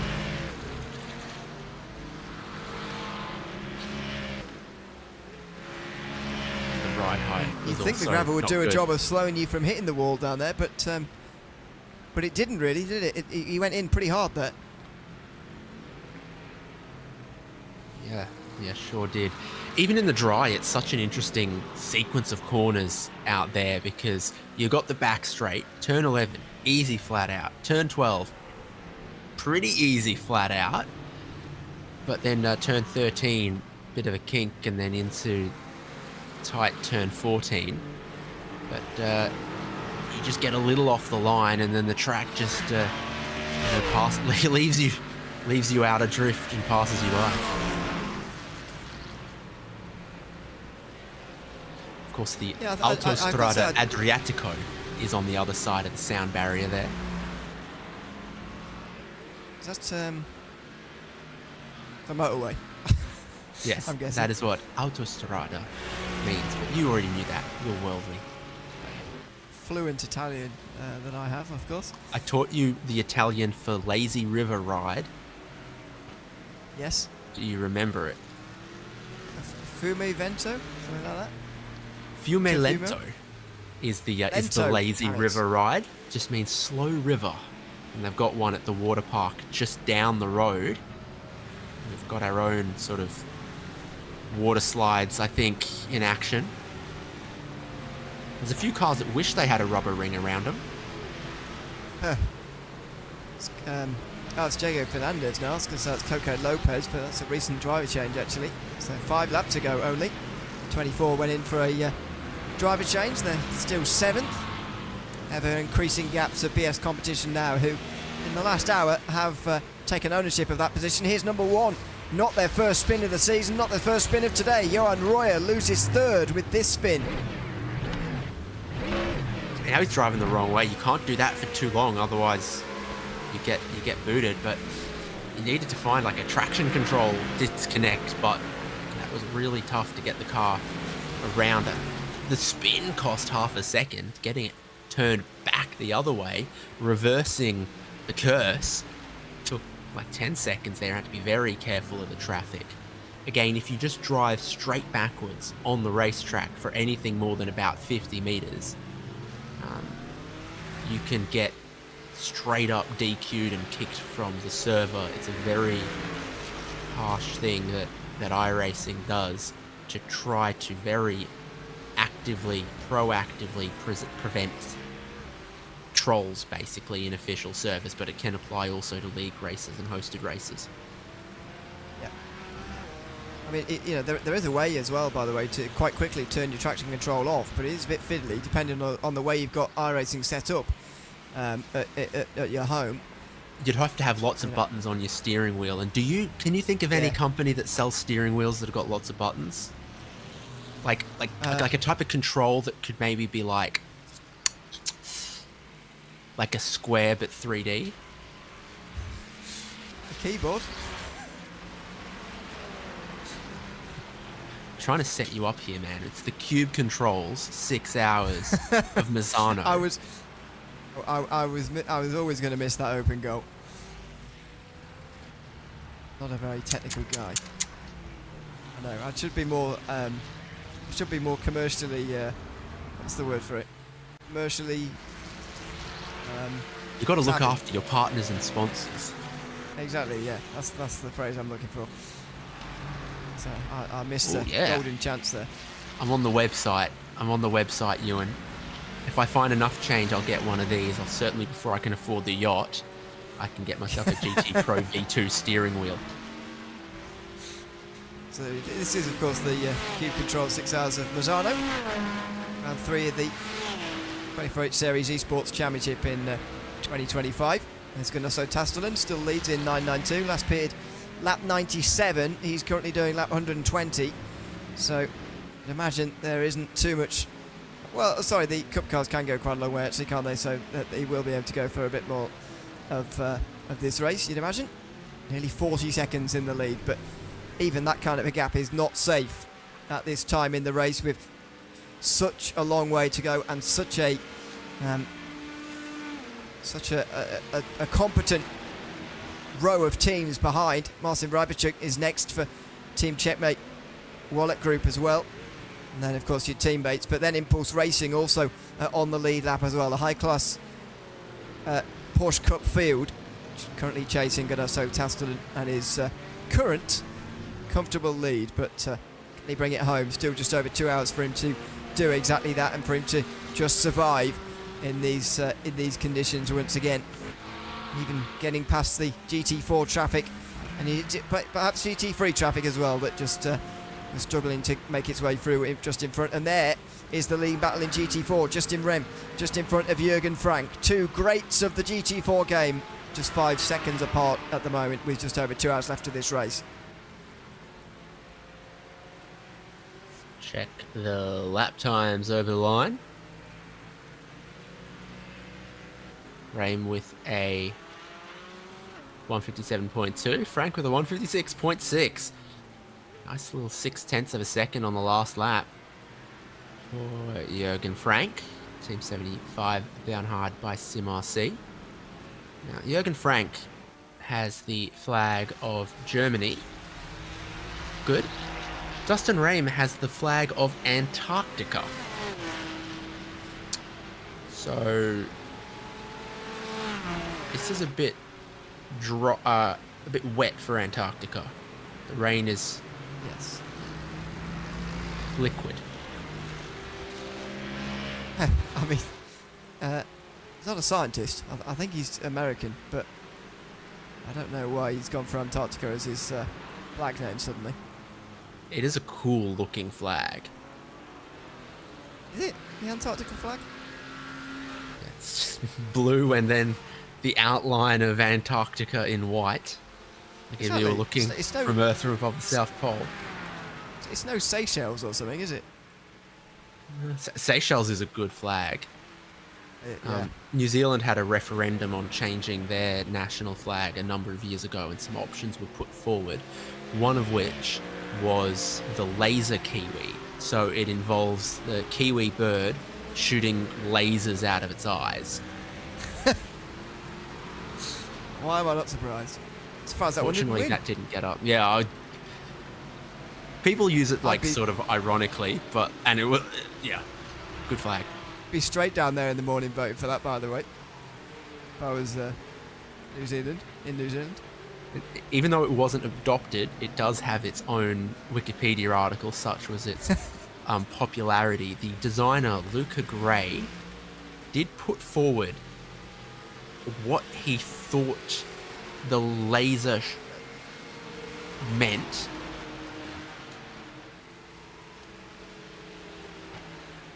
What does that mean? What did the laser mean? Well, it's supposed to be like, it represents New Zealand's future in the science and technology industry. That's what, a flightless bird shooting lasers means, and why the flag should be something all of the country can get behind. Okay, that's. I feel like that makes even less sense. That's the explanation. but there you go. That's just the way it is. I can guarantee you, if that was an option in Britain, by the way, and we had a referendum on our flag, although we wouldn't do that, it would be that kind of thing would win. The laser beam projects a powerful image of New Zealand. I believe my design is so powerful it does not need to be discussed, is the official explanation. So powerful it doesn't need to be discussed. Right. White 500 were well off the road, and we're going to actually see Falcon Sim racing again. And this car's already damaged, by the way. I was just going to pick up and talk about this because Jonas Rutten's been in the wall somewhere. He's already got damage before this replay, and that's why he's driving around the outside of the circuit. Matt Caruana's gone past him easily. Johan Royer as well.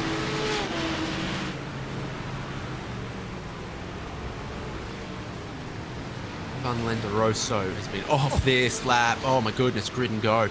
Does not look like a good time to be a Ford Mustang. Ponies struggling in all this much weather, and you can see how badly Falcon already had it. Oh my gosh, so everyone's off the road. What's happening there? Rain intensity's back up to 65%, so it's heavy as it's ever been. 3 cars in one shot there, all wide on the outside of turns 13 and 14 at points. Wind back even further. That thing's crabbing nasty already. Yeah. Try and rewind as far back as we can to get a view as to what happened there to car 44, because it's definitely been... here we go. Oh no! Simrace Sweden Esports in the wrong place at the wrong time. Rutten having an otherwise innocent spin. Oh, just unfortunate, I suppose, the Porsche Cup car was in the vicinity at that stage.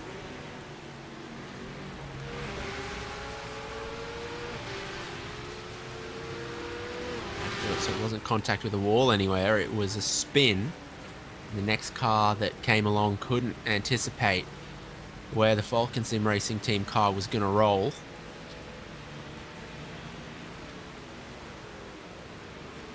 Triple Nine in the 992 class lost about 10 seconds out in the gravel last lap. It puts them a lot closer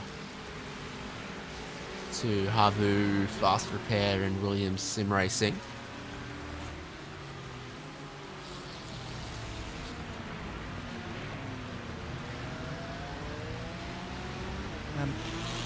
This could be quite a long stop for Jonas Rutten, so I think 44 is as good as out of contention here tonight for the race victory in just over a couple of hours' time. It goes over a couple of minutes already, and will continue in the pit lane. So far this season, by the way, Falcon Sim Racing Team are 3rd place in the championship, so they are one of those chasing number 2. Number 33, Simify, is the other team who are relatively close, but they're outside the top 10 right now as well. This could be a very big day in the championship for Grid and Go as they look to try and pull away from the field. There's some even nastier rain on the way. I'm trying to read the map here. Is that... How far away is that? It doesn't tell me anymore what the time of loop's doing on the weather radar. So maybe that's 10-15 minutes away, some even heavier rain if you can believe it.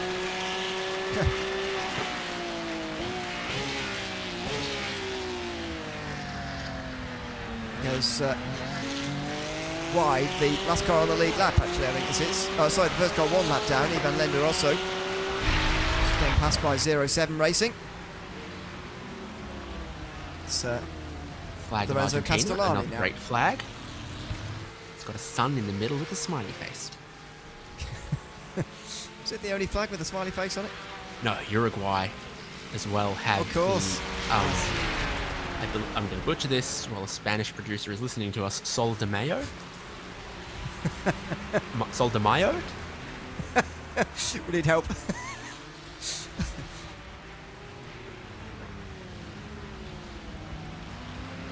Sounds like we just need to get rid of the accent and we'll be okay. But There's a question.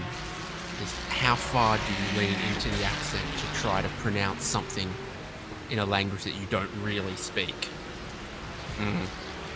Troubled waters, also, just like when the heavy rain comes in a couple of minutes. so how, I don't know how to define language don't really speak. I don't speak any Spanish. This is we've just been told how to pronounce that name more properly as well. I know the double L is not L in Spanish. I know, but I can't actually comprehend in my head how to say that in my in my head. That looks unbelievably difficult to me. But, I got schooled yesterday also on more pronunciation. So 20 more broadcasts with our esteemed director Ramiro Agustin Cisneros, and I will be almost not embarrassing at pronouncing names from South America. Baby steps. Baby steps is all I can promise. I'm sorry. Hey, you've got to start somewhere. There is an English-speaking name we might get on with a bit more. Justin Rem, who's currently in first in GT4, ahead of Jürgen Frank. 4.5 seconds. The gap was about 5 at biggest, by the way, in this stint. So it's going the right way as far as Sim RC are concerned. But if you've been following this race right from the beginning for nearly 4 hours, you'll know that this has just been fluctuating again and again and again between these two teams. It's hard to know which way it's going to just bounce out at by the end of the race. But for now, Grid & Go leads, and they are bleeding some of that lead. But how long can Justin Rem survive this 4? And at what stage does it turn around the other way and the lead starts to extend all over again, as it has done many times so far this afternoon?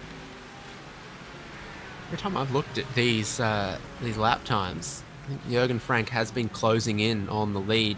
Maybe we have sort of like the last 3 laps comparison or something, but I mean, if you can get a second per lap in these conditions compared to your rivals, that's very, very promising. Can see it almost doing the same pace as well. 3rd in category, some distance away, as we have a deep dive on GT4. You can keep your eye on the live margin, 400 versus 476. So I'll just run through the top 10 while we're looking at this GT4 field. I'll go through the field because we're almost at the end of another hour. So as you can see, Justin Rem is leading by it's actually just gripped up to 5 seconds while we've been talking because of traffic, presumably, for Jürgen Frank. But not only is it a lap off the lead for Williams Sim Racing, as you might expect, they're a whole lap off of Jürgen Frank as well. And you'll see here, there they are, just been lapped by the car they are chasing. So Beckham Jasir is in 3rd place. A good fight for 3rd place actually, but they are over a lap off the lead. Jose Damascus Torres is in 4th place. That's another one we'll need teaching on. Timo Hayden not far behind in 5th. There you can see that battle, 4th and 5th in GT4 with the Lamborghini. GT3 just in behind them. 6th place is Adam Watson Not that far behind this battle actually for 4th position. He's trying for Altitude Freem Esports White, who we just catch a glimpse of in the background, coming out of the 6th corner. And then it's Thomas Enger Sim Racing, Jeffrey Ross 7th, Ryan Woodrow for Samantha Town Racing with World of Sim Racing, Pike from Beach Racing in 9th, just a second behind Woodrow, with Delta V Racing by Keyshop rounding out the top 10. Adrian Da Costa also a lap down. The gaps actually, when you take out the front two, are very, very tight all the way down. If you take 3rd place as the leader, you've got no gap inside the rest of the top 10, bigger than 20 seconds or so, and that is pretty good going, nearly 4 hours in. Yeah, it always exaggerates the difference in pace, sort of wet conditions. It's like a street circuit exaggerates the difference between pro drivers and AM drivers. In dry conditions, you go, ooh, 0.2 of a second per lap quicker. That's a good margin, but it's nothing here, where sometimes some cars are 2 seconds, 3 seconds a lap quicker occasionally. Margins are bigger. In lap times, the margins for error are smaller with the curves, with the traction, how much easier it is to spin out.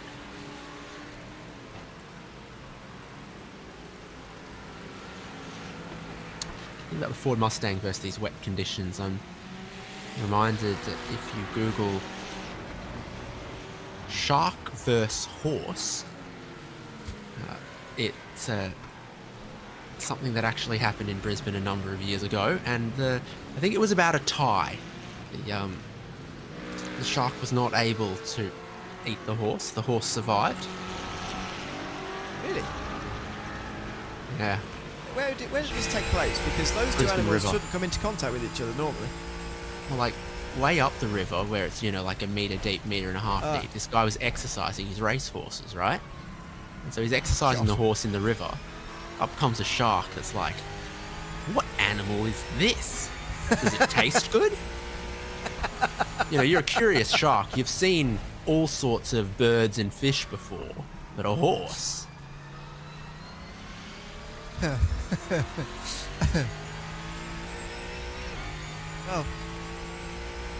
only is that in Australia, by the way? Did you say? Yeah, only in Australia. Genuinely. So, Hayden had a good wild chance place. here as his, horse battles the elements. Quite just able to Amanda complete the Linden. move he was after. It's going to be off here. Just a note there to say that Simrose Sweden Esports seemingly getting away with a lot less damage than Jonas Rutten did. Spent nearly 4 minutes in the pit lane. This car spent, it didn't come into the pit lane after the incident. It's been in the pit lane last for nearly a minute, changing tyres, but there's the latest trip out wide.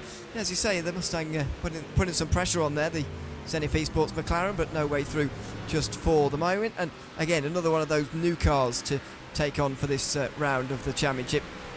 Mustang added into iRacing at the latest update, which is taken on after the previous round of the championship at the 6 Hours of Silverstone, which was just 3 weeks ago now. And yeah, it was as the Cayman down there gets passed by Rutten, we've just gone and found here, having exited the pit lane. It doesn't seem to me like the Mustang with suit wet conditions that great, but it's a top 5 running car at the moment in GT4, so it's clearly not too bad. Yeah, I'm trying to think what characteristics of otherwise relatively equal cars in dry conditions would then favour in the wet.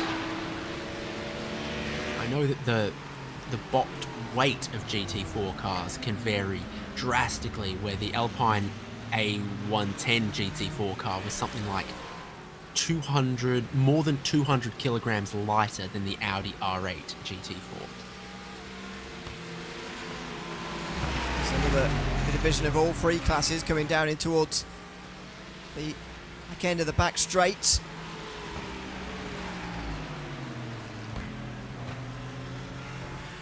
Just about getting away with it always round. It's not a battle for position. Hyperion Racing a lap down on Sasha Englesey for Fastlane RT. I was trying to Google earlier on, and don't know if I need to search social media, whether Sasha Englesey is still an Impulse Racing driver or whether he's just on loan here at Fastlane RT, or whether he's properly left them? I don't know. Last time I saw him racing anyway, he was driving for impulse.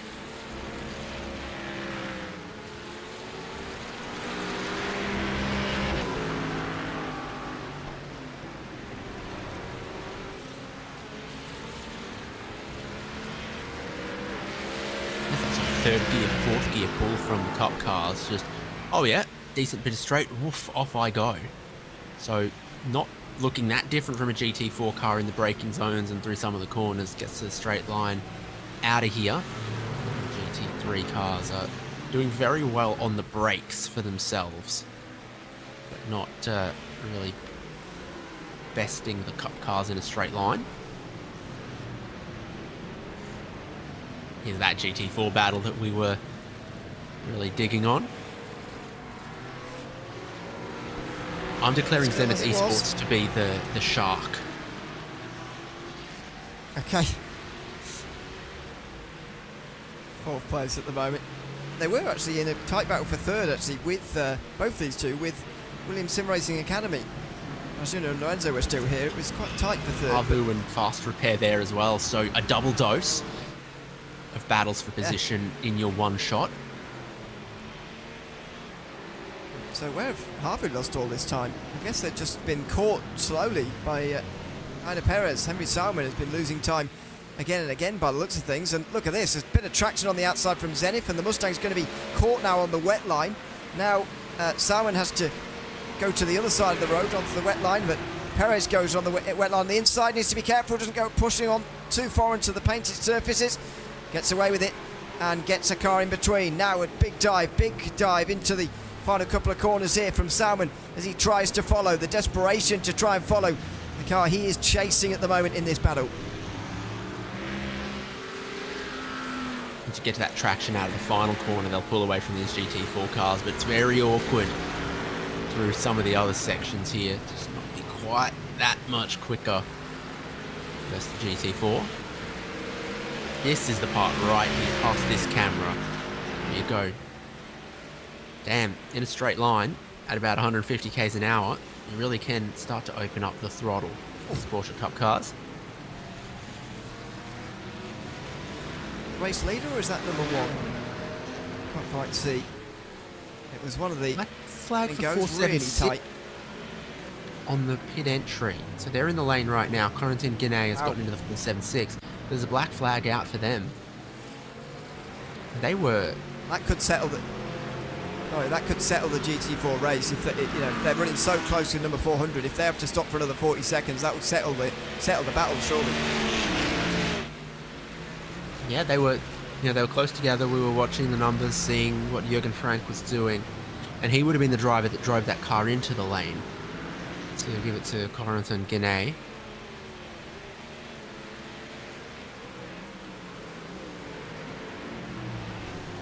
So is that going to be just the pit speed again, or are we thinking, are there some lines on the pit entry that you can't cut, or?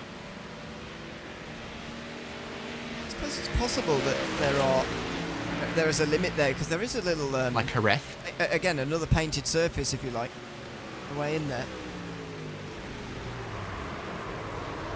Hyperion Racing, meantime, going for a spin through into turn 10. See if we can try and get a replay for you of that pit entry for 476, but that might just have settled the GT4 battle with less than 2 hours to go. This is Chevy Esports also going for a spin through the penultimate turn. It is so slippery through there. You had the leader of the Cup class in, you had Team Checkmate in with a mechanical black flag on the 997.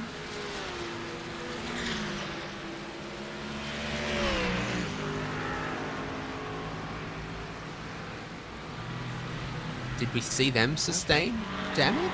No. The reason why I didn't raise any eyebrows, because that's a scheduled lap for them to be in. That's 34 laps, which is entirely normal. Could they have hit the wall on the pit entry? Yeah, it's possible. Very possible. Or could they have... Speculating watching the replay. Looks like the first guess is going to be the correct one. Yeah. Oh, big hit as well. Lewis Hamilton, China Grand Prix 2007. Yeah. Similar, isn't it? Similar. I was also watching that pit in there. I'm like, okay, if you get too many tyres out on the green paint, is that a penalty on pit entry or Yeah. what else? But I mean, hitting that wall is a penalty on pit entry because they are parked there still getting repairs. I was thinking that as well. But surely at that angle, if you're going to hit the green painted surface anyway, you're going straight off into the wall anyway. Yeah, You've you're got in bigger trouble. things to worry about than speeding. Ooh. Just rode the rail like Need for Speed around the outside of the corner there. Bit of a wall ride. Yeah, right suspension is horrible. You can see the car bouncing there as the front right was broken. Well, that's a big shame. It's a couple of cars we've seen chasing for race victories. 997 in the 992 class and also 476 in GT4. And some penalties that could well define this race. The gap at the front of GT4 is over a minute now. And it's going to be a 1-2 for Grid and Go now in the 992 Cup class. That will sort itself out when number 900 comes into pit lane. They're probably a couple of laps away from doing so. They went a couple of laps longer than their teammates last time anyway. So they may well do again here. But no such trouble in GT3 actually. None of the front guys getting into any trouble here. Gino Lombardi still leads by a minute and 20.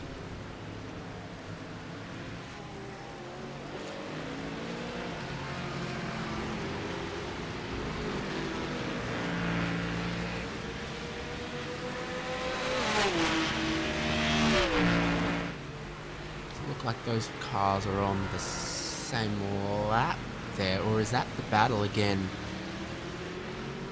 Fast repair.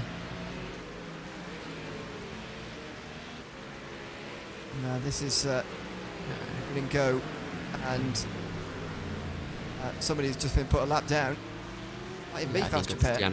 Diana Perez. Yeah, that's the car that I read correctly. I just wasn't sure which the other one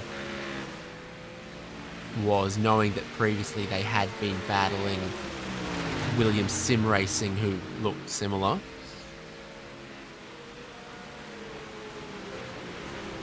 But pitted 4 laps ago. Perez last pitted 31 laps ago, having done at least 33 laps to the previous stint.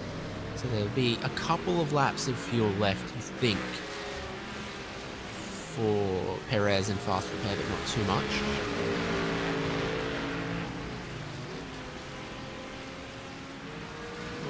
Oh, wide. Don't try to copy Slide. the race leader's pace and line. No. Well, copy their line, but do it with just 1% more caution. And that's a car, by the way, recently out of the pit lane as well, so they're on totally different ends of the stint there. Perez will have less fuel on board, but of course those tyres will be very old at this stage. In Porsche Cup class, you can go a very long way on tyres in terms of minutes, over 30 lap stints for those guys, because the fuel tanks are a bit bigger in the Porsche Cup cars, and they're slightly more fuel efficient as well. And that means they can go a bit further, and therefore the tyres get older. There's another check on the conditions. It is not getting any drier out there tonight. It is very, very tricky for absolutely everybody at the moment. And you can see it from here. You can almost see the rain from up here, which is when you know it's pretty bad. Rain intensity is just sat between 60% and 50%. It's at 60 right now. You'd need the rain intensity to be under 10% for it to even hope to dry out enough that you wouldn't be just putting wet tyres on as a default.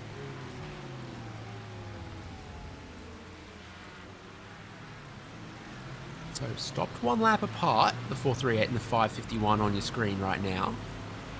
So fuel strategy similar, tyre age similar.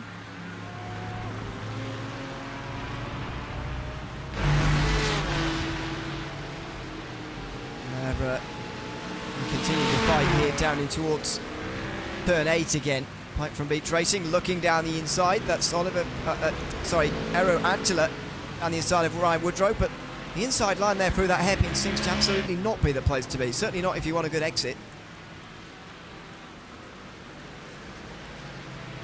Just a bit wet there. You got to try something, and you're going to try here.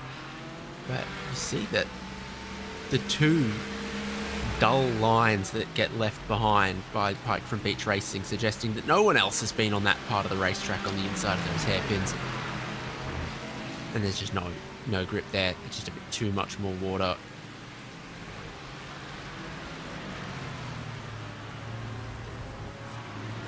Very difficult to get everybody else to join you in clearing the water down there. In any case, it seems to be not the line to have. As you say, you quickly realise that and quickly go elsewhere. In the final couple of corners, these two cars so different in so many ways. You can see the Cayman just so much narrower in its makeup, and the Mercedes really quite wide. It's not very similar to its GT3 counterpart, of course, with its speed differences obvious. Look down the inside in towards turn 1, and no way through again for Antela, who seems to be quicker. It's about finding a way past, and again going differing away from those lines that have been taken on by everybody from minute 1. Got to try and do something different, and as you said earlier, you quickly realise why you're not running out there when you're searching for different lines trying to get past. 33 laps to the stint, and Deanna Perez is in Fast Repair Motorsport. You'd also see that the Team Checkmate was still on the lane after 7 minutes of repairs and go 900 in the lane. On board with Iro Antilla here in GT4. Again, just searching for some slightly different lines to find grip somewhere else, but it's not forthcoming yet. Still sort of stuck in the same Scalextrics groove as the driver is trying to pass. But this is where the traffic can matter, because I think that's forced something to happen here. Hey, do you want to know something that's salt in the wound? Go on. Team Checkmate, who hit the attenuator on the pit entry, their repairs are complete. Their meatball flag is gone to reveal a black flag for an unsafe pit entry. I mean, it is unsafe, I suppose, but it really is kicking them while they're down, isn't it? I'm not going to go to a hospital emergency ward and tell everyone in there that they're not well. Yeah. Like, yeah, the bumper fell off. You made them repair the car for 8 minutes. They know their entry was unsafe by the very nature of bits fell off. The wheel came off, by the way. You saw the way that the steering wheel sort of just started to flop around. The front right wheel came off. Properly badly damaged. So it's bad news for 997. They are last now of the ones who are still running. We have seen already a couple of times. It's 3 retirements actually. Ice Cold Racing by MaxSimRacing.com have retired. Number 992. They were running 6th place when we came to air just over an hour and a quarter ago, but now out the race. Delta Sports Sim Shop have been out for 61 laps. That's just under 2 hours. And Carlisle Esports Cup have also been out as well for after about the first hour, just less than the first hour when they retired. So yeah, a few retirements so far, and a few who have survived their long repairs. I do hope that Team Checkmate Wallet Group get out again, though. Would be nice to see them finish the race, even if I can't imagine their motivation is particularly high. I think the stop's done, and they're on pit exit after 10 minutes. Yeah, they've just left pit lane. Sim Race Sweden Esports again. Oh! It's so similar to things we've seen before. It's almost like you almost begin to wonder whether we're watching the same replay again, but we're not. We're just watching somebody else do the same thing again. Yeah, that curb is spring-loaded, booby-trapped. They're on the way into turn 8. Don't touch it.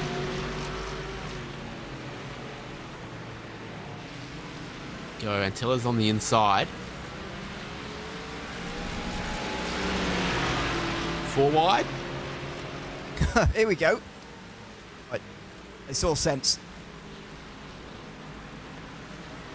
This is all disrupting Antilla because, say, he is quicker when they all get single filed out and whatever, but he's not able to work miracles around those 3 wide moments in front of him. And by the way, one of those was a battle in GT3. You just saw a glimpse of it there. BS Competition closing on impulse, although Ryan Barneveld has recently come out of the pit lane, and Igor Wazowski has to go into the pit lane pretty soon.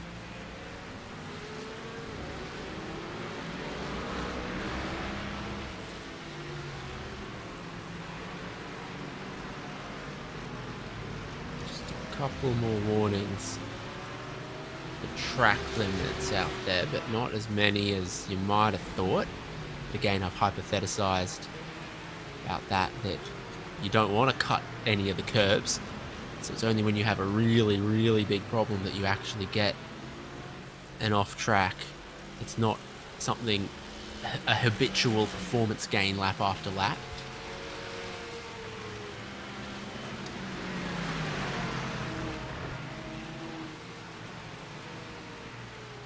Oh, big slide for Woodrow.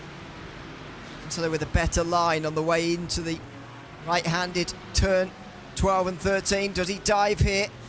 No, it would have to be brave. And he just wasn't brave on the inside line that time round, and so cannot get through. Again, he's on the outside, the penultimate corner. Now maybe for a switchback. Can he grab the apex there and get a better run in time for the final corner? This might be his chance. Inside line, finally, he's got a chance.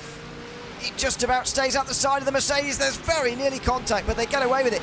It's a better run though for Woodrow, who's in the, oh dear, he's in the wetter portion of the circuit there, and the Cayman on the drier bit will get better straight line speed. Outside through the first bit, inside at the second. And is this finally Antila's moment to move into fourth? No, it won't be. Woodrow on the exit, still has the inside for the next 4 turns in a row. There goes the 992 car, almost as if they're not there, slipping through on the inside. Woodrow will get slowed down by that. Antler will have to run around the outside again twice here, but we've seen the outside line prevail around many corners at this circuit. Bit of a puddle on the inside for Woodrow, and finally Eero Antler is clear. Woodrow's going to go for the cutback though. He's still looking on the way towards turn 8. What a great fight between these two. Antler went the wrong way to cover it. He's like, I'm going to go to the inside for the next corner, but it hasn't worked before. You want the outside for turn 8 here. And he's made the same error again. Woodrow is on the outside where you want to be and gives you the inside at 9 and 10 where it doesn't seem to quite matter as much, although if Antler can stay there, he will be in the place you want to be on the traction zone. Look at him finding that little bit of dry space on the outside, very edge of the road, near the white line but not quite on it.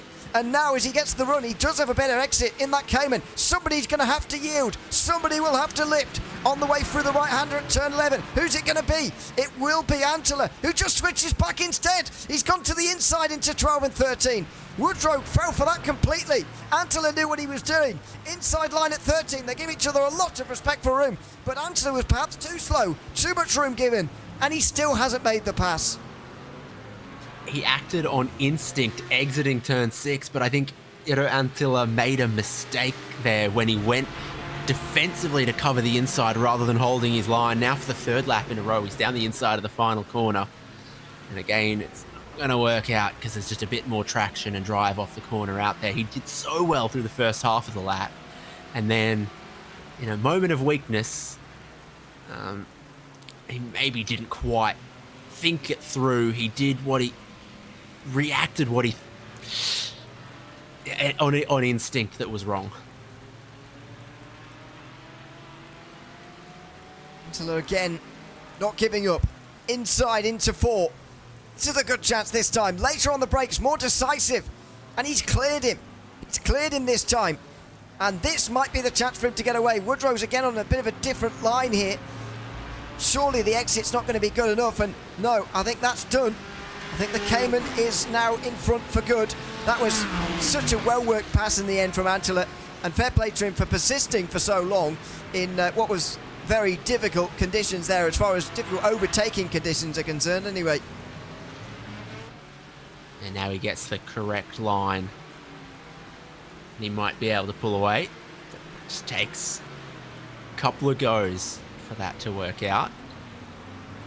A flurry of pit stops happening across GT3 predominantly. Gabi Montoro for Simify Esports. Sheza are going to come in. We've got the outlap for Grid and Go number 1, Johan Royer.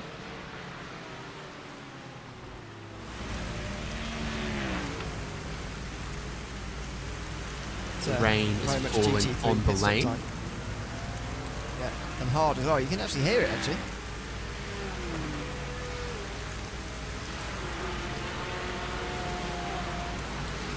I do wonder, what a great sound when you're inside cozy and warm. I know, yeah. I do wonder when I see these conditions, just at what point would be the tipping point in real life, whether we'd actually be racing or whether we'd be under red flag conditions. As Aero Antel is in after 25 laps. After all that, they have to come into pit lane anyway.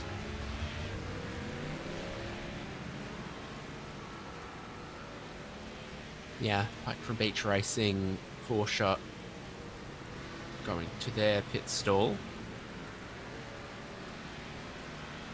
Which is relatively down towards the exit end.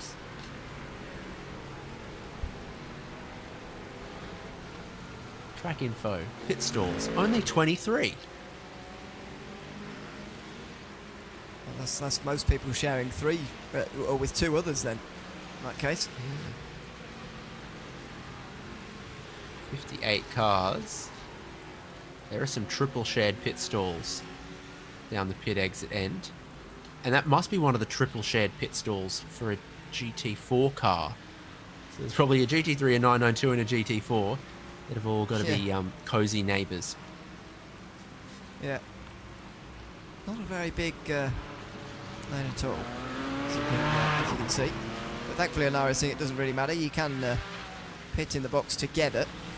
It's Milliam Renner for Instinct Mechanic Racing is, well, it's never good when we join a replay at this point, is it?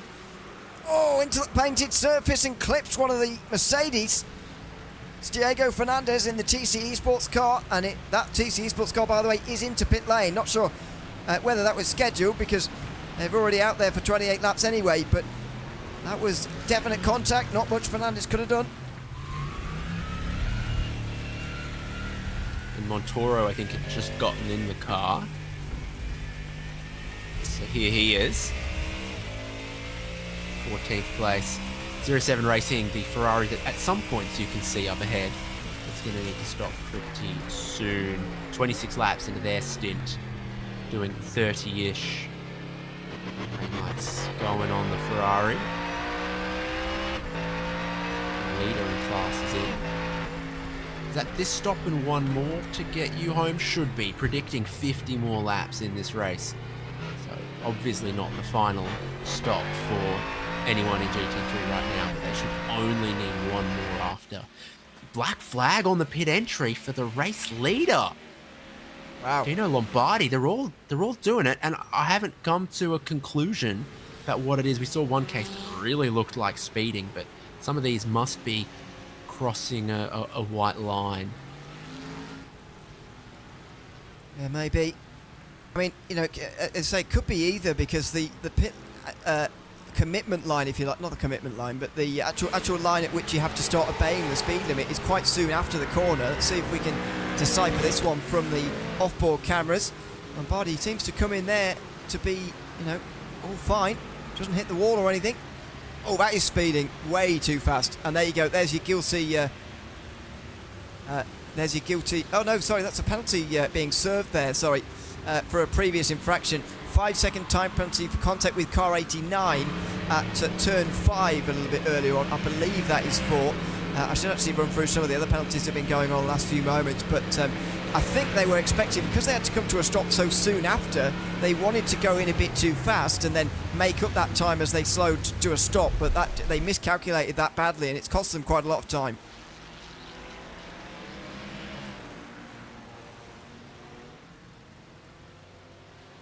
Yeah, there you go. The total cumulative stationary time in their pit box plus the penalty is 1:19. They fixed the crabbing on the Falcon Sim Racing car, but it's still not having a good time out there. Caruana leads. This will be an in-lap for the 77, who only leads 14 seconds over Sean Campbell. Lucas Prada is in.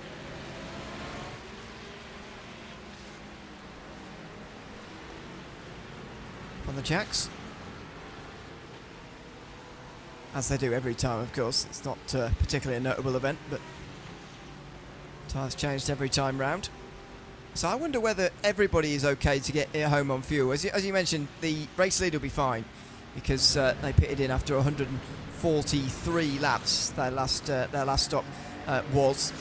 That should be fine. But 6 laps earlier, BS Competition were in. Would that mean they're okay as well? Did you say 50 laps ago when Grid and Go came in? Yeah, it's calculating 50 for GT3 cars at the moment. So that would have to be, that would mean 56 laps were to go when Brian Barneveld made his way out, and that would suggest 2 28-lap stints to the finish. Now, Grid and Go just did a 28-lap stint. I think Lucas Prada just did as well. Matt Caruana just did 29, so it is possible. But I'm not sure BS Competition have been doing that every time, and they're certainly tighter on fuel than some of their rivals.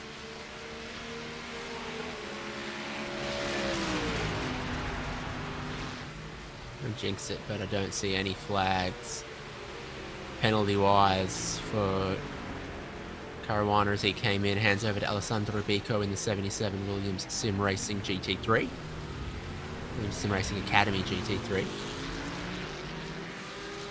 Still a big lead though, isn't it, for Sean Campbell? It's going to be about 30 seconds or so, even after all this. As Altitude now come into the pit lane. This is Encarn. Been in there for quite a while now, actually. It's over an hour and a half. So surely the final driver change of the day is going to happen now for car 12. As Khan gets up on the jacks, and there you go. Final driver change of the day in this Mustang. And who's it going to be? James Beaumay, the long-time Altitude Freem Esports driver, will take that car to the finish, and with no disrespect to the other teammates, I think probably their star driver as well to take them to the end. For the first time in the 90 minutes since you and I have been here, Ewan, rain intensity is under 50% at 49%.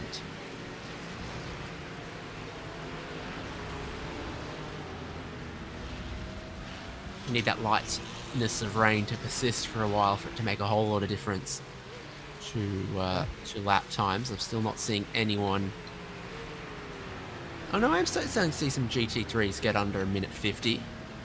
So there could be just fractionally more grip available, but it seems to be more grip on the racing line, and the water is not being cleared elsewhere. It's demonstrated here. Yeah. Good on So Tasselton being able to hold his position versus the Ferrari GT3. Because there's no amount of traction control that can invent grip that's not there. Especially for those slower GT3s like for 07 Racing, who are down in 16th at the moment. It's a very difficult task to try and get past, and you can see the difficulty being writ large here for Castellani. This is Havu. Oh! Antti Viliaha is the new driver, and slide off the side of the circuit. I mean, Harvey have had a pretty miserable final few minutes, or last couple of hours, I should say. They were comfortably, I think, even in the top 5 actually at one stage, but they are certainly not anymore after a couple of incidents and spins in the last hour or so for multiple drivers as well. Can't point the finger anywhere specifically. It's just been a very difficult few minutes and few hour or so for them. That's why Harvey are now down to 7th place, only just under 6 seconds behind the Wizards Esports car. 3 wide towards turn 8. There's only one grippy line at turn 8. So it's almost a slide job. You get down the inside, commit to it, and then slide out wide until you hit the grippy part. No, you're going to be compromised into the same place again.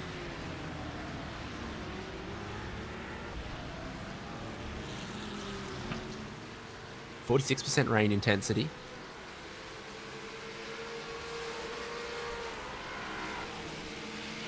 And we're heading for an even lighter patch. When they'll put the dry Ewan. tyres on the wall.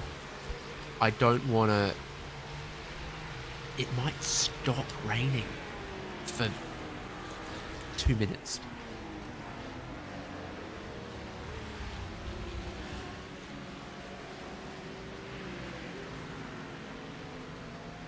Yeah, sorry, I just I dropped away for a second there. Yes, it's maybe reflected in the lap times very soon as well. At 48.9 from Campbell last time round. So we are getting faster and faster and faster. Something I mentioned earlier on, actually, that I find so interesting about this iRacing weather system, which we waited so long for, and now I do feel it has delivered some great races and a great dynamic to these longer races, especially. It's the fact that, you know, the difference in intensities of rain are so dynamic, right the way, as you say, from the sort of 3 to 5% rain, where you can actually sort of get away without really, well, not without noticing. Simrace Sweden Esports go for another spin. Not without noticing, but certainly without needing the wet tyres, to the proper 100% sort of absolute monsoon type rain, which it, you know, barely drivable conditions. I find it very interesting that there's such a sliding scale, and we've been somewhere in between, but even hovering from 40 to 60%, we've seen significant differences so far. I've been very happy with most aspects of it. They keep tweaking visually what cues it gives to the drivers so that you can make smarter decisions about what parts look grippy, and if the track is slippery, it should look slippery, and if the track's, you know, got a drying line, you should see the drying line, and that sort of seems to be more the area that they're working in, more than just the dynamic weather system, which arrived pretty fully formed. This is on board with Timo Hayden for Impulse Esports. Impulse Racing, sorry. It's been called Impulse Racing. They are just in behind Zenith Esports at the moment. 4th and 5th, the current battle. 4.57. Did a couple of laps earlier than Zenith last time round, so last time on lap 125 for that car. Which... see what the advantage or disadvantage is of a little bit later on.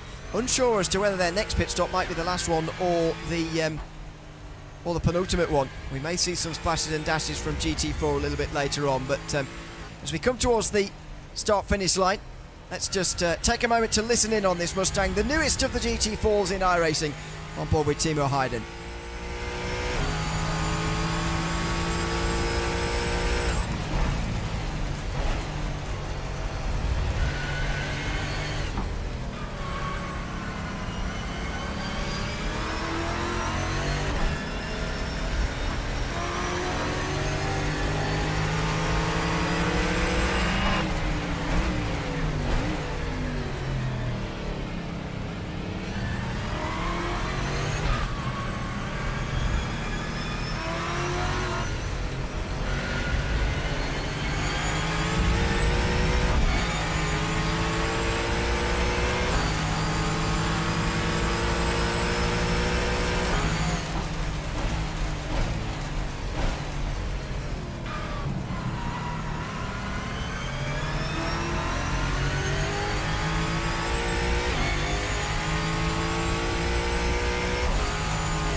Timo Hayden and the Impulse Racing Mustang working away at this 4th position in a battle in GT4.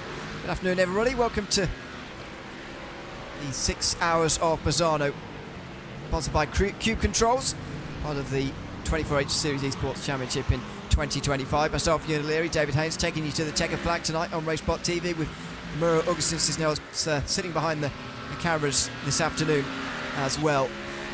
The great sound it makes, David. I mean, fully enjoy sitting on board with the Mustang. But is it better? Is it better a low-pitched grunting engine that, or a high-pitched squealing one for you? You know where there's a key difference. Sound. The Violent. Mediki Motorsport Mustang GT4 in GT4 Australia. Match that one up. Australian free-range Mustang sound. They're different in Australia than they are in the... No, it's a homologated car. That's why they could record any old Mustang GT4 anywhere. If it sounds different upside down.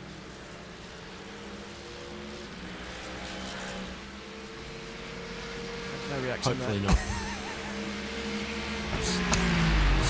Rain intensity. You're not going to believe this, Ewan. 4%. No, it's not. Really? Yes, it is. Yeah. Yes, We came on the coverage. Sure, you're not missing the second number. No. Okay, it's gone up to 6%. It's gone up to 6% now. But GT3 cars were lapping sort of minute 51. They come down to minute 48 for your leader, and you could see pace continue to pick up a couple of seconds per lap across all of the classes. This level of rain intensity. I wonder, and you know, maybe it's a bit of a stupid thing to say, but I mean, it just seemed to look a little bit faster to me at the moment as well. So I guess it does make sense now you say it, but I wouldn't have said that this rain intensity had gone down quite so steeply. I wonder whether we're going to get some fastest laps of the race here, and even whether the rain might even abate completely in the next few moments, or whether there might be another band of rain coming in to really wet the circuit again after its drying period over the course of the last few moments or so. But this is going to pronounce the difference as well between the different classes, I think, in terms of lapping, especially. I mean, even guys who are battling for 12th here, we saw these guys pretty comfortably actually getting on the up through on the 992 Cup class, and they've raced away from them very quickly in a way that I don't think would have happened in sort of 60% rainfall. Yeah, I think the drier it gets, the more pace difference we get between GT3 and 992. It was kind of sitting at sort of like 1.5 seconds a lap, and now it looks like it's a little more like 2 to 3 seconds a lap difference. Though, really good lap from Impulse Racing 915 in that class recently, getting their car underneath the minute 50. Francesca Zeklichka, third in the class at the minute. Battle of some very expensive GT3 cars in some slippery bits of the racetrack. Good thing the rain has eased up a little bit. If you owned a Ferrari, would you take it out in the rain? No. Probably wouldn't either, depending what one. If I had a GTC4 Lusso or a Puro Sangue, yes. If I had a Ferrari 812 super fast, or like even a 360 Spider or something, no. Raining too heavily, I'm like, no, I'll take the Toyota today. Yes. If you got up to the Ferrari level, you probably do have a rain car, I'll call it. At one point, one of the high-up people in Volkswagen Group said the average Lamborghini buyer owns 5 cars. The average Bugatti buyer owns 95. The average buyer of a Bugatti Chiron already owns more than 90 cars. It's just collectors. I wonder what the percentage of the world own 90 cars in their lifetime, never mind all at once. Probably not many. So I'm going to guess then that the average Ferrari owner probably has more than a double garage going on. Yes. Yeah, it's probably not a one or the other pick, is it? I think the average Ferrari owner owns more than one Ferrari. I can imagine that's true as well. Oh dear. Everyone I know who owns a Porsche has more than one. And again, I guess either because you like it or you like the brand or you get a good experience, or that's what you've got to do to actually buy the one that you want to buy. Yeah. I mean, 2 Macans before you can get a GT3. oh! Goodness me, Clement Fidry to the race for a moment. That was a huge spin through the triple right-hander. Through 11, 12. You know, we've been seeing spins, a variation of them for the last hour and 45, David. That seemed like a new variation there, a more spectacular variation of the spins we've already seen. Yeah, yes indeed. And the rain that eased up for a bit is now back to 40% intensity, but they've dried off the racetrack a little bit.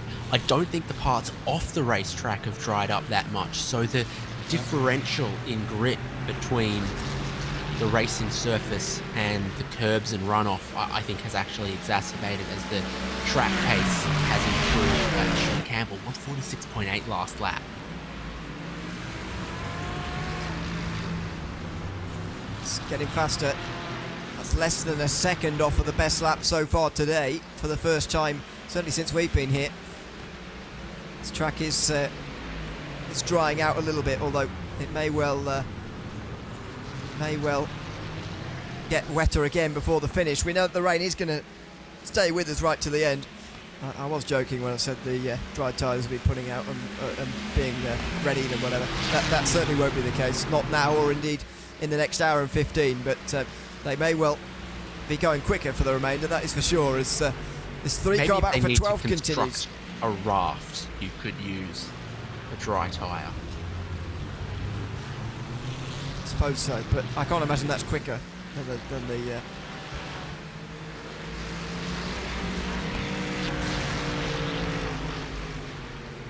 Yeah, so Hyperion versus 07 versus Falcon. Man, that Mustang's moving now. Really quick series of last 2 laps closing in on this group, almost sort of, a second and a half and more faster. But everything else that's befallen them, they're well down the order of what their pace could have been. Yeah, I'm just trying to work out where they could actually end up at by the end of today, by the way, because as you say, they are really motoring now, and gaps actually aren't too big in between the groups from here. So after this, yes, there is 38 seconds, but I reckon at this sort of speed they might be able to knock that off before the end of the race in the final hour. And after that, you've got another 4 seconds, then 19 seconds. That might be where the limit starts to come in. But yeah, they've got such speed that you begin to wonder where they might end up, and even if they can rescue a top 10 from here. The Impulse Mercedes not on the same lap. Lap up on these guys in this 7th position. Saw that front bumper, by the way, described as a rain bumper, because it's been missing for quite some time, that front end on that Mercedes now.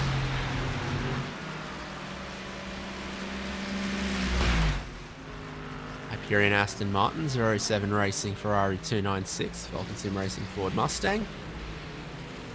Somewhat, must be running in the SPX class, that Mercedes with those modifications. One of my favourite classes from the Wood Motorsport, I must say. There goes Falcon into the pit lane. That might be why they're so quick.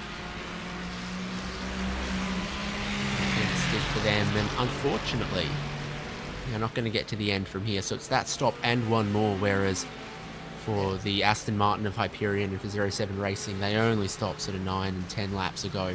They'll get deep enough into the race to only need one more stop. So even with that pace that Jonas Rutten had just there, it's going to be a mountain of work to actually finish ahead of these two. Yeah, my prediction about that is going to come unstuck there a little bit.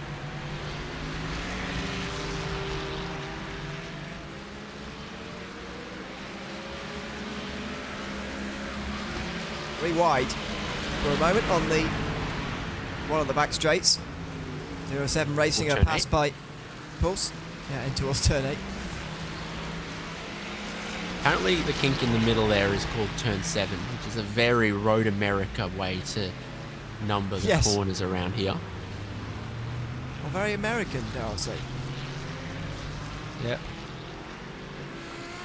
Atlanta's a bit bad for it as well. Barber. This goes on. Any corner number with a C in it should be, or any letter actually, should be eradicated.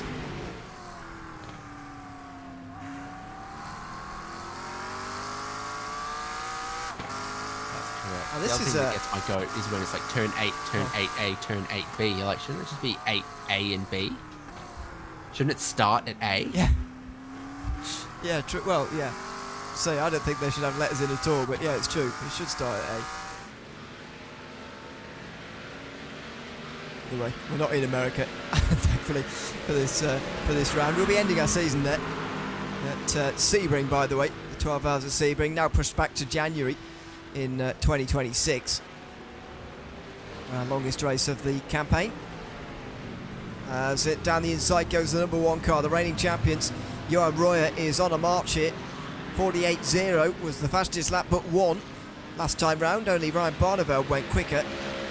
And Johan Royer now moves into a podium position with Lucas Prada unable to keep him behind. And this is part of the strategy actually for 97, to keep that number 1 behind for as long as possible, because look at their previous pit stop time, just 24 seconds. They're clearly shortening or taking their short pit stop at the penultimate one in the hopes they can gain track position and stay ahead, but that's come to an end pretty quickly. Gee, from this angle, the Mustang looks big. It does. My word. Yeah, it's the McLaren there that he's been battling for position. You've got another GT3 car amongst that's not on the same lap. You've got all the other classes of car around, just swoops ahead of Cup Porsche.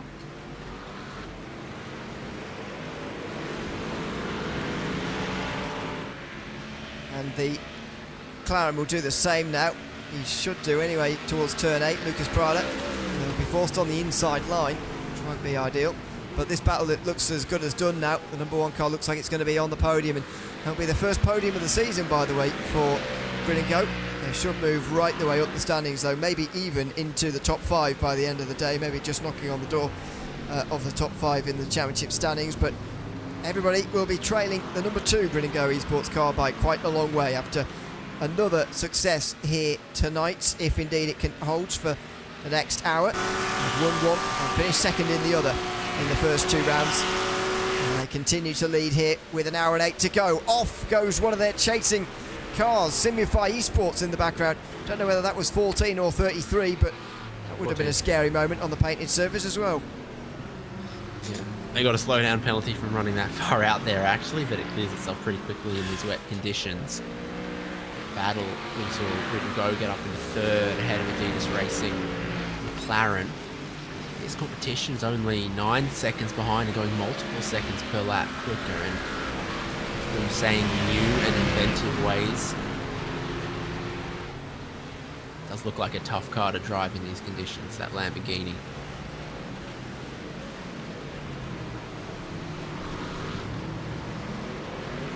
This is of course just behind the 44, although they're not on the same lap. Fastlane RT are now 4 laps down, by the way. Absolute Motorsport Absolute 5 laps down. They're ones who have dropped laps in the last couple of hours. Even so much as so, actually, they're behind some of the 992 Cup cars, still being led by number 901.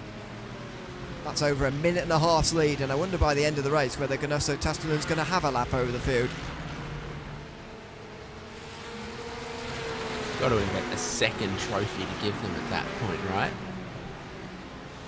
Any bonus points available?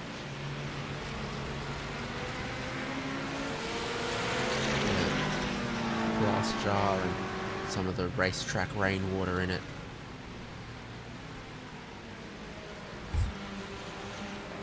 I'm sure they'll love that.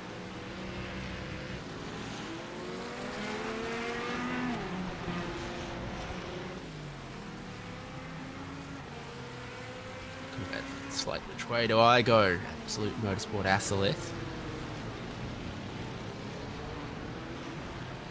In the end, getting by, costing a little bit of time to Zenith.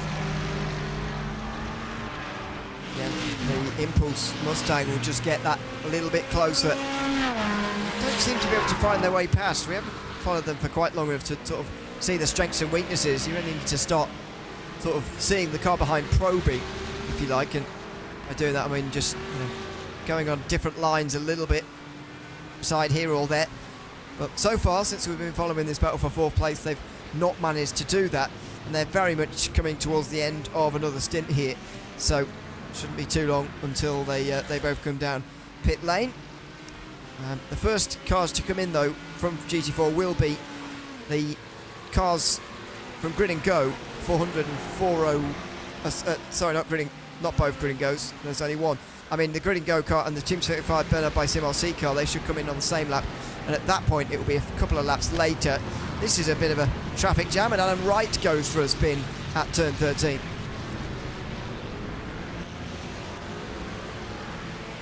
Costing the spot.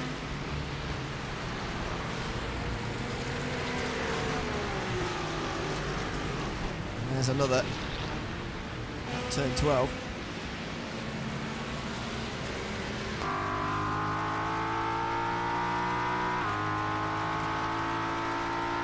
That's the sound again of the Mustang, Timo Hayden. Again, we'll try and benefit now as the Impulse GT3 gets in the way, actually, of Zenith. Don't think that was intentional, actually, even though it's always an awkward look, isn't it, when there's a teammate getting in the way for your other class teammates who are a long way further back. But there you go.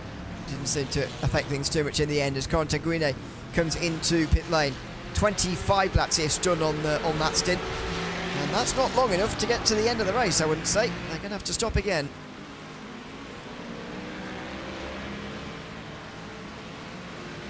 Let's see if I can get a predictor for GT4.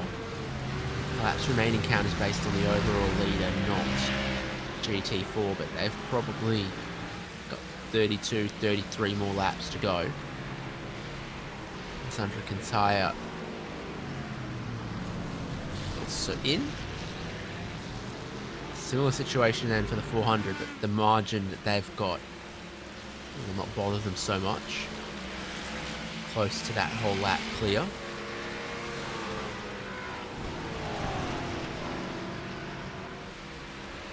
The question I've got is, well, first of all, actually, we'll see where 411 comes out in relation to these. I don't think they're going to be particularly close, but the big difference here of those who are running up towards the front is that I reckon Dennis Grabowski might be able to make a final pit stop in the not too distant future and actually make it all the way to the end of the race, because he's pitted last time round 11 laps after those two leaders. So if he goes another 11 laps from this point, nearly 2 minutes a lap, we'll call that 20 minutes. That's with, what, 43 minutes to go. They'll definitely be able to make it home from there. So the question is going to be, where does 411 come out in relation to the others? Not necessarily expecting them to be in the top two, maybe not even on the podium, but where are they going to get to? Because it will be certainly higher than 6th. I think they've got these two covered.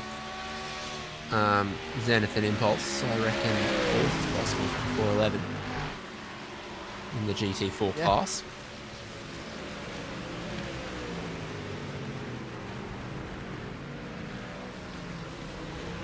I think so.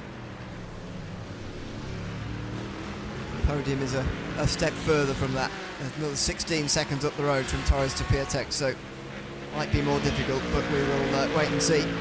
Let's follow the battle for 10th. This is Simify Esports versus Altitude Freemium Esports, and car 33 is second in the championship coming in tonight, just 2 points off of number 2. Unfortunately down in 10th place. Can't blame the manufacturer. It's not that the Mustang has struggled round here. There's a Mustang leading the race. So unfortunately, Simify have just struggled in comparison to their rivals so far.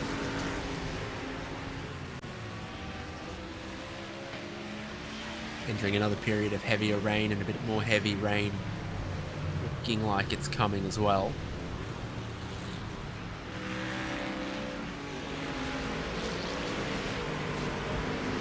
I wonder how sustained it's going to have to be for it to get as bad as it did earlier on, or maybe we're already seeing it get as bad as it did earlier on. Adam Wright now goes wide and into the gravel in that Aston Martin, as here comes the altitude car, car 12 down the inside. That's James Burmay, recently into the Mustang, getting past Gavi Montoro for 10th position decisively, in fact.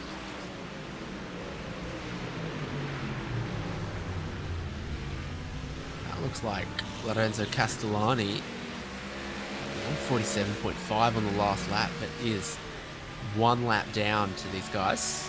Looking to unlap himself. There's Burmay and Montoro.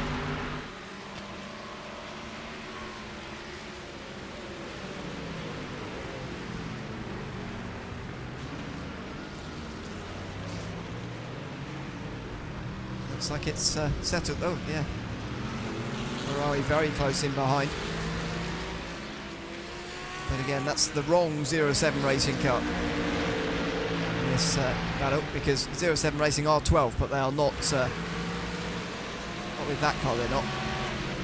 It's the other one. It is nearly 3/4 of a minute behind as we approach the end of another hour, and we've got just one more to go here at Misano in the Cube Control 6 hours of Misano. Bring us to the halfway point in terms of rounds of the 24/8 Series Esports Championship already. Only 6 weeks after we started back in Barcelona, but it's of course a longer second half in terms of hours. Still 3 more tracks to go before we can crown champions. Gringo certainly have dominated this first part of the season, and they're doing so by leading all 3 classes here tonight as well. We're looking at the number 707. The number 2707's been off track in 12th place. Let's carry on. It's their home track for all the Italians in 07 racing.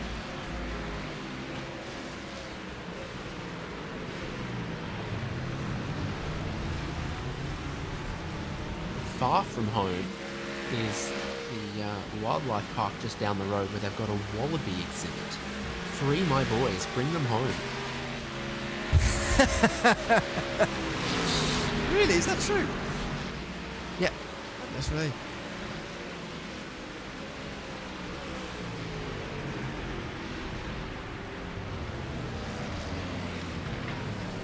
Just hope that they're being, treated well in Italy, able to enjoy their favourite pursuits of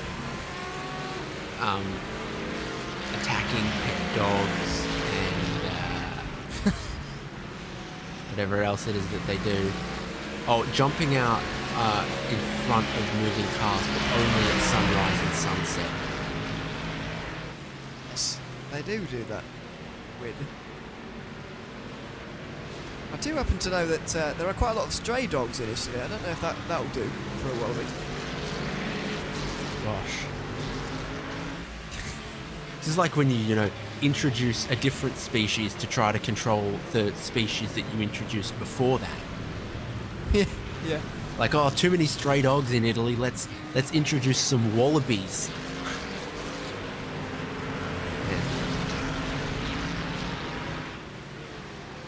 All of a sudden you're having to replace your car's front bumper every month. Yeah, then they're going to have to introduce Holden Utes to control the population of wallabies. Then they're going to have to introduce BYD to control the population of Holden Utes. Man. Is this how you got into all that trouble with all the emus? Well, no, I mean, they're native, right? But we ran into this problem with, we introduced sugarcane, and then we accidentally introduced the beetle that eats sugarcane. So then we had to introduce the toad that eats the beetle that eats sugarcane. And then we had too many of the toads. So we're like, how are we going to get rid of the toads that we introduced for the beetles that we introduced for the sugarcane that we introduced?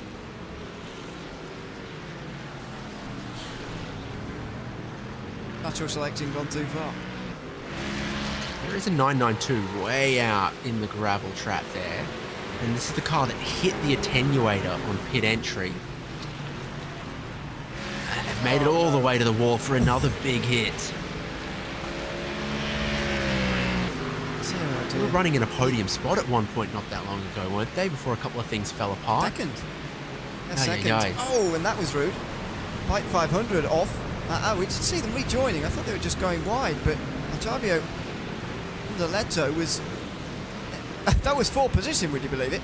Fast Lane RT actually hitting the cup car. They were making an overall pass there. I'm not sure that's... I'm not suggesting that's the reason for contact, but it's an ironic moment. Anyway, this is Jesper Eriksson for Simrace Sweden Esports, who breaks too late for turn 8. One of our drivers on Thursday nights, you can see here on RaceSpotTV, by the way. Jesper Eriksson going wide, though, in the Porsche Cup car, a long, long way off this time. And he slowly gets himself back onto the circuit there. After a pretty miserable day for them, 4 laps down, currently in 9th place.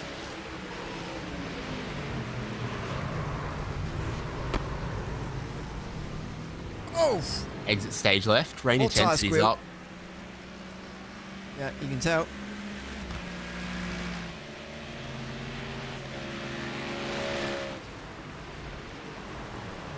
See some more replays. Daniel Ola through turn 1. Look at the way they slide after they're spinning as well. It's unbelievable. In towards turn 2. This is Clement Fidry again involved. This is actually separate to the nearest 7 racing car, I think, that went off down here. And there you go. I thought there might have been actually related incidents, but Lorenzo Castellani went off on his own here as he was trying to pass the Mustang. Oh! Too much turning and braking at the same time, and he goes into another spin. Castellani's quick. I called out some of the lap times. They were very good, but as far back as they are, 16th in class, they're kind of trying to unlap themselves in many of these cases. In the case against Simify, I don't think Lucas Campo Morero, I think it was, or was it Gabby Montoro? It was probably Gabby Montoro. It was like, you're a lap down to me. I'm not inclined to give you any favours. Absolutely. And we've seen through some of the one-line places how tough it is to pass if the other car won't budge. Yeah. Chezzy off again. So we just saw a replay of Daniel Ola at turns 1 and 2. And now the number 90 Mustang. It's been off again. I wonder, has this cost them a place to Impulse Racing, or were they already behind them? It's only 15 seconds now. I wonder if they've lost a place because of all this. As, Yeah, I think they have. They have. The cumulative loss is about 20 seconds over the last 2 laps.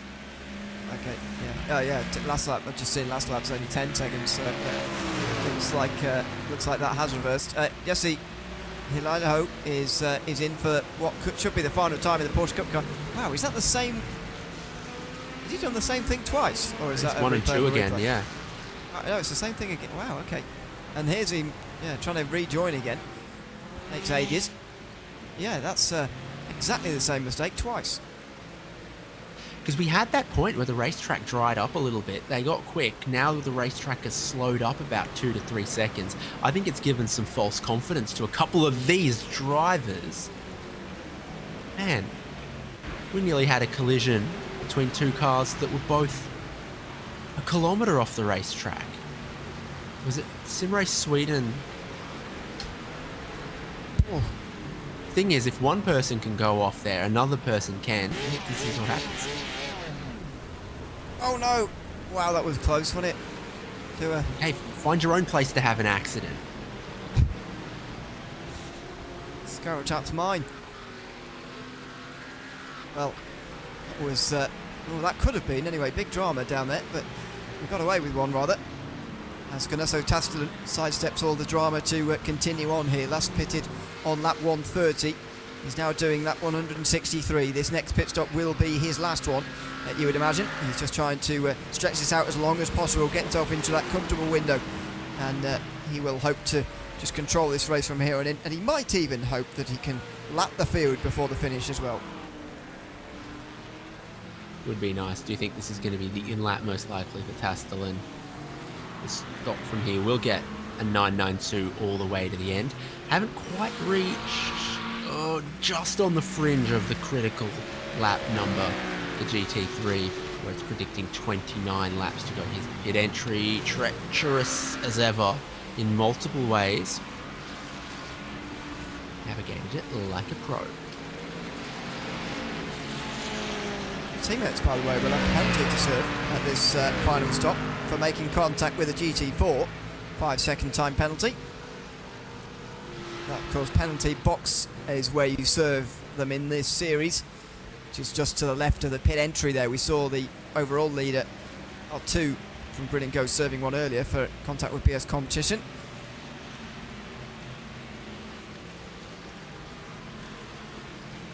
Driver change to Adrian Garrico.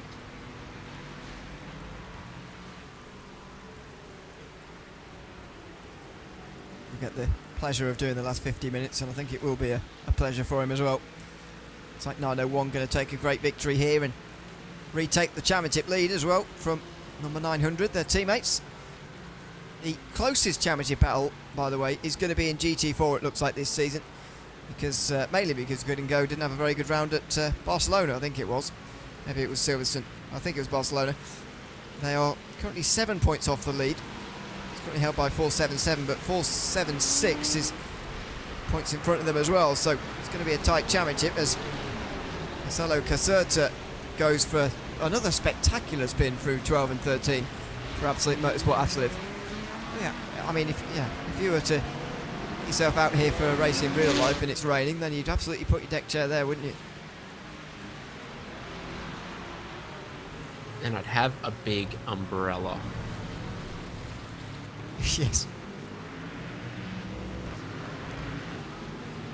In GT3, we've got some pit stops underway that will be the final stop. So BS Competition made theirs, Ryan Barneveld's driving the 89. The Adesas McLaren is in a little bit early with Lucas Prada.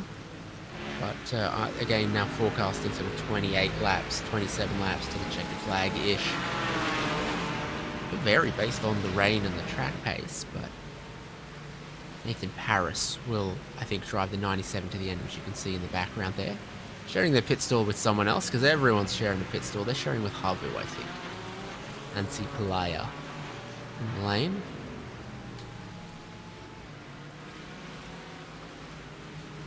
As we said earlier on, multiple teams sharing 3 times. 57 in the race. I think that means that 11 boxes are being shared 3 times. If I'm like being in the not Navy. mistaken. Hey.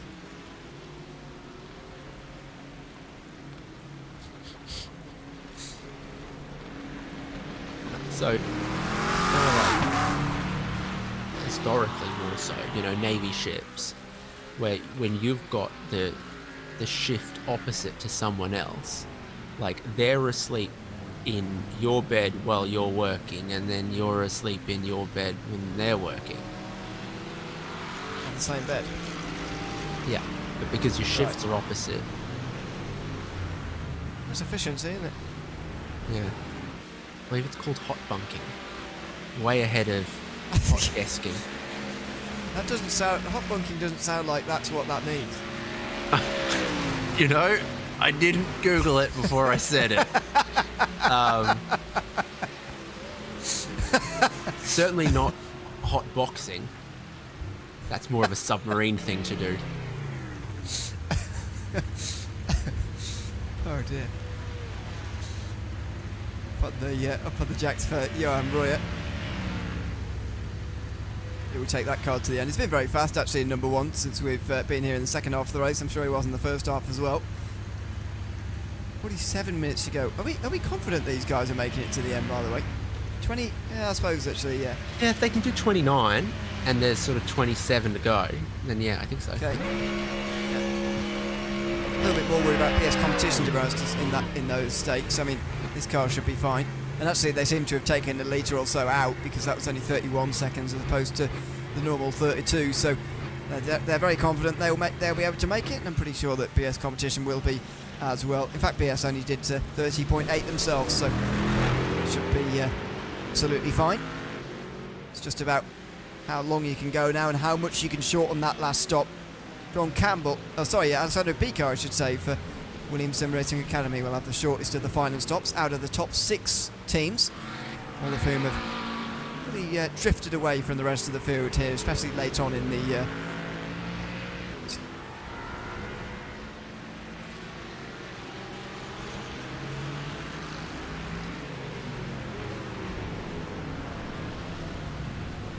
Seas part, figuratively, literally. Literally seas, figuratively seas, and they part for Sean Campbell. GT4 car runs wide and off the road. It goes through. Last lap, a 1:49.2, not the heady heights of low 47s that we had earlier in this stint. Visually you can see the rain, I think you can hear the rain. The spray is up, the body language of the cars just lets you know are they finding a bit of grip or no. Mustang could eat the Cayman for lunch with that big Mustang. As you mentioned, some of the vision we were getting earlier on, it's such a big car, the Mustang. We get to a stage, I think, in GT3 at some point soon, where they're actually going to have to start putting limits on, more constrictive limits than what we already have on how big these GT3s can get, because they're getting absolutely massive. It's kind of like how F1 cars have gotten really, really long, because the larger the car is, the more aero surface you can, massage, and the air gets disturbed going over the roll hoop. But now I've got an extra 200 mil to try to smooth the airflow before it hits the rear wing. I can do more floor flappy bits between where the air comes off here before the wake then needs to be controlled in front of the rear wheels. It's like the bigger the car, the longer and smoother you can make some of the aero surfaces for more, control and precision as well. From a sort of organiser's point of view and a neutral point of view, is we often are sitting watching races or commentating on races. I just kind of feel like in Formula 1 and GT3 racing and wherever it is, that the bigger the cars are, the more it detracts from the racing, because the circuits they go on, some of the circuits we go on now, especially in Formula 1, look tiny compared to the size of the cars. The new LMP2 rules are making the cars bigger as well. They're going from 1800 mil wide to 1900 mil wide. I think they're getting longer as well. LMDH is larger than DPI was. I think Hypercar is larger than LMP1 was.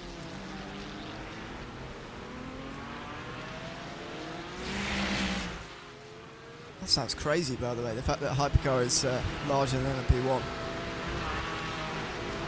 How much slower they are.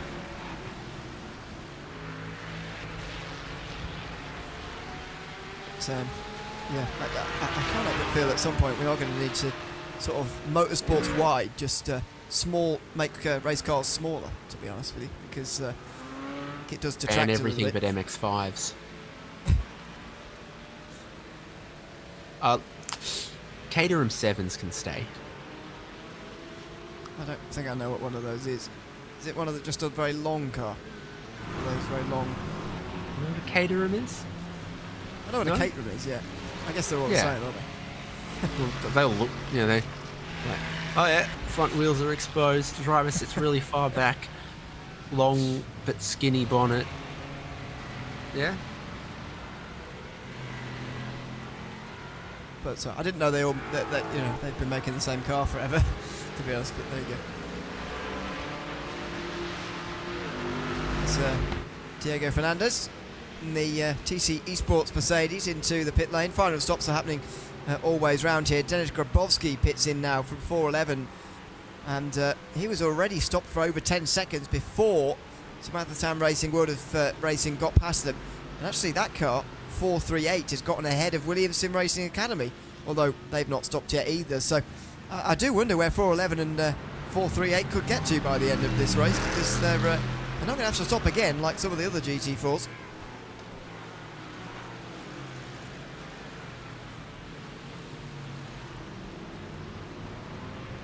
Yep. That's definitely final stop for everyone who's stopping now. But there's a handful that need another.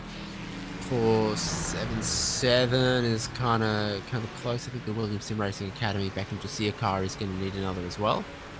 There's that track map. You see how far the pit exit diverges from the racing line at turns 1 and 2. Let's see. Turn 8 here is where the river used to go.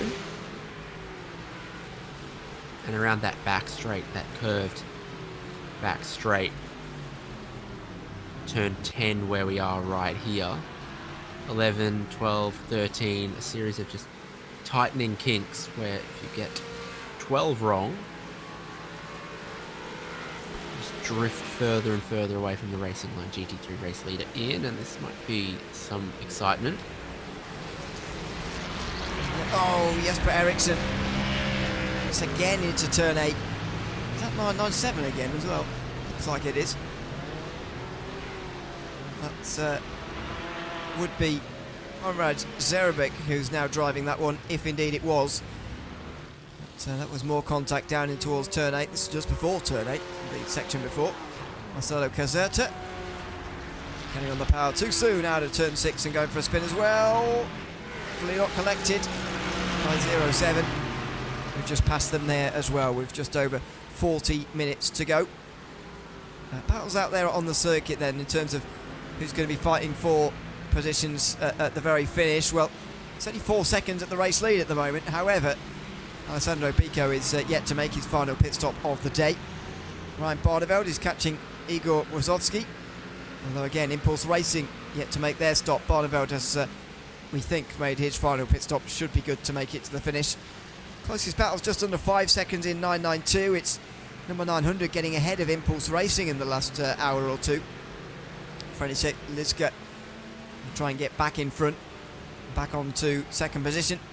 And in GT4 the battles may well come later because the final stops have not all happened just yet. 411 came out in 8th place after their latest pit stop, but there's going to be a lot of stops to happen in front of them, so how far through the field are they going to climb is the question.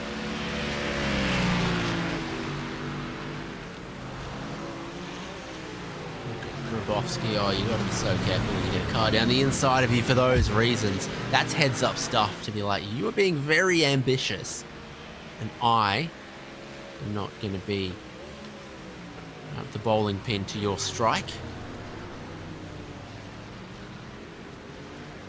When you bite off more than you can chew.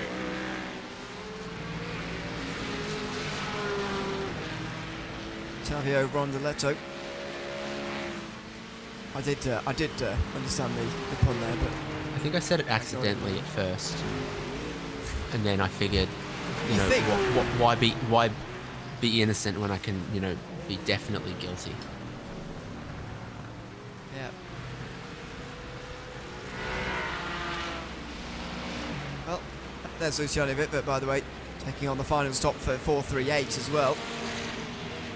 Bike 500 car has had a very good day, getting up to 4th place ahead of Wizards Esports, who are rounding out the top 5. And here is one of those battles in GT3. As I mentioned, BS competition pretty close to 4th place, or 5th place rather, but car in front will have to stop again.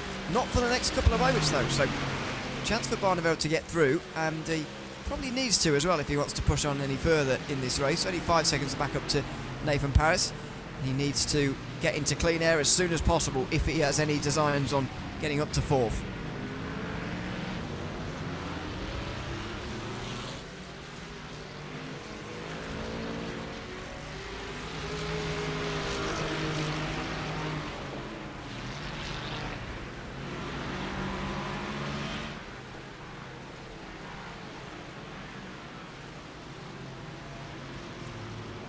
Here we go, we're doing some fan service, taking some requests on this radio station.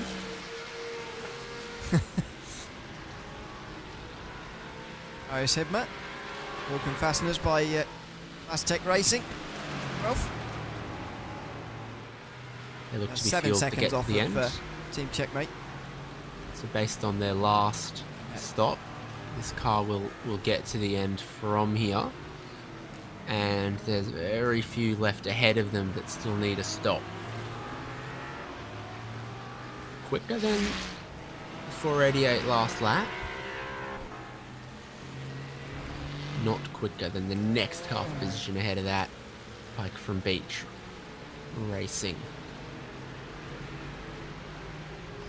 There's the last stop for Biko, who is going to be out quite some seconds behind the race leader Sean Campbell.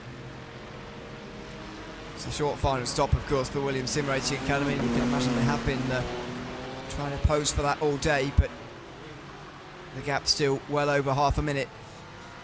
Other teams going to have to go back to the drawing board, really, and think about how they can beat Grid and Go this season, because so far they have absolutely dominated, and they are leading all three of their classes now by at least half a minute, in a couple of cases by nearly a whole minute.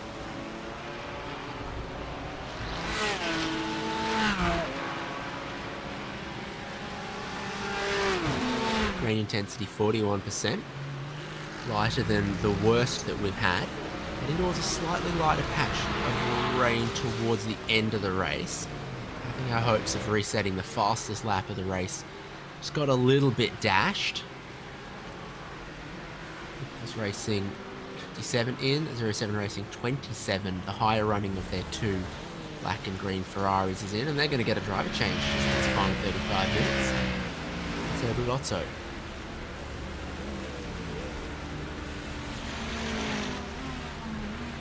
Who's your favourite Italian composer? Sorry?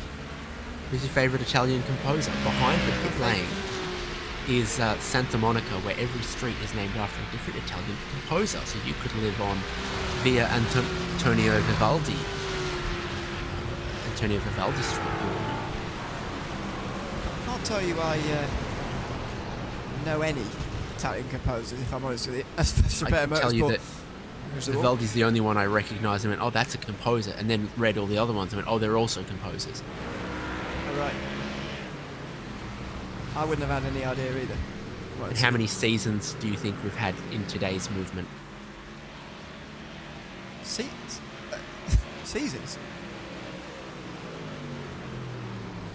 The Four Seasons by Antonio Vivaldi. Famous piece of music. I've heard of that. One of my teachers in school used to play it to us every day because it was a favourite piece of music. We were all about 9. It's pretty good. It's as far as it's a banger.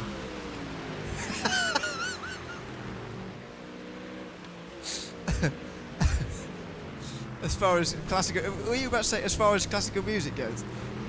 Yeah, and then I was like, actually, in the world of all of music, it's a banger. I think is that the one that's got dun dun dun dun dun dun dun dun. Oh, I didn't think so actually, but maybe. I mean, I'm not an expert on the subject. It's long. The total of the 4 seasons is like 30 something minutes because it's in their movements and that. Yeah. To be honest with you, because I'm such I'm the opposite of a music connoisseur. I can't really understand how each piece of music relates to the seasons, to be honest with you. I don't get the feeling of each season in each bit, if you see what I mean. I am not particularly educated in music theory either.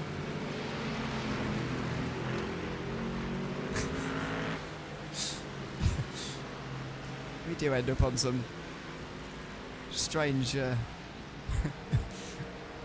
what's the word? Sort of side roads, if you like, diversions, whatever. No, okay, I've embarrassed myself because that was definitely Beethoven, not Vivaldi. Okay, I'll stop. Not that anybody, I mean, who would have picked up on that? Certainly not me. There's our discerning listeners, far smarter than you and I.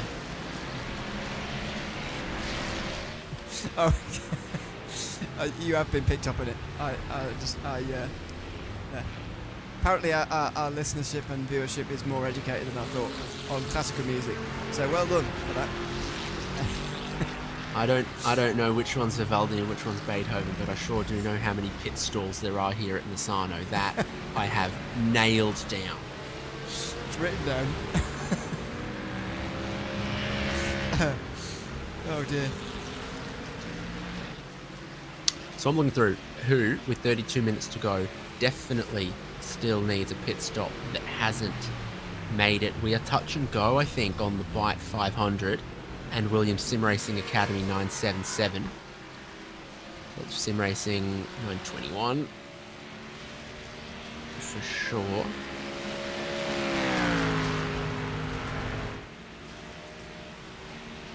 Careful on that curb again.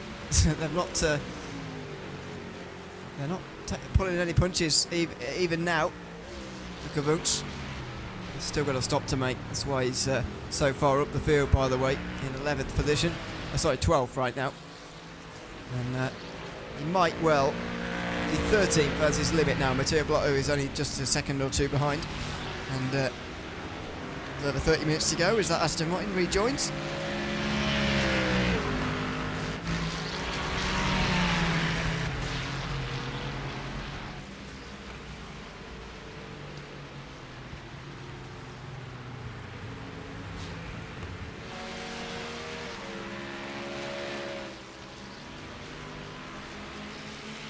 There is Alessandro Quintai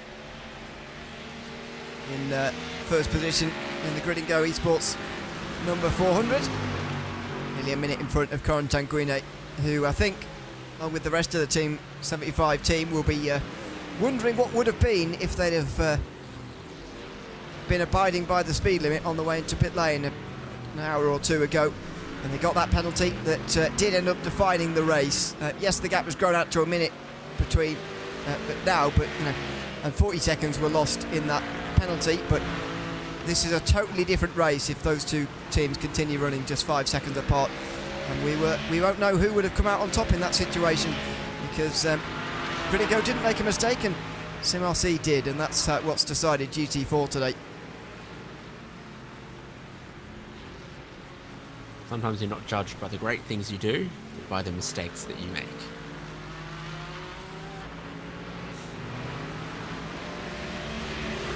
Know about any of those? Oh, it's been rough for Hyperion Racing's Aston Martin.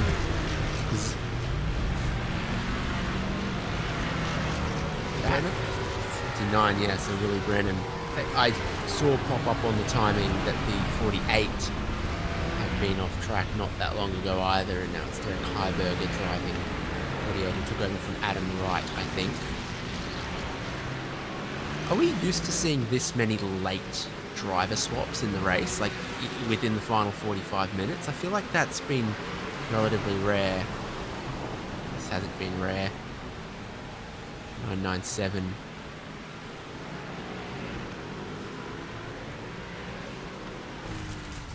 It's another one to add to the list, but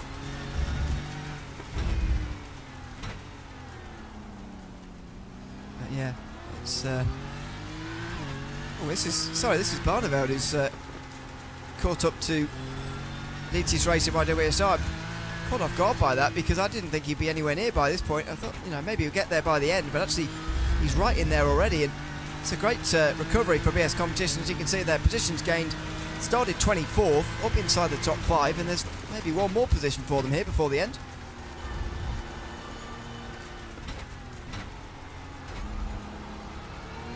Yeah, for sure. On board, you're trying to make this look as smooth as you possibly can, but once you step beyond or find a wet curb or something, then the hands will get busy. Pretty smooth right now, but it won't take much. Then we need to get active.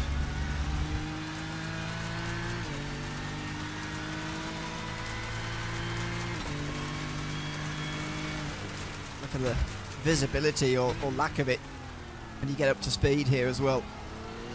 Down towards turn 8 that time. Just in the wheel track, so we can see as the spray up in front of you being kicked up by that McLaren, especially over a certain speed when they're in sort of 4th gear or higher, it gets particularly bad. You were asking what it would take, how much rain for it to be red flagged as a real race, and the answer is typically about the visibility before it's about the aquaplaning or anything. And fog sometimes red flags racing at Mount Panorama and some other places, and the intensity of fog required for a red flag is just, you know, Marshall's post 11 can't see Marshall's post 12 80 meters away. Yeah. So that's sort of once that's your visibility, or the medical helicopter can't fly. Those sort of things, all red flag races, and the visibility is that dire. One of the things about our racing and indeed sim racing that is an advantage to us though is that we can sort of simulate the conditions, what it would be like if we were allowed to race in real life in those sorts of conditions, because it's not dangerous to do so in sim racing. For those things in sim racing don't matter. No marshals and no medical helicopter required. You can see what it would be like, but there is some severe aquaplaning that comes when you get to that sort of wetness, and we've seen that here today lots of times. Seems that actually, I do feel like in the last couple of hours actually that they seem to have a bit more control over it, but even so, it's been an action-packed race, certainly, with drivers going off and incidents happening such as those.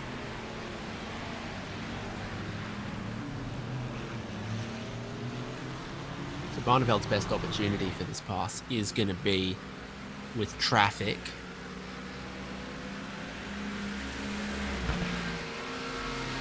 Against the McLaren, they've got GT3 car further ahead, GT4 McLaren from Zenith. So there's the GT3 and the GT4 McLaren alongside. Family reunion.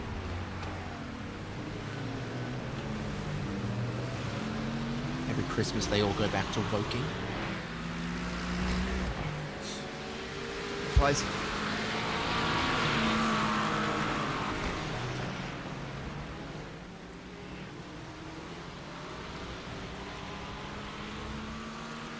Pressure now is really starting to ramp up now. 25 minutes to go on the clock, and Barneveld is right there. He was starting to be getting to the mirrors of Nathan Paris and start to look for his move as well. 25 minutes as well. You definitely feel like, if you're Barneveld in this situation, you definitely feel like time's on your side as well.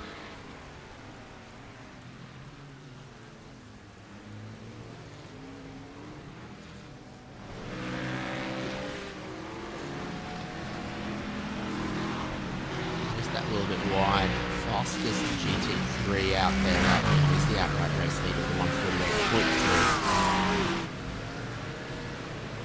It's reduced.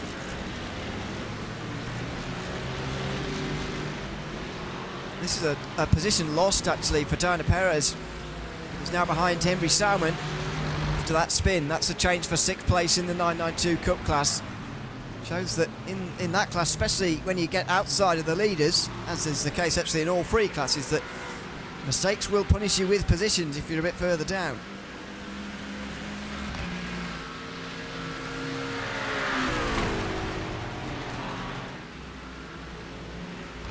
Just a tiny bit more space for Nathan Paris after Barneveld ran wide in turn 4. Now the lap traffic helps Barneveld as it boxes in Nathan Paris. He's trying to push grid and go along. He got boxed in, he got parked, and he got past. That's the way to do it. We've seen plenty of attempts that have been sort of half-hearted at this stage in the race, and in these conditions, I should say, at this circuit. But the best way to do it, just be decisive, commit to the move, and it will come off if you've got the extra speed that Barneveld has got in comparison to that McLaren behind, and that might be his position for good now. He's got to keep it for the next couple of laps, especially through this bit of traffic here, but then he will be off and away. Now, I don't think the 434, second place bottom of your screen in that battle, is a guarantee to make it to the end without a stop. Last pitted 17 laps ago. Still 22 minutes on the clock. GT4s that have been definitely running short of an hour on fuel around here. In contrast, that Mercedes of Samantha Tan Racing, Misano Vert, something like that, are a real chance. You lock them in, they made their stop just 8 laps ago, and they'll get to the checkered flag, so maybe less pressure on them in 7th. First came across Luciano a bit, but on another simulator actually, but I think there's quite a lot of iRacing now, maybe even be his primary simulator. Oh, Barneveld off through the painted surface, did well to hold that. Even Paris will close as a result. That's a mistake that Bonneville cannot afford. He dives down the inside of a Cayman as well. He almost get the feeling he looks a little bit desperate to get away from this McLaren right now, and he needs to just calm it down for a second here and just calmly get away into 4th position. Oh, Paris having to switch to the other side, and now he will be slowed into the final turn.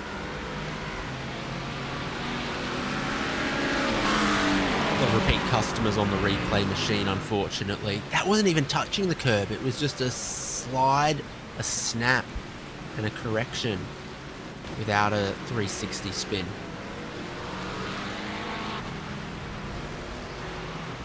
They both Dear, oh nearly dear, look lost at it. that. Yep. This is Esports.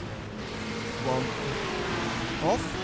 986 looked like they were surfing a wave here, right? So they're like, ugh. What can you do in either position?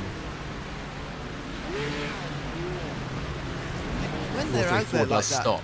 So Luciano Wittwert is freed. Okay. It's quite early for Thomas Engerson Racing, but I guess they knew that they had to pit at some point, so they might as well do it.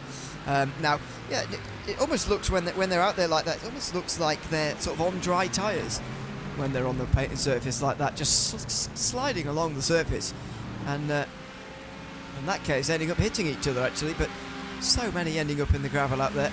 It's such a turn 11 especially, such a mundane and run-of-the-mill corner in the dry weather conditions, flat out in all 3 classes, but suddenly you put a bit of rain through that final sector and it becomes very interesting indeed.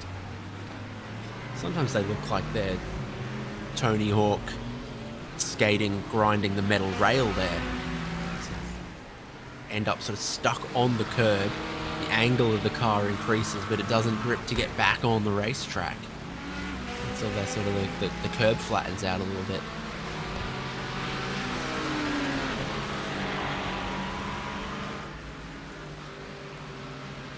Big woolen socks on polished wooden floorboards.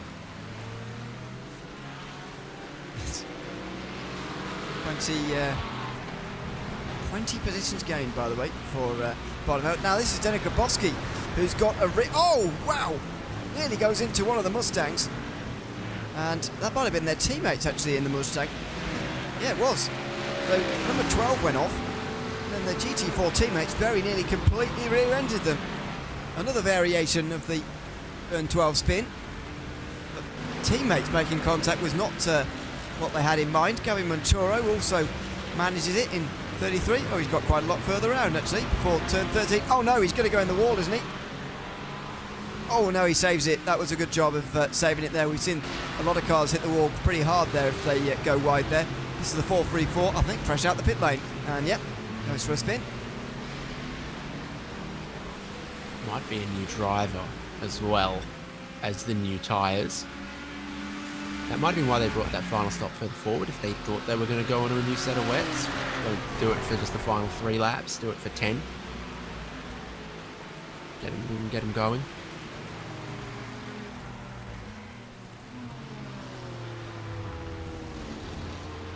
Adidas have dropped back with their McLaren significantly this lap in the GT3 fight.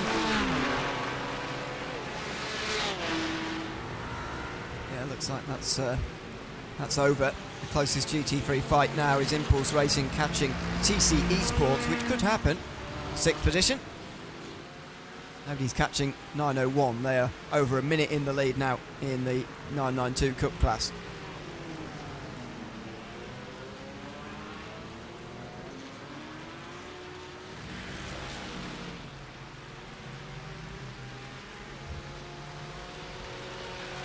Weather watch, 63% rain intensity. Kind of looks it with that shot. Kind of looks it with how many people have been caught out here. 11 and 12. Sort of arriving, one lap and going, oh, there's less grip than there was the lap previous. That's sort of what lends itself to those mistakes. And here's the Porsche family reunion. Cayman GT4 992 Cup. Every Christmas they go to Stuttgart? I think that's where they are, yeah. That's one of the other ones. Is that Mercedes? Well, there's a couple of facilities for Porsche. They've got this sort of motorsport somewhere.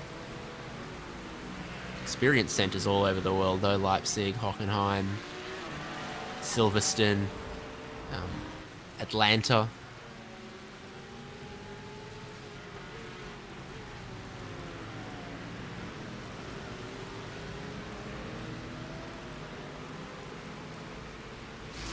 There's their teammates, actually. Bit of a photo opportunity there with over a quarter of an hour to go, rolling, 16 minutes. Both leading by over a minute, both looking very, very comfortable indeed. In those two classes, by the way, there aren't any gaps lower than a second, but there will still be pit stops to come in GT4. In fact, Hassano Kuntai, he just saw there a brief moment ago, and you can see in the background there, I believe anyway, will have to come in before their final checkered flag. And indeed, it might even be this lap, because Corentin Guine came in just now. And that's normally a sign that number 400 has to come in soon as well.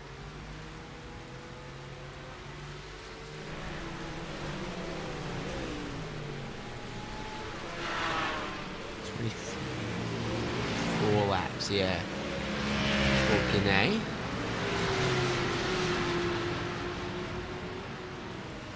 400 not far offset.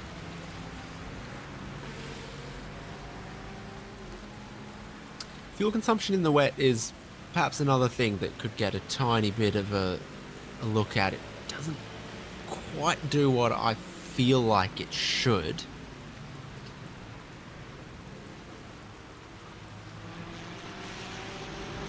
In terms of not sort of saving enough, you mean? Yeah.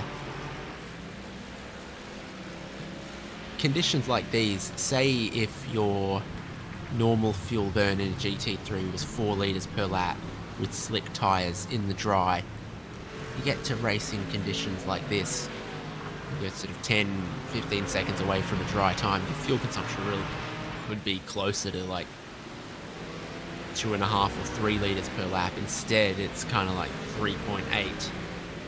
There's a little saving, but not a whole lot. As much as it feels like it ought to be. In terms of the time though of the stints, does that not increase quite dramatically because of the lack of speed, of course, that we have, and the amount of time that we're losing per lap to dry weather times in these conditions? Yeah, obviously the slower lap times eat more of the clock, even if the stints are sort of a similar length in the number of laps. I feel like even the per lap should be down. It also ties back to that same thing around the fuel consumption based on throttle percentage versus engine revs, where it perhaps needs a little bit more of a focus on revs than just throttle percent. It's so complicated, and then even a lot of work happening around the hybrid systems as well. It seems to have been an improvement for GTP cars and LMDH cars and that. Yeah. It's been a major focus of the... Oh! Is that... I think that's live down the bottom of the screen there for Impulse Racing, yeah. So, František Liška goes wide and off into the gravel, out on the outside of turn 9 or 10. And drops from third position. Well, it doesn't drop any positions, but does lose a bit of time in third place. And there is the fourth place. Oh, big contact with the wall for a top 5 running car. 97 hits the wall hard, and TC Esports and Impulse Racing will be able to smell a top 5 now, surely, with Nathan Parrish damage and limping in the final 12 minutes. Ooh, yeah, not seen many losers in turn 3, have we? We've seen a lot of on the back straight and turn 1 and turn 2, but she's just run out of grip in turn 3. The track is getting increasingly treacherous. On the exit at turn 8, we're starting to see spins in places that we weren't earlier on. It was kind of focused and centered around turn 11 and 12, or touching the curb on the way into turn 8. Now it's like through turn 9 before you even get into turn 10, exit at turn 8, through turn 3. Hyperion Racing. Oh, penultimate corner. Yeah, it's gone from 1 or 2 danger zones to everywhere. Spins have returned as well to places that weren't that we were seeing as we came to air with about 3 hours to go, but haven't seen for nearly 2 hours. Sana Perez now spinning out of turn 2, another one of those places where we've not seen so much of it tonight. Spinning back around on the grass along the looping spin back to point the right direction again and sets off again. Well, goodness me, that was a flurry of spins once again, and you just wonder how long this period is going to go on for here. And one of those previous ones, by the way, in that spin coming out of turn 8 we saw, I think Sean Campbell was one of the drivers just in behind and almost came to a dead stop to avoid whatever was going on in front of him. I don't think that was actually reflected in the last lap time, so maybe it was the other one, but neither of them were particularly slow on that last lap. You can see how this, again, is all about survival again for Sean Campbell, but even more at this stage, there's no need to even push remotely. He just needs to bring it home from here to seal a race victory.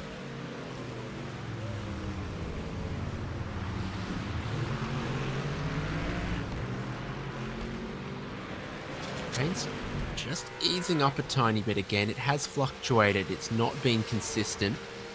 It eased up for a fair bit. It came back with a vengeance. It's easing just for a moment. Musovski half a second quicker than TC Esports. We're about to get verifiable hard data, which is the superior bumper package on the Mercedes AMG. Rosowski with a good chance here as he dives down the inside of that cup car. He's coming in here with something to prove, definitely. A position to gain. Not particularly gaining on Adidas Racing by WSR. Despite that front contact with the wall for the McLaren, it looks like it's going to be a battle for 6th place between these two rather than one for 5th. TC Esports under a lot of pressure. Diego Fernandez driving the last portion of this race. He's actually done quite a long stint to the finish here, and he's going to be under a lot of pressure in these final 10 minutes.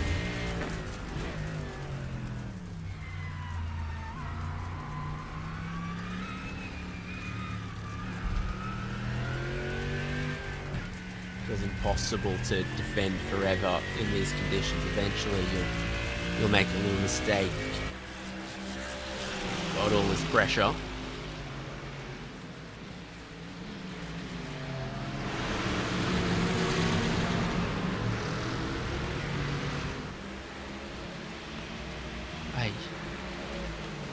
Spinning out of turn 8 on the exit again, and that time it's from out wide and then losing it, coming back onto the road and spinning to the opposite side.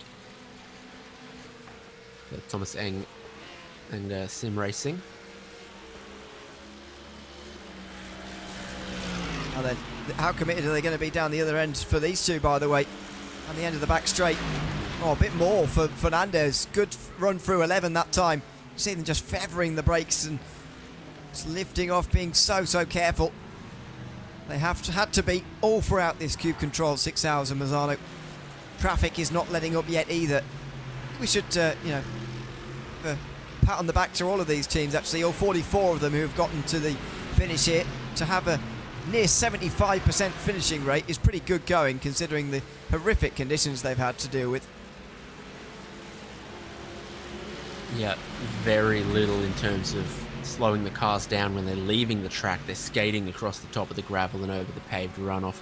The walls aren't that too far away in places. We've seen cars, hit stationary and spun cars, do a lot of damage. So there is a whole lot of risk out there at Misano and in this weather.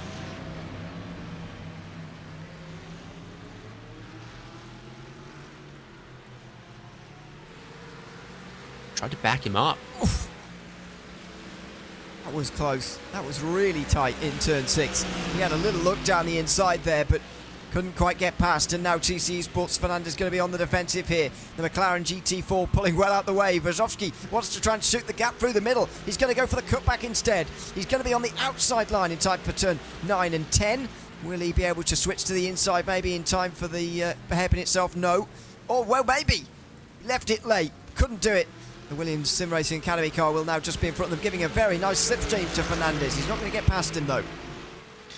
As you can tell, it's slippery. We're back to the 992 cars blasting away from GT3s on corner exit. But here is where it's challenging. Uh-oh. Held my breath. Nice. Very nicely done. That could give him, you know, a few temps of breathing room that just see him through the next lap or so.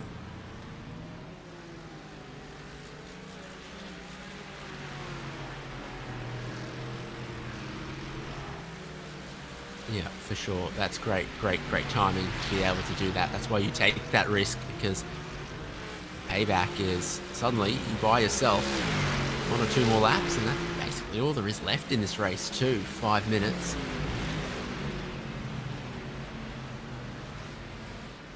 Try and get a gauge on where the leader is and how many laps there will be remaining. We're about halfway round another lap here, Sean Campbell. So looks like it might be 4 laps to go for these two, even as they cross the line there. And that might be an ambitious estimate, maybe only 3, but it's not clear at the moment how many laps that TC Esports are going to have to hang on for. Another Mercedes between themselves, though, and the racing team. The gap now grows to a second for the first time since we've started following this anyway. As you mentioned, it's just given him maybe a few laps to sort of catch back up again here for Impulse Racing, and as you say, that's really all that we've got left here. Not much it remaining in this race at all.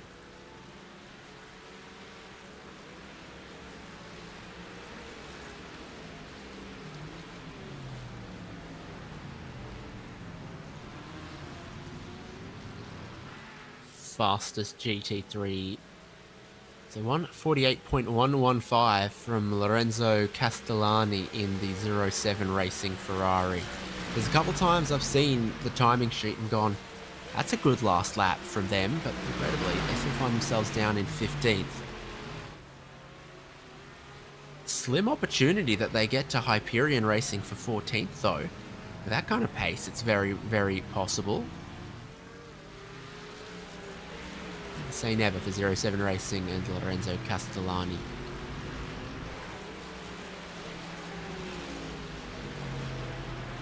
Four minutes now as these two cross the line.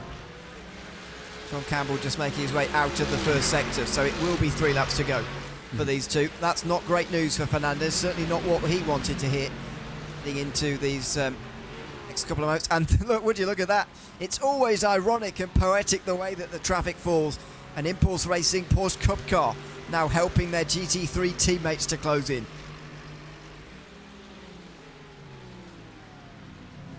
Yeah, no drastic effect yet. Through the really tight corner the GT3 closes, but then traction here. 992 doesn't hang about. Look for the inside. Apparently that's turn 7 right there. And this is turn 8 up here.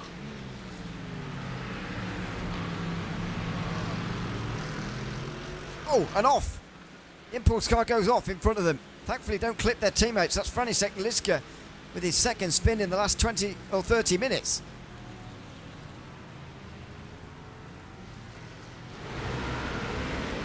No moment it's race, it's been easy, but this is just a bit too deep into the braking zone, doesn't make the corner. And look how slippery that paint has been. GT4 cars spinning out on it, 992 cars spinning out on it. It's an ice skating rink where they've painted Misano World Circuit right there. Here is Castellani. He's already through on Heiberger. Wow, that happened all very quickly. Now he was 3 seconds back and now he's ahead. Yeah. I mean, last time round he was 2.2 seconds quicker, so it's almost like they're in a different class here. And that Aston Martin was slower last time round, by the way, than the Impulse Racing Porsche Cup car. Obviously not the lap that the Impulse car went for a spin, the one before that. But yeah, that was a very, very easy pass for number 7 based on its speed. So it's going to be a change there. This is Samantha Town Racing, Esports World of Racing, getting hit down into turn 8. And is now behind Zenith Esports, who have made the top 5 as a result of that spin.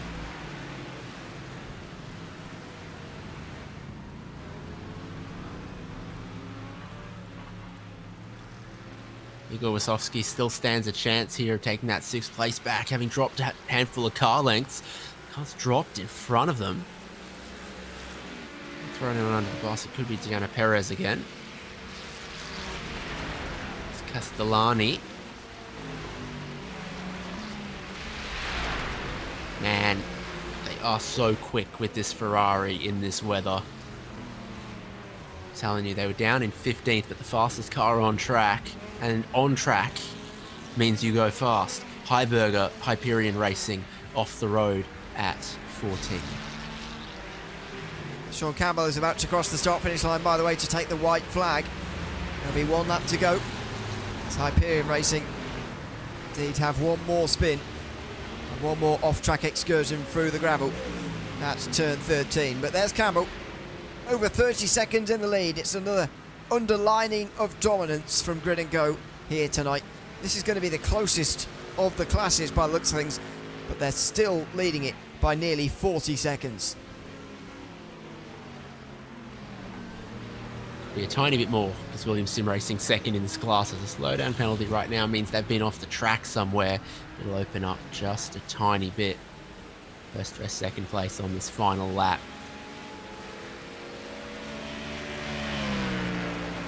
500 are going to do 1 less lap now. They go down versus the outright race leader. So they haven't seen the white flag, but they will see the checkered flag. Was the odd thing with multi-class racing, but it's been another brilliant multi-class race in the 24H Series Esports Championship for 2025 here tonight. The Cube Control 6000 Misano has delivered in its buckets as far as weather interruption is concerned, and therefore in terms of drama as well. Rain not abating from minute 1 to minute 360. And Sean Campbell and his gridandgo.com teammates have certainly mastered the conditions best out of this field. Nearly 40 seconds in front of his second place competitor, and only 3 others on the lead lap with him. It's been another display of dominance from Grid and Go, who further extends their championship lead, and for the second time in 2025, gridandgo.com Esports win in the GT3 class of the 24H Series Esports Championship. Zenith behind them there had just completed 28 laps on this stint. They were trying to go a lap down, and they did so. Therefore lost 5th. They were running in the top 5, but they lost 5th for the reasons you explained there. It's 7th in the end for Zenith. Further behind, Grid and Go are going to win in the Porsche Cup and indeed the GT4 class. Here is Justin Wren. He's just going to have to let through one more faster class car.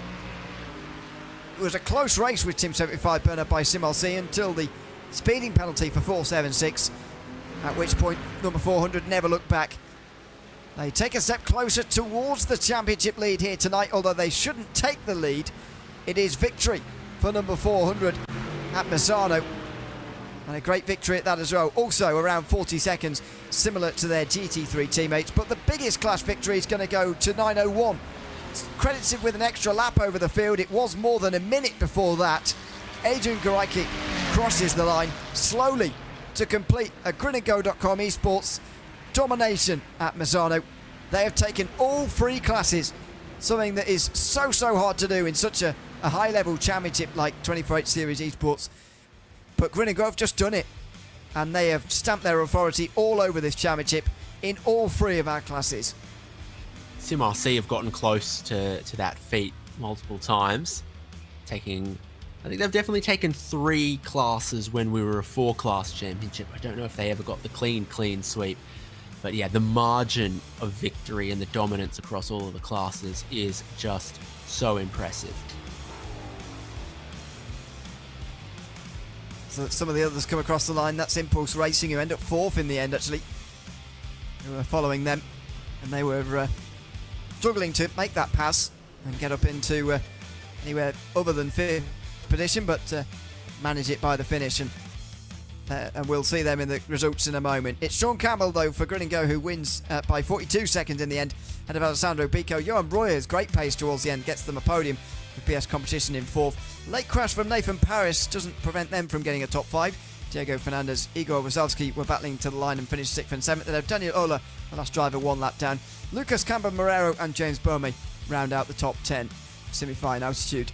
The other semi-fi car finishes 11th and will drop from 2nd in the championship, therefore. Also 2 laps down were Matteo Blotto and Luca Bunch. 3 down for Lorenzo Castellani, Derek Heiberger and Willie Brennan, the 2 Aston Martins from Hyperion.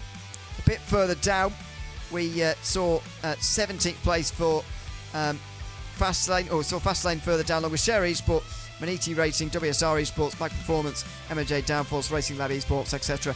All of those guys retiring quite early on in the race. And indeed, split throughout the race indeed as well. Adrian Garecki wins for the 992 class, 1 lap credited with it ahead of Roger Fredstad Christensen and František Liske, despite a few spins in the final half an hour. Ottavio Rondeletto was the first driver, 2 down with Jesse Helaho, who rounded out the top 5. Henry Salmon and Carol Christensen were also 2 laps down. 3 down for Diana Perez, Jesper Eriksson and Jack Wells rounded out the top 10, 5 laps down. Konrad Zerabek was the last driver to cross the line, with Tobias Olsen, Colby Warren, Sven Manner and Lucas Schubeck, the last drivers to drive their respective cars in retired efforts tonight.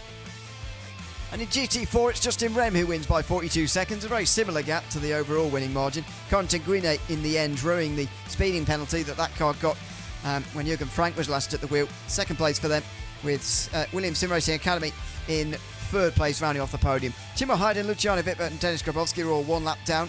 Jaime Delmas Torres wanted to go 2 laps down so he could finish 7th, ahead of Eero Antila, Adrian Da Costa and Piotr Krosniewski.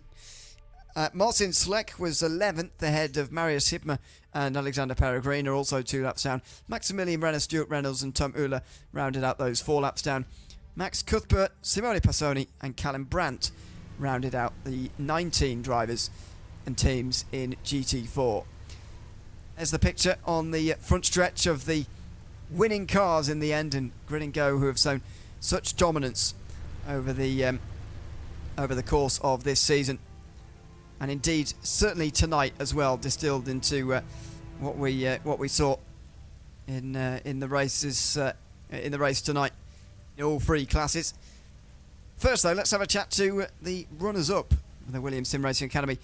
Matt Caruana and Alessandro Bico waiting for us already. Welcome to you both. Welcome into the booth, and congratulations on a 2nd place finish for Williams here tonight at Misano. Starting with you, Alessandro, what was it like to bring the car to the finish at that stage? So much of a long race about survival in the rain. How were the conditions changing as you were out there, even at the finish? Yeah, first of all, hello everyone. It was a long time. I did my last race in the 24 series, but it was very funny to come back. Yeah, honestly, it was the most funny race I did in my life, honestly. The conditions were changing every minute, every lap. So yeah, it was very funny, but also very tough. We had some mistake, but we recovered very well, and yeah. And Matt, as well, what was it like to be, in position to be sort of trying to catch Grid and Go? It must be somewhat. It looks sometimes like it's a bit of a demoralising prospect having to try and catch them. But what is it like to race a team like that for the win, like you have done this afternoon?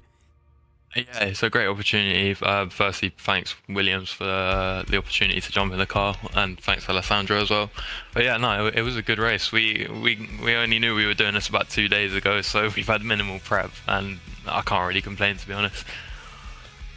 Well, congratulations to you both on a 2nd place finish tonight for Williams Sim Racing Academy, and thanks for coming to have a chat with us after the race as well. Thank you. Thank you, guys. Thanks very much. That's Matt Caruana and Alessandro Bico from 2nd place tonight in GT3. Glad to say that while we've been chatting to them, that Sean Campbell has got himself into the waiting room, and we can chat to him as well. Sean, welcome in. Congratulations on taking the car across the line for a famous victory at Misano here for Grid and Go tonight. What was that those final few laps like when you were so far in the lead, but obviously knowing that a mistake surely is never far away around here? It was kind of weird, honestly. It was, well, the rain was fine, honestly. The rain's great, as usual, right? But I just kind of started thinking about Neo in general. I've been doing this championship for a while. I'm pretty sure that's the very first time I've ever won a race. Like, been in the car. Or, like, been on a team, rather. That was cool. Yeah, so... just don't wreck, you know? Basically, it's just... I was very worried about that for a while, but it kind of faded away in the last, like, 20 minutes. Just kind of cruising around. And, you know, most of your close championship rivals, though, every other team who were in the top 5 coming into today, not in the top 5 of this race finish either, not many in the top 10. You must be, you know, very pleased with the way that the first half of this season has gone now. We're still, of course, a long way to go. 24 hours of racing, of course, in the last 3 races, but you must be very pleased with that aspect of it as well, the championship aspect of this series so far. Yeah, I think it's going well. Just gotta keep it up, I guess, you know? As long as we finish ahead of the people we need to finish ahead of and no more, then I guess it still works. It is good to get congratulations a on exactly. I'm sure. Congrats on that, Sean. Thanks for chatting to us at the end, and enjoy celebrating this victory. Thanks so much, Sean Campbell, the driver with the pleasure of taking the car across the line to win overall tonight in the 24/8 Series Esports Championship. Let's have a chat, shall we, to the race winners in 992 class next up, because Ganoso Tastelin is in the waiting room at the moment. Ganoso, congratulations and welcome into the booth. Glad to have you here.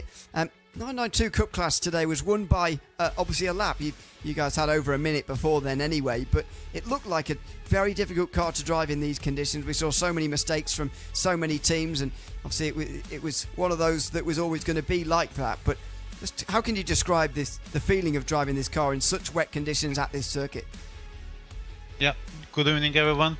First of all, it was a really eventful race, a very hard one, depending on the very different wet surfaces, from moderate wet to literally almost monsoon conditions. And you know, the Porsche Cup car doesn't have an ABS or TC, so it was very challenging. But I'm really happy that our car and our sister car just went through all of those stages and come on first and second place again in this third round of the race. And that's been happening now for all 3 of the rounds so far. I mean, do you think you can actually continue this on, finishing 1 and 2 all the way until the very end of the season? Because it's a very impressive start. Yeah, hopefully we are literally working very hard with all of our classes of the Grid and Go team. So with our GT3s, GT4 and pickups, we all literally put very much work on it, and we will try to continue the same momentum throughout the last 3 races. And after that, we're gonna see, and we hope we continue these results until the end of this perfect season. Well, so far so good. So congratulations, Ganoso, on the win tonight and your part in that, and thanks for chatting to us at the end as well. Thank you. It's Ganoso Tastelin, who has won for Grid and Go in the 992 Cup class, and for the GT4 class, Justin Rem was part of the winning team there, and indeed got the pleasure of crossing the line. Justin, welcome in. Good to have you with us as well. What was that feeling like as you crossed the line there? Finally home and hosed and a race winner in the GT4 class this season. It was a much better feeling than the last race at Silverstone, that's for sure. I can imagine. I mean, how important was it to bounce back now? Because 7 points off in the championship could have felt like a daunting prospect with the way that this point system works, but obviously that would have been a few of those points won back pretty quickly. Yeah, it definitely helps us out, that's for sure. I think we just had some really good pace today, and with Alessandro putting it on pole, that sure helped. Track position sure helps around here a lot, especially in the rain. Gives you a little bit more free, no spray, and you're able to see where you're going a little bit easier. Yeah, it was a pretty straightforward race for us. We kind of just managed to stay out of trouble, and we had some pretty good pace, so that really helped out. And surely the crucial moment was the speeding penalty for Sim RC, or do you feel like you had the race in hand before then anyway? the speeding penalty sure helped, that's for sure. But I think we had a fuel advantage on them anyway by probably 1 or 2 laps. But yeah, it would have been a lot closer race with SimRC at the end if they didn't get that penalty. Well, congratulations on executing anyway in number 400, and thanks for chatting to us at the end as well. Thank you guys. Take care. Thanks so much. Justin Ram, the race winner for Grid and Go tonight, just ahead of Williams Sim Racing Academy, who finished in 3rd place in GT4 tonight. Olivia Piatek now joins us. Olivia, welcome in. Congratulations on a podium finish for Williams here tonight. Just tell us about your race a little bit and how you found the Mustang taking to its first 24/8 Series Esports race. Yeah, I mean, it was a very, very difficult race. I mean, during quali, the car really wasn't there, and we qualified 1.5 seconds off in like P12 or something, and then had a good first lap and like made up spots, and then it got spun by GT3 in the first wave, and then from there, dead last. We were just kind of running laps, and we did our best to get up to the front, and we got to 3rd, and then we just kind of stayed there. But unfortunately, the Mustang just didn't really have the pace in the rain. It's definitely off. It just has no traction through the slow stuff. So yeah, we were lacking a lot there. So we took a risk with the Mustang, and it didn't work out today. But still, you're only a couple of points off the championship lead, even in this series still. How much of a target, and how do you feel like you can target that over the last 3 rounds? Oh, I mean, we're absolutely there. I mean, we're 1 or 2 positions away from being back in the championship. And yeah, I mean, it's a very difficult season. A lot of carnage is going to happen in the next 3 races. So I think we're definitely in contention. Well, congrats on a podium here tonight at Misano, and thanks for chatting to us as well. Thank you. That's Olivia Piatek, 3rd place for Williams Sim Racing Academy in GT4 tonight. And that's just about it from us here. I mean, a good race, David, to showcase the new iRacing weather system, that is for sure. It's not that new anymore, but having it for a whole 6 hours is not something I've seen before. But it was a very entertaining 6 hours anyway. Yeah, it's that change from wet tyres to slicks or slicks to wets that can occasionally add a lot of interest to these types of endurance races. When and where is the crossover? To be on wet tyres start to finish for 6 hours, a real challenge for everyone mentally, really draining on the focus, I'm sure. We did get the rain intensity change. Do you believe it stopped raining right now after the checkered flag? And that certainly kept them on their toes. There was no static lap times. It was coming and going 4 to 5 seconds, track gripping up, rain coming down, going away from them, and track limits enforcing themselves, which is nice to see. Well, it's been a fantastic Cube Control 6 hours of Misano here this afternoon. Hope you've enjoyed it at home. We will be back on October 26th with the next round. That comes to you from Mugello. The iPredictor 6 hours of Mugello. 4 weeks today. Make sure you join us for that. It will be live start to finish from RaceSpotTV. I'm looking forward to bringing that one to you from 2 o'clock GMT. Watch out for the time changes that are inevitably coming up around the world in the next few weeks, heading in towards that race. But that's just about it from us here tonight. I've been Nuno Leary alongside Darren Haynes with Ramiro Augustin Cisneros behind the cameras of this RaceSpotTV broadcast. Big thanks to the earlier broadcast team as well, Johnny Kankapati and Lorenzo Bonda, who started out this broadcast. We'll all be back again in 4 weeks' time from Mugello, another Italian racetrack. Will we see similar monsoon conditions there? You'll have to come back and find out with us. From all of us from Misano, for now, it's goodbye.